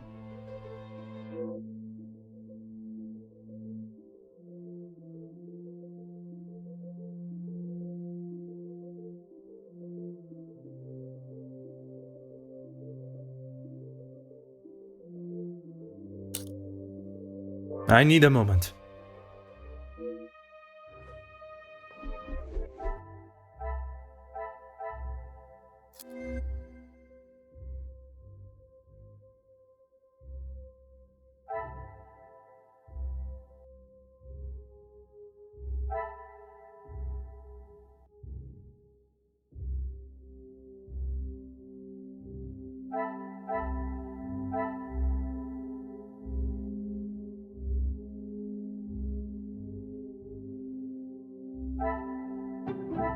I should not be surprised by my own skills of det.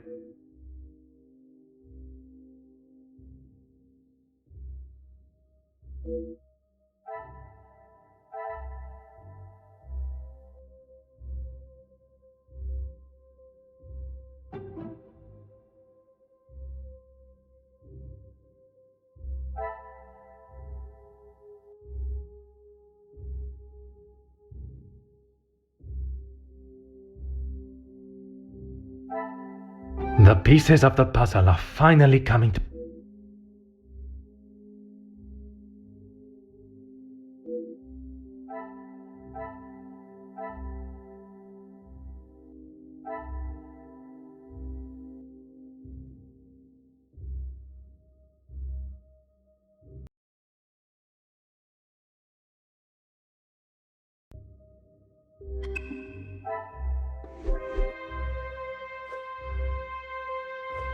There is no use lying anymore. When you asked me yesterday about seeing someone out there, I thought the game was up. That does not explain what you were doing out there. When Lizzie took me to the study, the knife was still in the Major's chest, and I knew I had to get rid of it. I dropped it out of the window, knowing no one would be going outside. It was fine for the time being, but I couldn't risk it being found when the snow melted. So you collected it under the cover of darkness and stowed it away in here where you thought no one would find it. After your questioning in the pantry, I knew you were onto something, and I couldn't leave it here. And where did you plan on moving it to? Honestly, I don't know.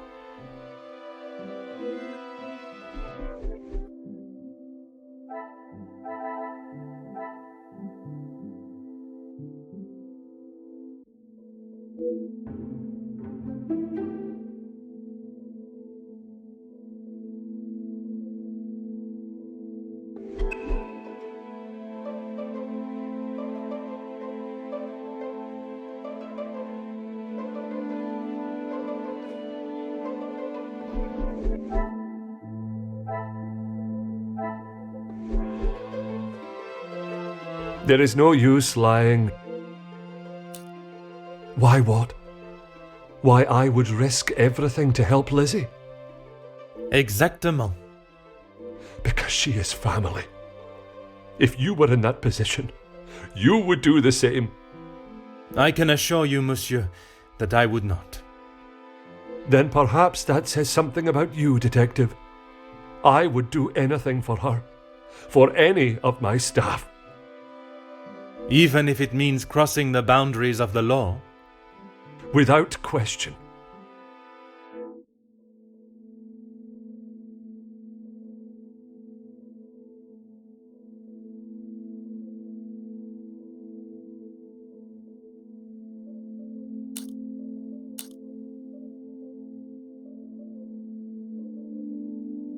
Aye, detective, but please, you have to help Lizzie. It was all an accident. She doesn't deserve to spend the rest of her days behind bars because of that man. If she is put behind bars, it is because that is what the courts have decided upon. Detective, you can't be so cruel. It is not cruelty, monsieur. It is the law.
Magnifique.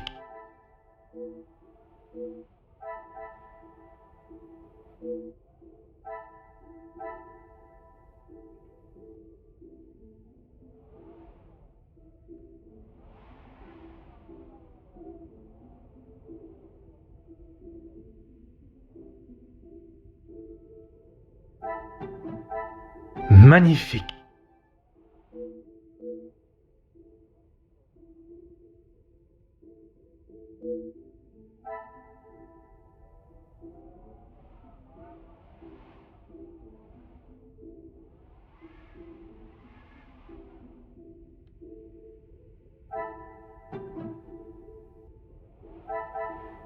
The pieces of the puzzle are finally coming together.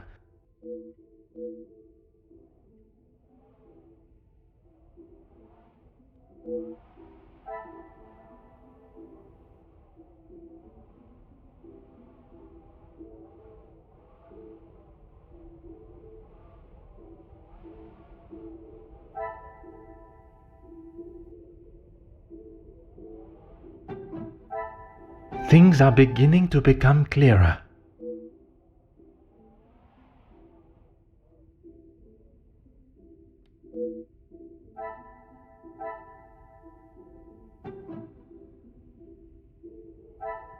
Some would say a lucky guess. I would say a moment of genius.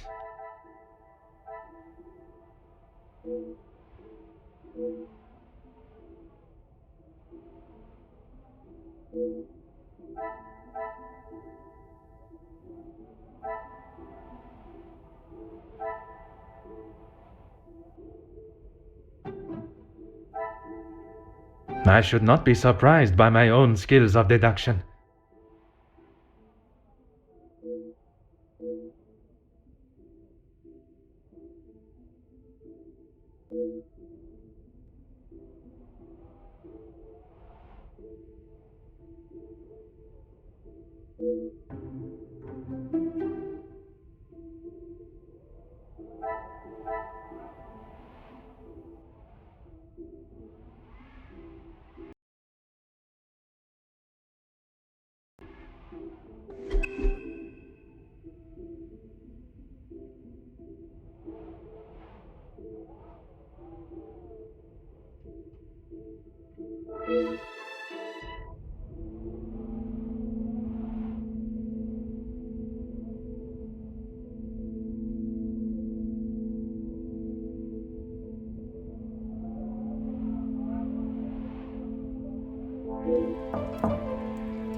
Detective Poirot, I'm glad you're awake. Bonjour, mademoiselle. It has certainly not been a night of peaceful sleep. There is something that we must discuss. Please, detective, I'm not sure I can take any more surprises like last night. I'm afraid this may be the most upsetting of them all. You have found Felix's killer, haven't you? I have. And the guilty party will certainly come as a shock. Detective, please. It was Mademoiselle Elizabeth that was behind the Major's death. You must be mistaken. Elizabeth could not do such a thing. I assure you I am not. It is something I spent much of last night deliberating. When you spoke of the telephone lines being out of order, it made me question the conversation I thought I had heard Monsieur Sterling make with the Major before connecting the call to him. But it hasn't been working all weekend. Exactement, mademoiselle. That is when I knew I had once again been lied to.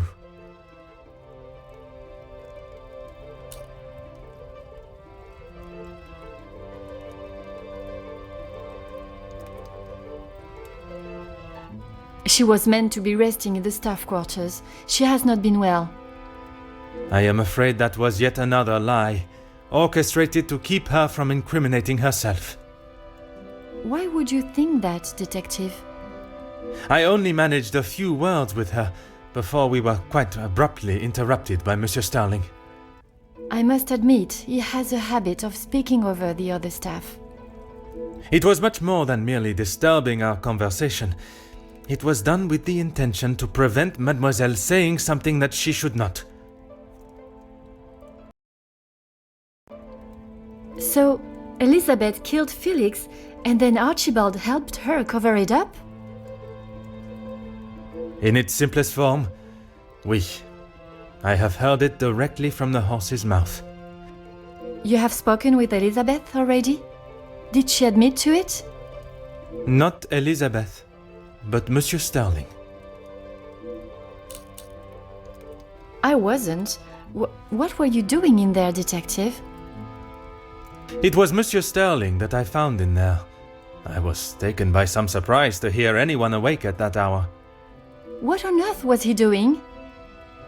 He claimed he was merely reminiscing of his time with the family. You don't believe him? It did not take long for me to uncover the truth of why he was there, and the location of the Major's murder weapon. Hidden area? A room that held all of the Major's secrets.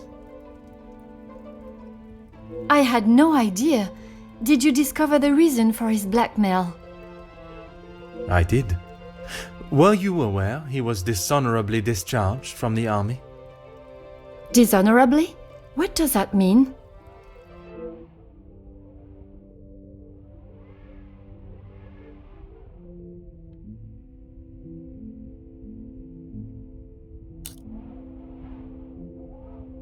Yes, Gideon told me about the conversation you had. It is really quite upsetting. Zachariah was adamant of the Major's cruelty during the war, but the extent was not known until now. He killed a number of prisoners, men that were friends of Zachariah. Surely not. He would not do such a thing. They must have been trying to escape. I am afraid not. They were in fact unarmed. Oh, detective. It is the reason he was discharged, denied his military pension, and I believe the reason he fled England. He had been such an important part of my life for so long, but I feel like I hardly knew him. In a sense, you said it was she that killed him. It was her hand that held the knife, but he was quite insistent it happened in self-defense. In all of the years I have known her, she has barely even raised her voice. I cannot believe she would do something like that out of malice. The whole truth cannot be known until Mademoiselle Elizabeth has told her story.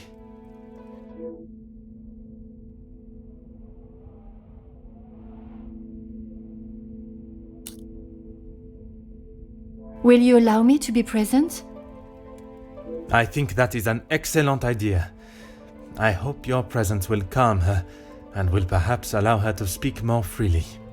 Please, detective, I know she has done a terrible thing, but I beg of you to give her the time to explain herself. I will offer Mademoiselle Elizabeth the fair trial that she deserves, as I would with any suspect. Thank you, Detective Poirot. Would you bring Mademoiselle Elizabeth to the study, where we will not be disturbed? Of course, I'll find her immediately.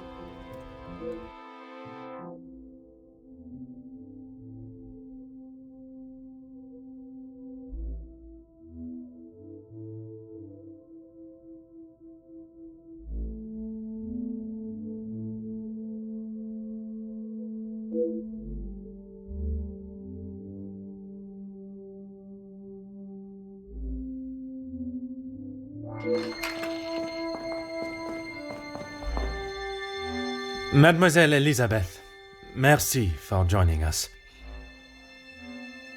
Miss Angeline said you requested to see me urgently. We have some serious matters to discuss, and I would like to waste no further time. Oh, yes, Detective. Still not quite myself. I was surprised when Monsieur Sterling hurried you to assist Madame Vandenbosch last night. I should not have avoided my duties for so long. The house does not stop because I'm feeling a little under the weather. That is true, but you cannot be expected to complete all your tasks if you are not in the right frame of mind. Honestly, Detective, it was best for me to not sit and wallow anymore.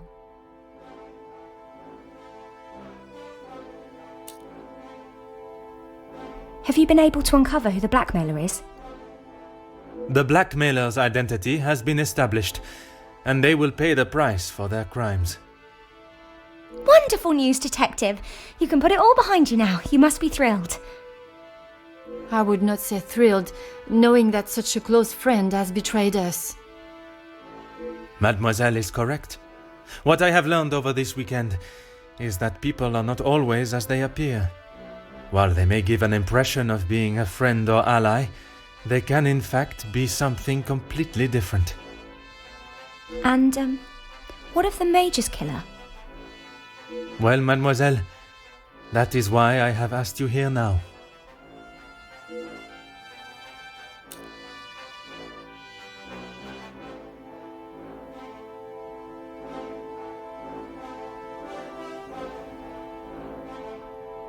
I'm not quite sure what you want me to say, Detective. Your honest opinion is all I ask, and, s'il te plaît, do not hold back. No one else felt it necessary. We only spoke when there was something in the house to be done. We did not speak of interests or pastimes. You knew of his work with Monsieur de Silva? I only know what is required of me to know, and that is very little. But you were aware of his work as security at Monsieur de Silva's factory. I was. The factory your beloved Luke worked at, before he was cruelly taken from this world. Yes, Detective. Yes, that is where he spent his last moments. Standing shoulder to shoulder with his fellow workers. The resulting riots were a terrible tragedy, one that I hope we will not have to see or experience again. Something that could have been avoided had the Major and his team done what was required of them. Nobody deserved to die that day. Not my Luke.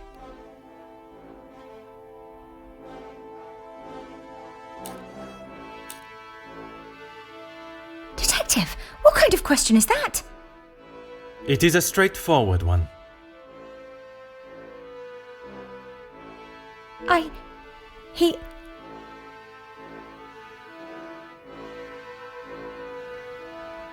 Mademoiselle, if there is something you wish to tell me, now is that time. I'm sorry, Detective, I just don't know how to answer it. Let us consider what we know of the Major. He fronted the militia that attacked the workers at the strike, You were aware of this? I... You finally had someone to blame for Luke's death. Someone conveniently located in the same house, alone in his study. No, Detective. It wasn't like that. Tell me what happened with the Major on the evening of his death. I was only in here trying to prove what I heard Mr. Beckers say. I was going to report him, I swear. Miss Angeline, you believe me, don't you? I want to. I am still trying to understand it all myself. Why don't you start from the beginning? I was delivering Miss Angeline's dress to her room when I heard Mr. Beckers arguing with the Major in his study. They were ever so loud. I thought the whole house would have been listening to what they were saying. Mr. Beckers was talking about the factory strikes and how it was the Major's fault. He told him that if he didn't own up to his crimes, he would go to the newspapers. I cannot imagine the Major would have taken kindly to Monsieur Becker's threat. He didn't. He called him some rather uncouth names before Mr. Beckers left and went downstairs. I made sure to keep out of sight. After the altercation between the Major and Master Gideon, you went to speak with him outside, and I thought I could look around his study without anyone knowing. I had to know for sure. If it was true, he deserved to be held accountable. And did you find the proof you are looking for? I found a payment from Mr. De Silva, but there was nothing incriminating about that. I was so nervous. I felt like my heart was beating out of my chest. And then you saw the blackmail note. I recognised the writing on the envelope. I couldn't believe it. How could he do such a thing to Angeline? To the family that had taken him in? Common sense would determine the Major was another victim of the blackmailer. If I'd have used common sense, I wouldn't have been snooping around alone in his study in the first place. I heard the footsteps in the hall, and before I could move, the Major was standing in front of me demanding to know why I was going through his belongings without permission. I tried to come up with an excuse, but nothing came out, and when he saw the letter in my hand, it was like Dr. Jekyll turning into Mr. Hyde. I tried to move around him towards the door, but he hurled something towards me and it crashed against the wall. That would explain the damage to the wall. I froze. I have never been so scared in all my life. I thought he was going to kill me there and then. And you thought you would beat him to it? Oh, Detective, you make it sound as though I had it all planned. He lunged forward and grabbed me by the arm. I tried to push him away, but he was too strong. His grip just got tighter and tighter. If only you had seen the look in his eyes, I dared not even scream. I saw the sheath on his belt. I didn't know what else to do. I didn't want to hurt him, but he wouldn't let go of me. So you took your opportunity to put an end to it all. I just wanted to get him off me. I didn't want to hurt him. I reached for it and I jabbed it at him. His grip instantly loosened and I ran straight out the door and didn't look back. You did not even look to see what state you had left him in? She had just been attacked, Detective. Oui, please. Continue.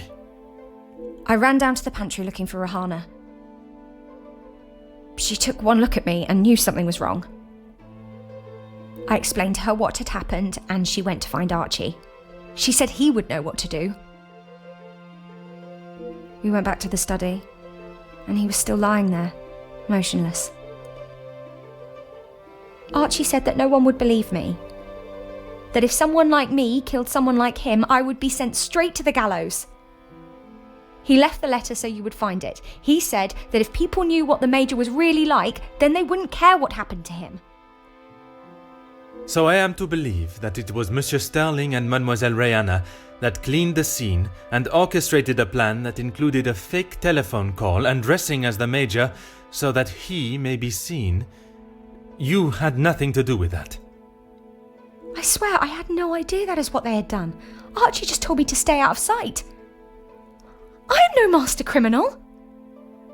Then Monsieur Sterling and Mademoiselle Rihanna will be charged for obstruction of justice and impeding my investigation.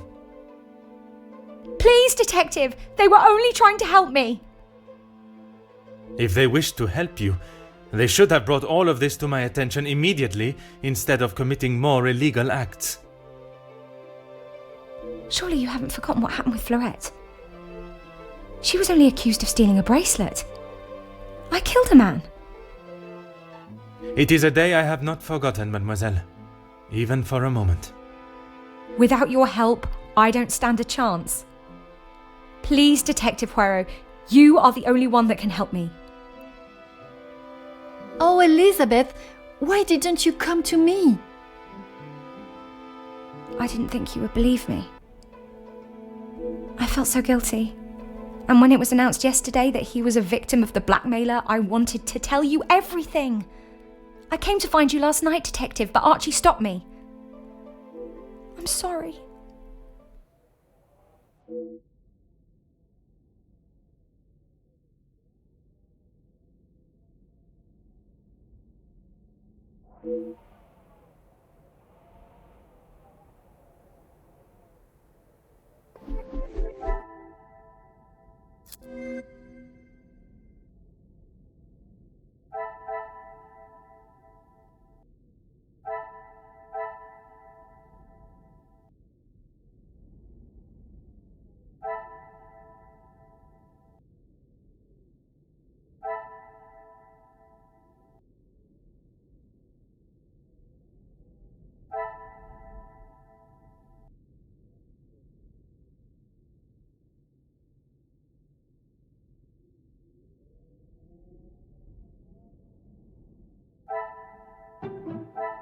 Another success.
Oh, yes, Detective. I don't know where it is. If you have been honest with me until now, I ask that you continue. I'm sorry, I really don't know. Archie dropped it out of the study window and he said he would deal with it. I couldn't bear to touch the thing.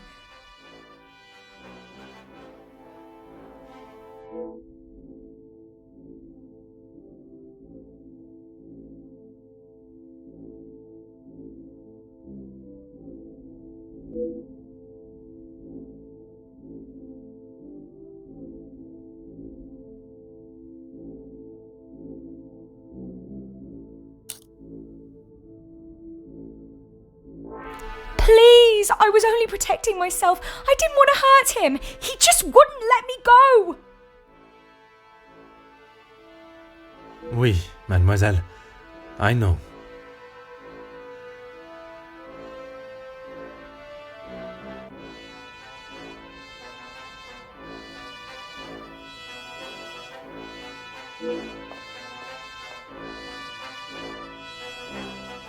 Mademoiselle tells quite the harrowing story. I cannot imagine the Major acting in such a way, but Elizabeth could not make up such a story. After learning what I have about the Major's character this weekend, I would not question the lengths he would go to in order to keep his secret hidden.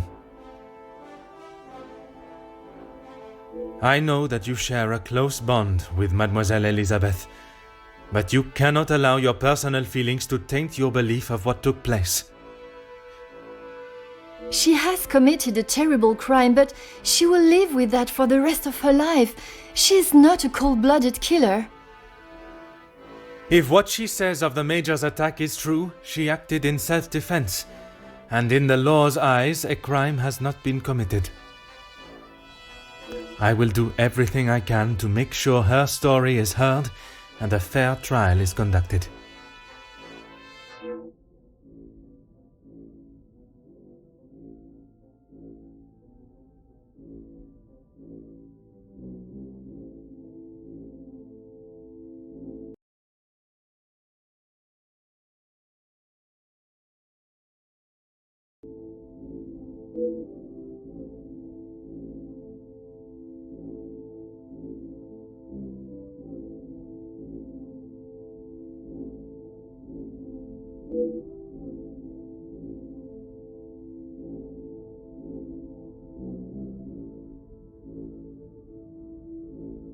Mademoiselle, it is time I addressed the house.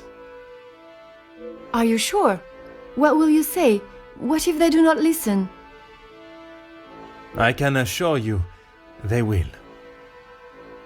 Elizabeth was right, though. She's just a servant. What if they...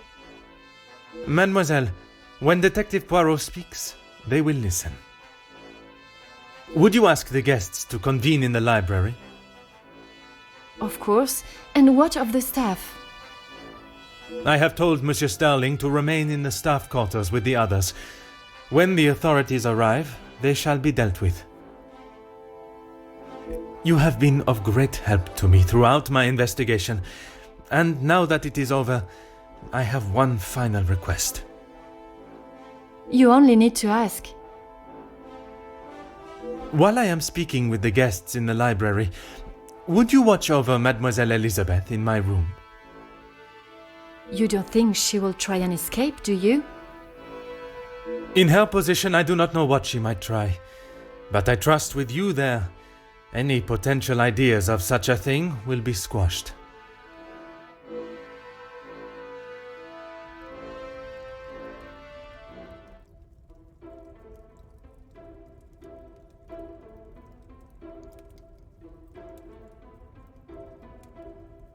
Detective, you have spent more time making us sit and wait for you than anything else. Madame Van den Bosch, if you think I have spent my time focused on anything besides uncovering the Major's killer, you are sorely mistaken. I'm sure you will be eager to share your findings with us then. All in good time, Madame. Firstly, to understand the truth of what has occurred this weekend, one must know the timeline of events that not only preceded the Major's death, but succeeded. We are all well aware of what happened before, Detective. You can save your breath. You are only aware of what the guilty parties wanted you to believe, but now I shall apprise you to the true events. The reason for us all being here, you know. The altercation between Monsieur Demire and the Major, you know. The body of Monsieur Hagen was found while we were all sat enjoying a most delicious meal. That you also know. But what was kept from us all was that his body lay on the study floor for far longer than was thought. It was that servant. She found him. S'il te plaît, monsieur. It was indeed young Inga that found the Major's body lying lifeless in the study. So it was her. Monsieur, I will not allow for any further interruptions. I return to the Major's body. If we are to believe the scene that we were presented with, the Major must have been killed during the first course of our meal, a meal that none of you left, even for a moment. Speaking in the evening, you all confirmed one another's alibis, and although there was doubt in the validity of some, I confirmed that they were indeed all true. What I could not understand was how a man came to be found dead, and every guest accounted for at the time of death. That is until I questioned the latter. Monsieur Beckers, I shall now allow you to speak. You saw the Major smoking a cigar in the snow. Is that true? It is. False. You saw what you were meant to see. Someone in the Major's coat standing outside, giving the illusion that the Major was still very much alive. Monsieur da Silva, on the afternoon of the Major's death, do you recall hearing a telephone ring? Now that you mention it, I have not heard a single ring all weekend. Correct. The telephone lines have been down for the duration of our stay, meaning the telephone call that was received and promptly directed to the Major's study was yet another act of trickery and deceit. But it did not end there. When I entered the study for the first time, it was obvious someone had already been there and falsified the scene to stage a burglary and clear away important evidence, including the murder weapon.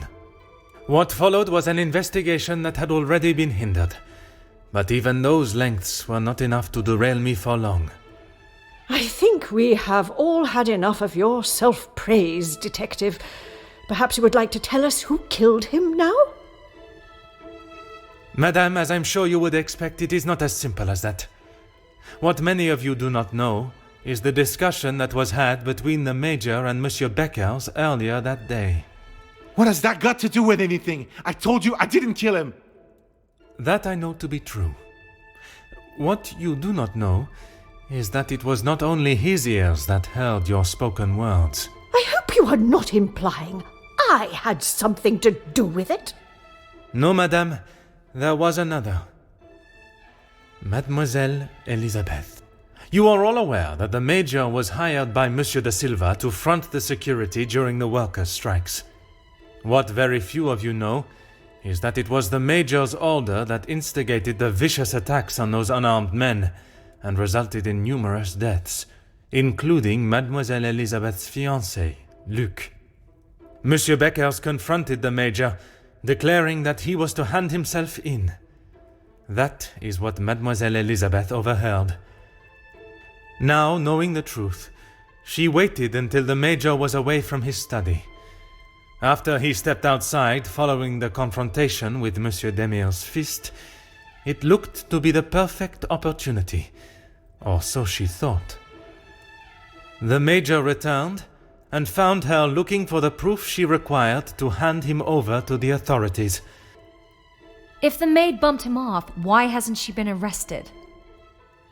The events that followed in the study are not those of a cold-blooded murder, but one of a young girl that had no other option but to protect her own life.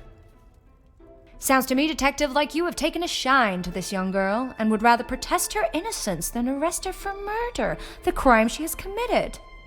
Jeez, this is gonna make for a juicy story. Mademoiselle, I ask you this. You have seen the Major's anger before, oui? What if I have? How do you think he would have reacted if someone was to find proof that he had committed a terrible act, and that if made public, would surely result in his incarceration? Exactement. It is quite the story you have told, Detective, but all I have heard is that Elizabeth overheard a conversation blaming the Major for her fiancé's death, and she murdered him in revenge.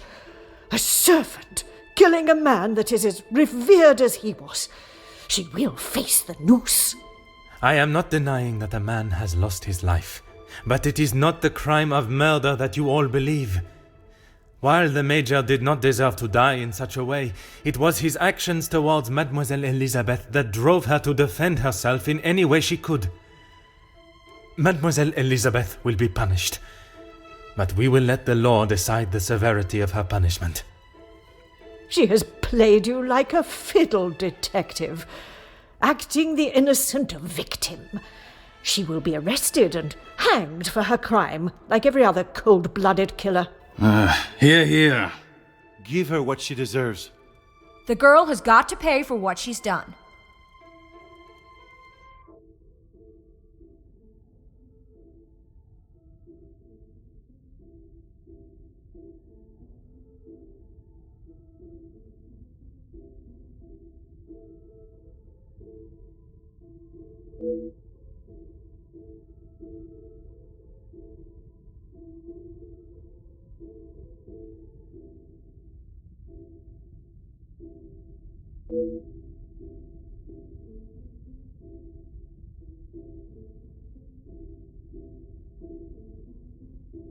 Those of you that are calling for the hanging of Mademoiselle Elizabeth, have you forgotten the roles you played? Your actions have been far from innocent. Look, Detective, I see where you are going with this, but it's not going to work. So maybe the strikes were down to De Silva and Beckers. But don't try and drag me into their mistakes. Mademoiselle Conrad, if you are so confident of your innocence, perhaps we should begin with you.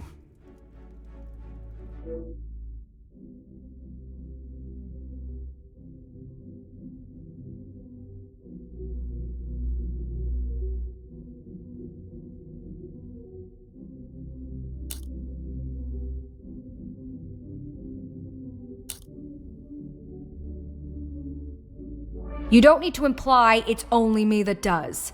Ask any of my journalists, they'll say the same. Even if in the process people are hurt? You knew the situation surrounding the strikes and only sought to swell the anger in people and create further chaos. Mademoiselle, you so often have something to say. Now is not the time for silence. You really are delusional. Maybe you should just keep your theories and claims to yourself.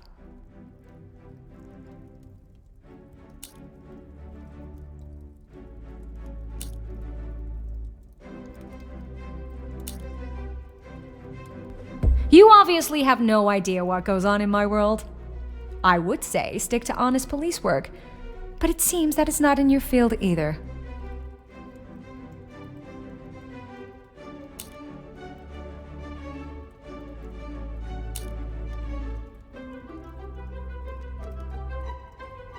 Look, it's...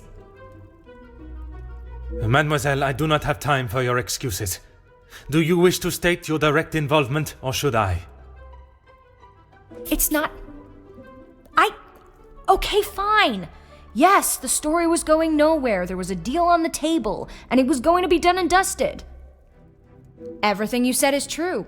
I wanted the story. The scoop that would have blown the others out of the water. I never wanted anyone to get hurt. But I can see what I did wasn't right. I didn't think you had this side in you. I can see now why Angeline asked for you personally. You're not like other cops. It's clear it's the law and doing the right thing through and through with you. If you say it was self-defense, I believe you. We can't just forget what that girl has done. It's not Jackie's fault, or any of ours, that she decided to do what she did. Monsieur Beckers, you are the last person I expected to defend Mademoiselle Conrad. We talked only last night, and correct me if I am wrong, but you have already declared the role you played. To me, at least. Yes, we talked. It's just not fair of you to attack Jackie like that, putting words in her mouth until she succumbs to your plan.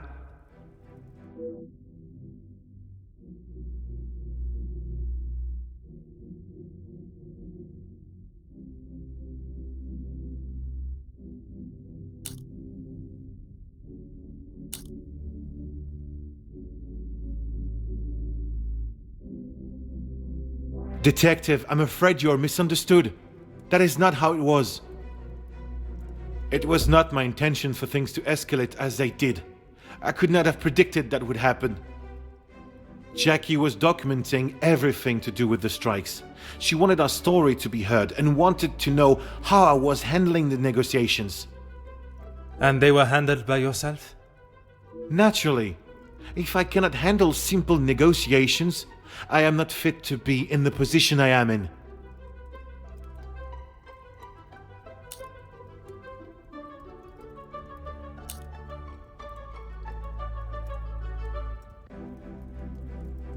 I was only pushing for what my men deserved, what they needed.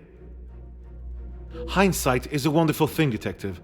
Surely you must know that. Nothing is ever simple, Detective. I'm sure you understand that better than anyone.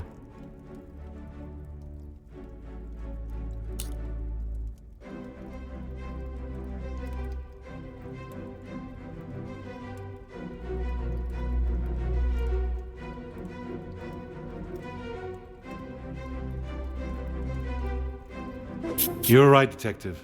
I have tried so hard to deny my part, but I know only too well that my decisions led to the death of those men. I know I cannot excuse what I've done. I just want you all to know that I am not a hateful or malicious man. I only wanted to prove that I was the right man. I have lived in other shadows for so long. I thought I would be able to finally step into the light and be the one that everyone remembered, not forgot. Monsieur da Silva offered me a deal and I turned it down. I thought I was doing right by the workers, but it was only myself I was thinking about. What more proof do you need? He said it himself. I made a generous offer to reach a resolution, and he turned his nose up at it. It was not that simple, though. Oui, an offer was made, but Monsieur Beckers and the workers would never have been forced into that position had their working conditions been satisfactory to begin with. This is outrageous! Do you plan on blaming everyone for doing their jobs? I suppose it makes you feel better about yourself, doesn't it?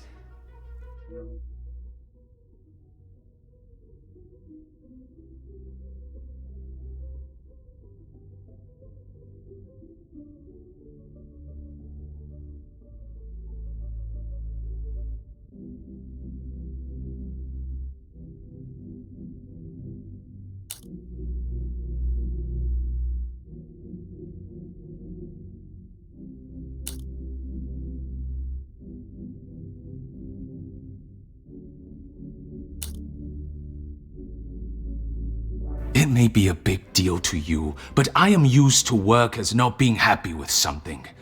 And most of the time, that unhappiness is directed at me. When you're in charge of your own factory, you'll understand. I handle the situation the best I could. If you think otherwise, maybe you have proved us all right that you aren't the great detective you claim to be.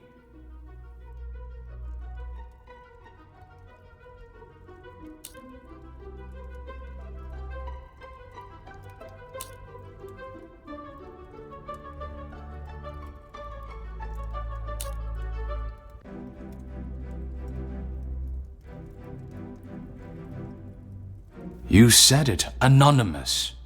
I don't know them, and it doesn't sound like they know me. When you have something people want, money, they will do anything, including constructing lies to get their hands on it. Monsieur da Silva, you seem to have forgotten our previous conversations. I recall them just fine, thank you. A police officer trying to manipulate facts to fit his own agenda. Shocking.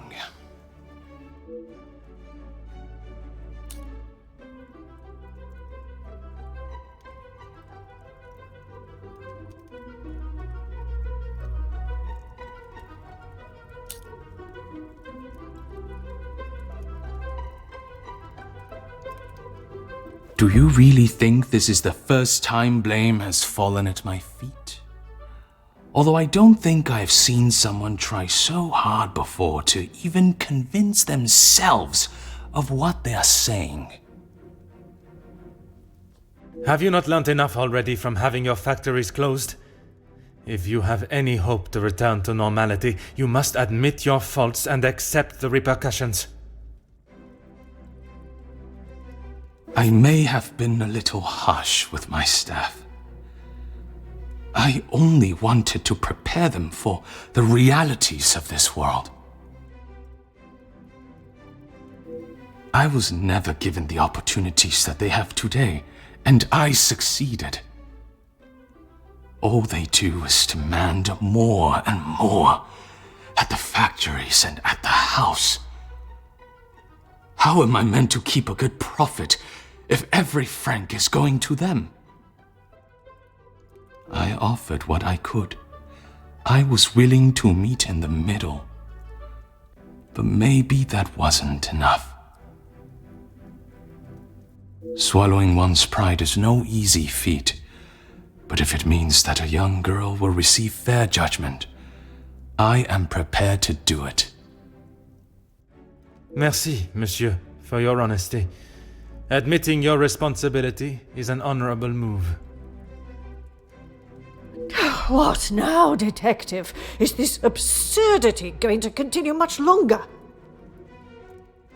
Even after all your attempts, Detective, Felix was still murdered. Self-defense or not, she chose to hide what she had done because she knew what she had done was wrong, and she will be punished for it. It was not choice to hide anything, madame. If in her position, I ask, what would you have done? The Major has already furiously thrown an object at you, barely missing your head, and now has hold of your arm. But I wouldn't have driven a knife into him, that I can tell you for sure. She is no fool. She intended to kill, not to defend.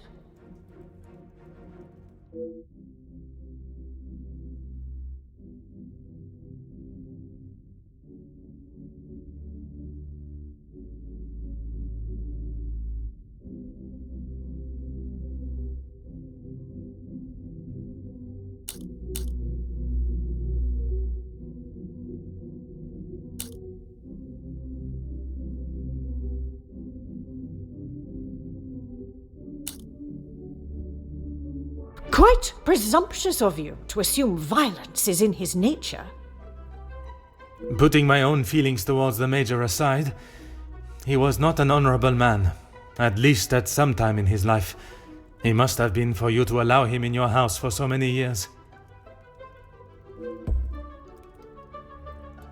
So, even you confirm he had a history of aggression.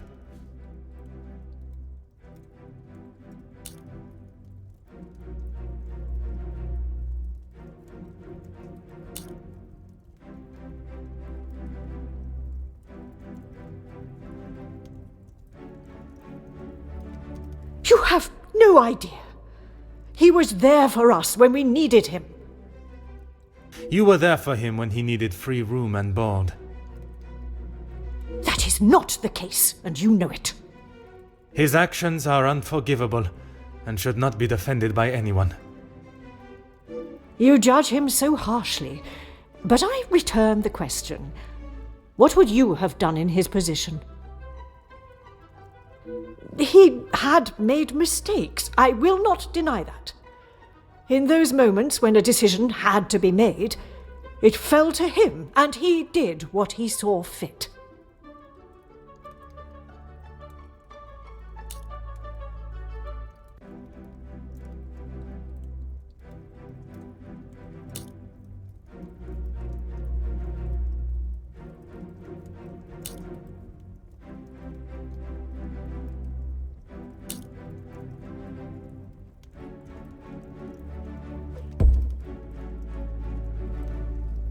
S'il te plaît, madame. I ask that you consider everything you know of the Major carefully. He was not always like that. The man that I called a friend would never have done what he has.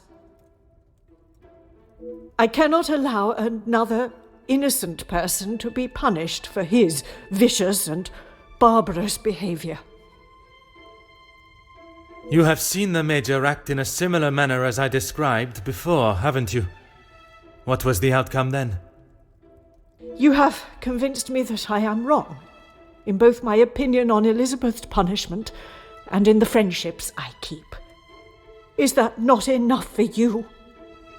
Not when a potential crime has been committed, and I fear an innocent party may have been punished for it.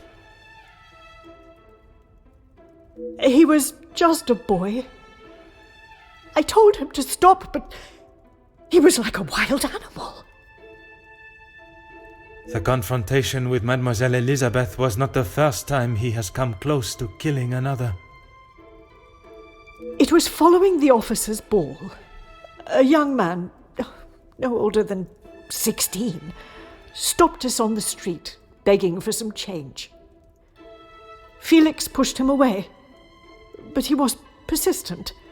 He only wanted a few coins. Like a flash, Felix snapped and wouldn't let go of him. He would not stop punching him. I have never seen anything so brutal. But he was never charged for the attack. Felix called the captain at the station and said that the boy had tried to rob him, and he was merely defending himself. The boy was thrown behind bars without a second thought. It was a full week before the bruises on Felix's knuckles finally faded. And even after witnessing such a brutal assault, you still support him. You still believe that he had not attacked Elizabeth. The days following, he showed no signs of remorse, no apology to him or to me. I blamed it on the amount he had had to drink. But when you began talking about him finding Elizabeth in his study, I somehow knew it had happened again. Had you been open about the Major's temper, this could all have been avoided. When you tell the courts the truth, Mademoiselle Elizabeth's self-defense plea cannot be ignored.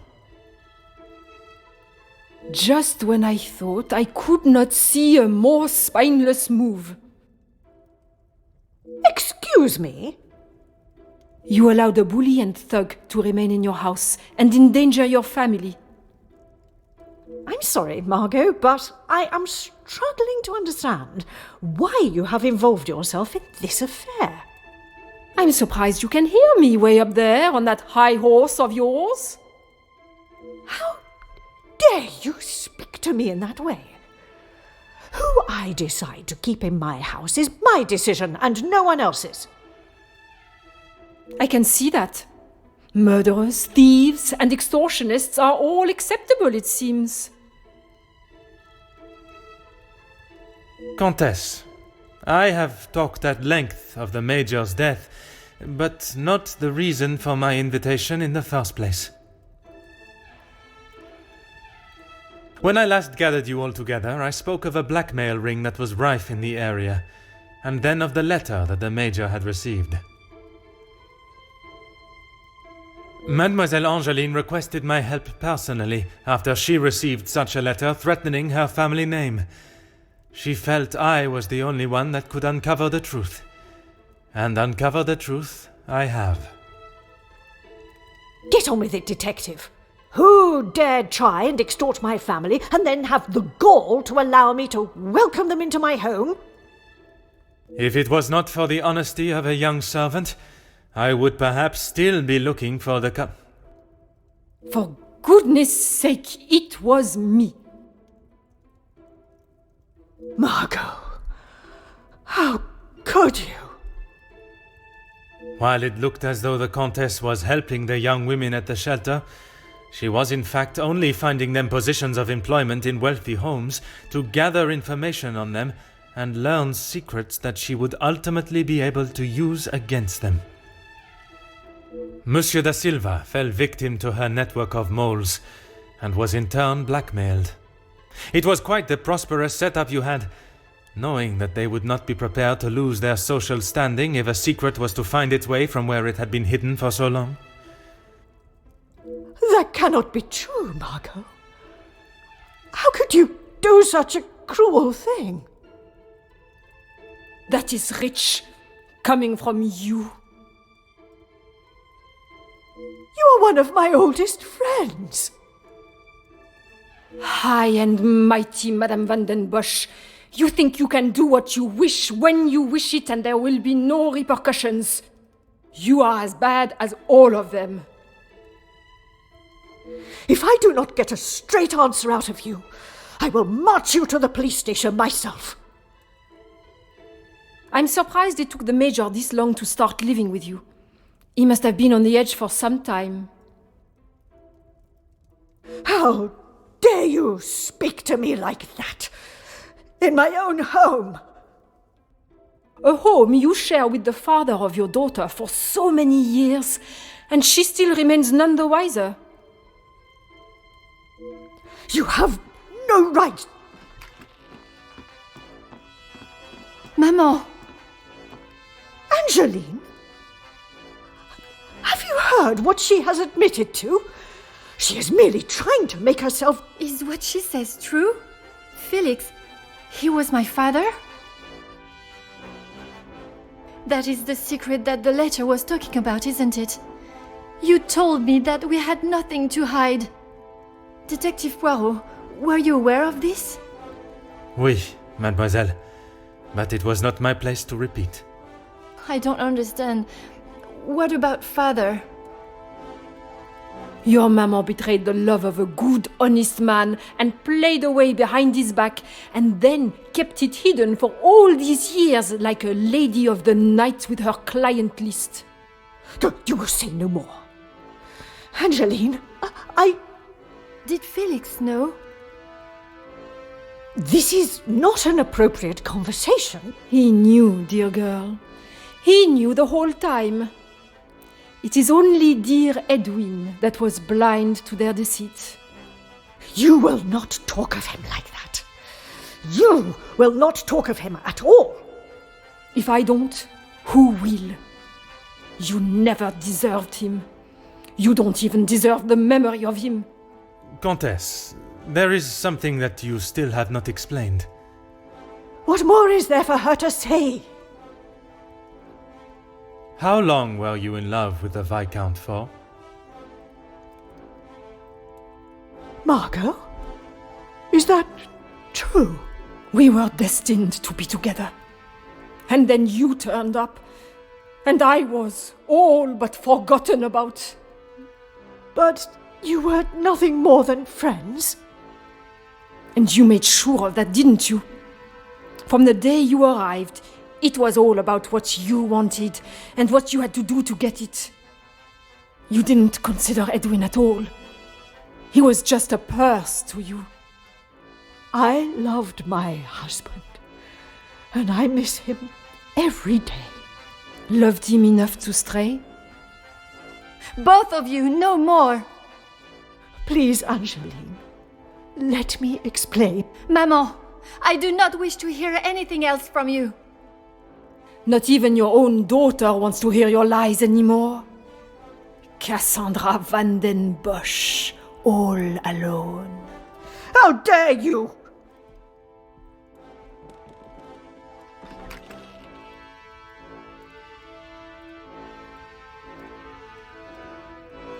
While I feel a sense of satisfaction and pride in solving both cases, there is still a part of me that is reluctant to revel in triumph. I am content with the unmasking of Comtesse de Vos as the blackmailer, and knowing that she will pay for her crimes. But it is the justice for Mademoiselle Elizabeth that worries me. She will stand in a court of law, and I can only hope that they can see she acted in self-defense. I must trust that our legal system and justice will prevail, and a fair sentencing will be given. In protecting her own life, she took the life of another. Perhaps the guilt she must live with is a greater punishment than any sentence she can receive.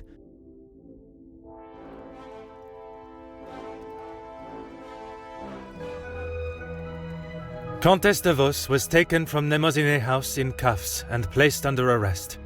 Although she initially tried to plead her innocence, Inga, along with a number of other girls that the Comtesse had found employment for, came forward and made full statements.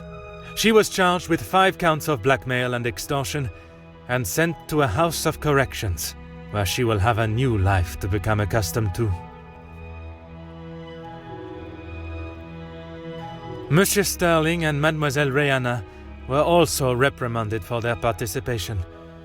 While they may not be facing time in prison, tampering with a crime scene and obstruction of a police investigation are certainly not something that houses and new employers will look positively on.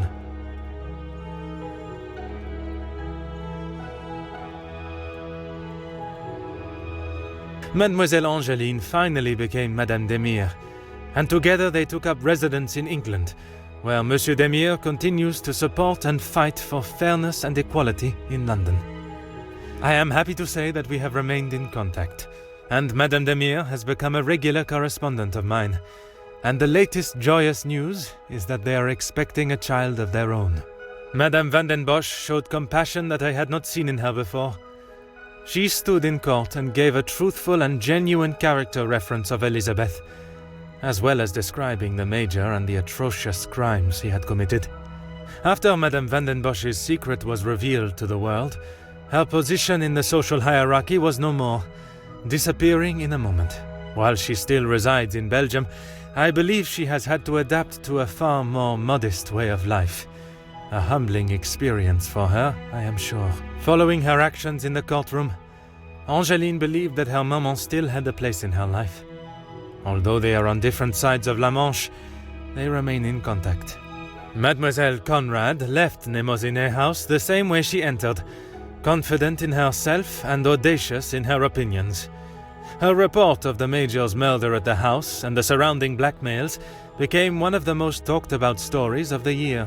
While there were certain details of her own involvement that did not make it to print, she was really quite complimentary about the detective at the heart of the case. Monsieur de Silva tried to continue in his position as factory owner and business entrepreneur, but after his accounts and business dealings were investigated following the details of his blackmail being made public in Mademoiselle Conrad's article, his illustrious business empire began to crumble and is now facing an international corporate investigation. Monsieur Beckers stepped down from his position as union leader, accepting that he was no longer fit to represent the workforce that, in his words, he had let down on a scale of unmeasurable proportion. Although he is no longer the voice of the workers, he continues to support them from behind the scenes. Monsieur Zachariah and his brother made amends, and returning to his family home, and after sobering up, he was able to find the help that he required. I understand that he is now helping fellow soldiers with similar conditions. And Mademoiselle Elizabeth, she stood before a court, and while the proceedings were deemed controversial, the charges against her were dropped, and the reasoning of self-defense was accepted by the presiding judge.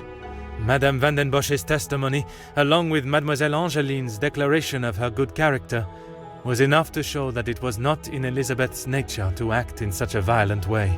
The abundance of evidence against the Major, and his violent and cruel nature, including his appalling acts during the strikes and the war, was more than enough to prove that Mademoiselle Elizabeth had no other option in that situation but to defend herself in any way that she could. With the new arrival of Madame and Monsieur Demire's child next year, they have agreed to give Elizabeth the opportunity to return home to England and take up a position in their home as nanny.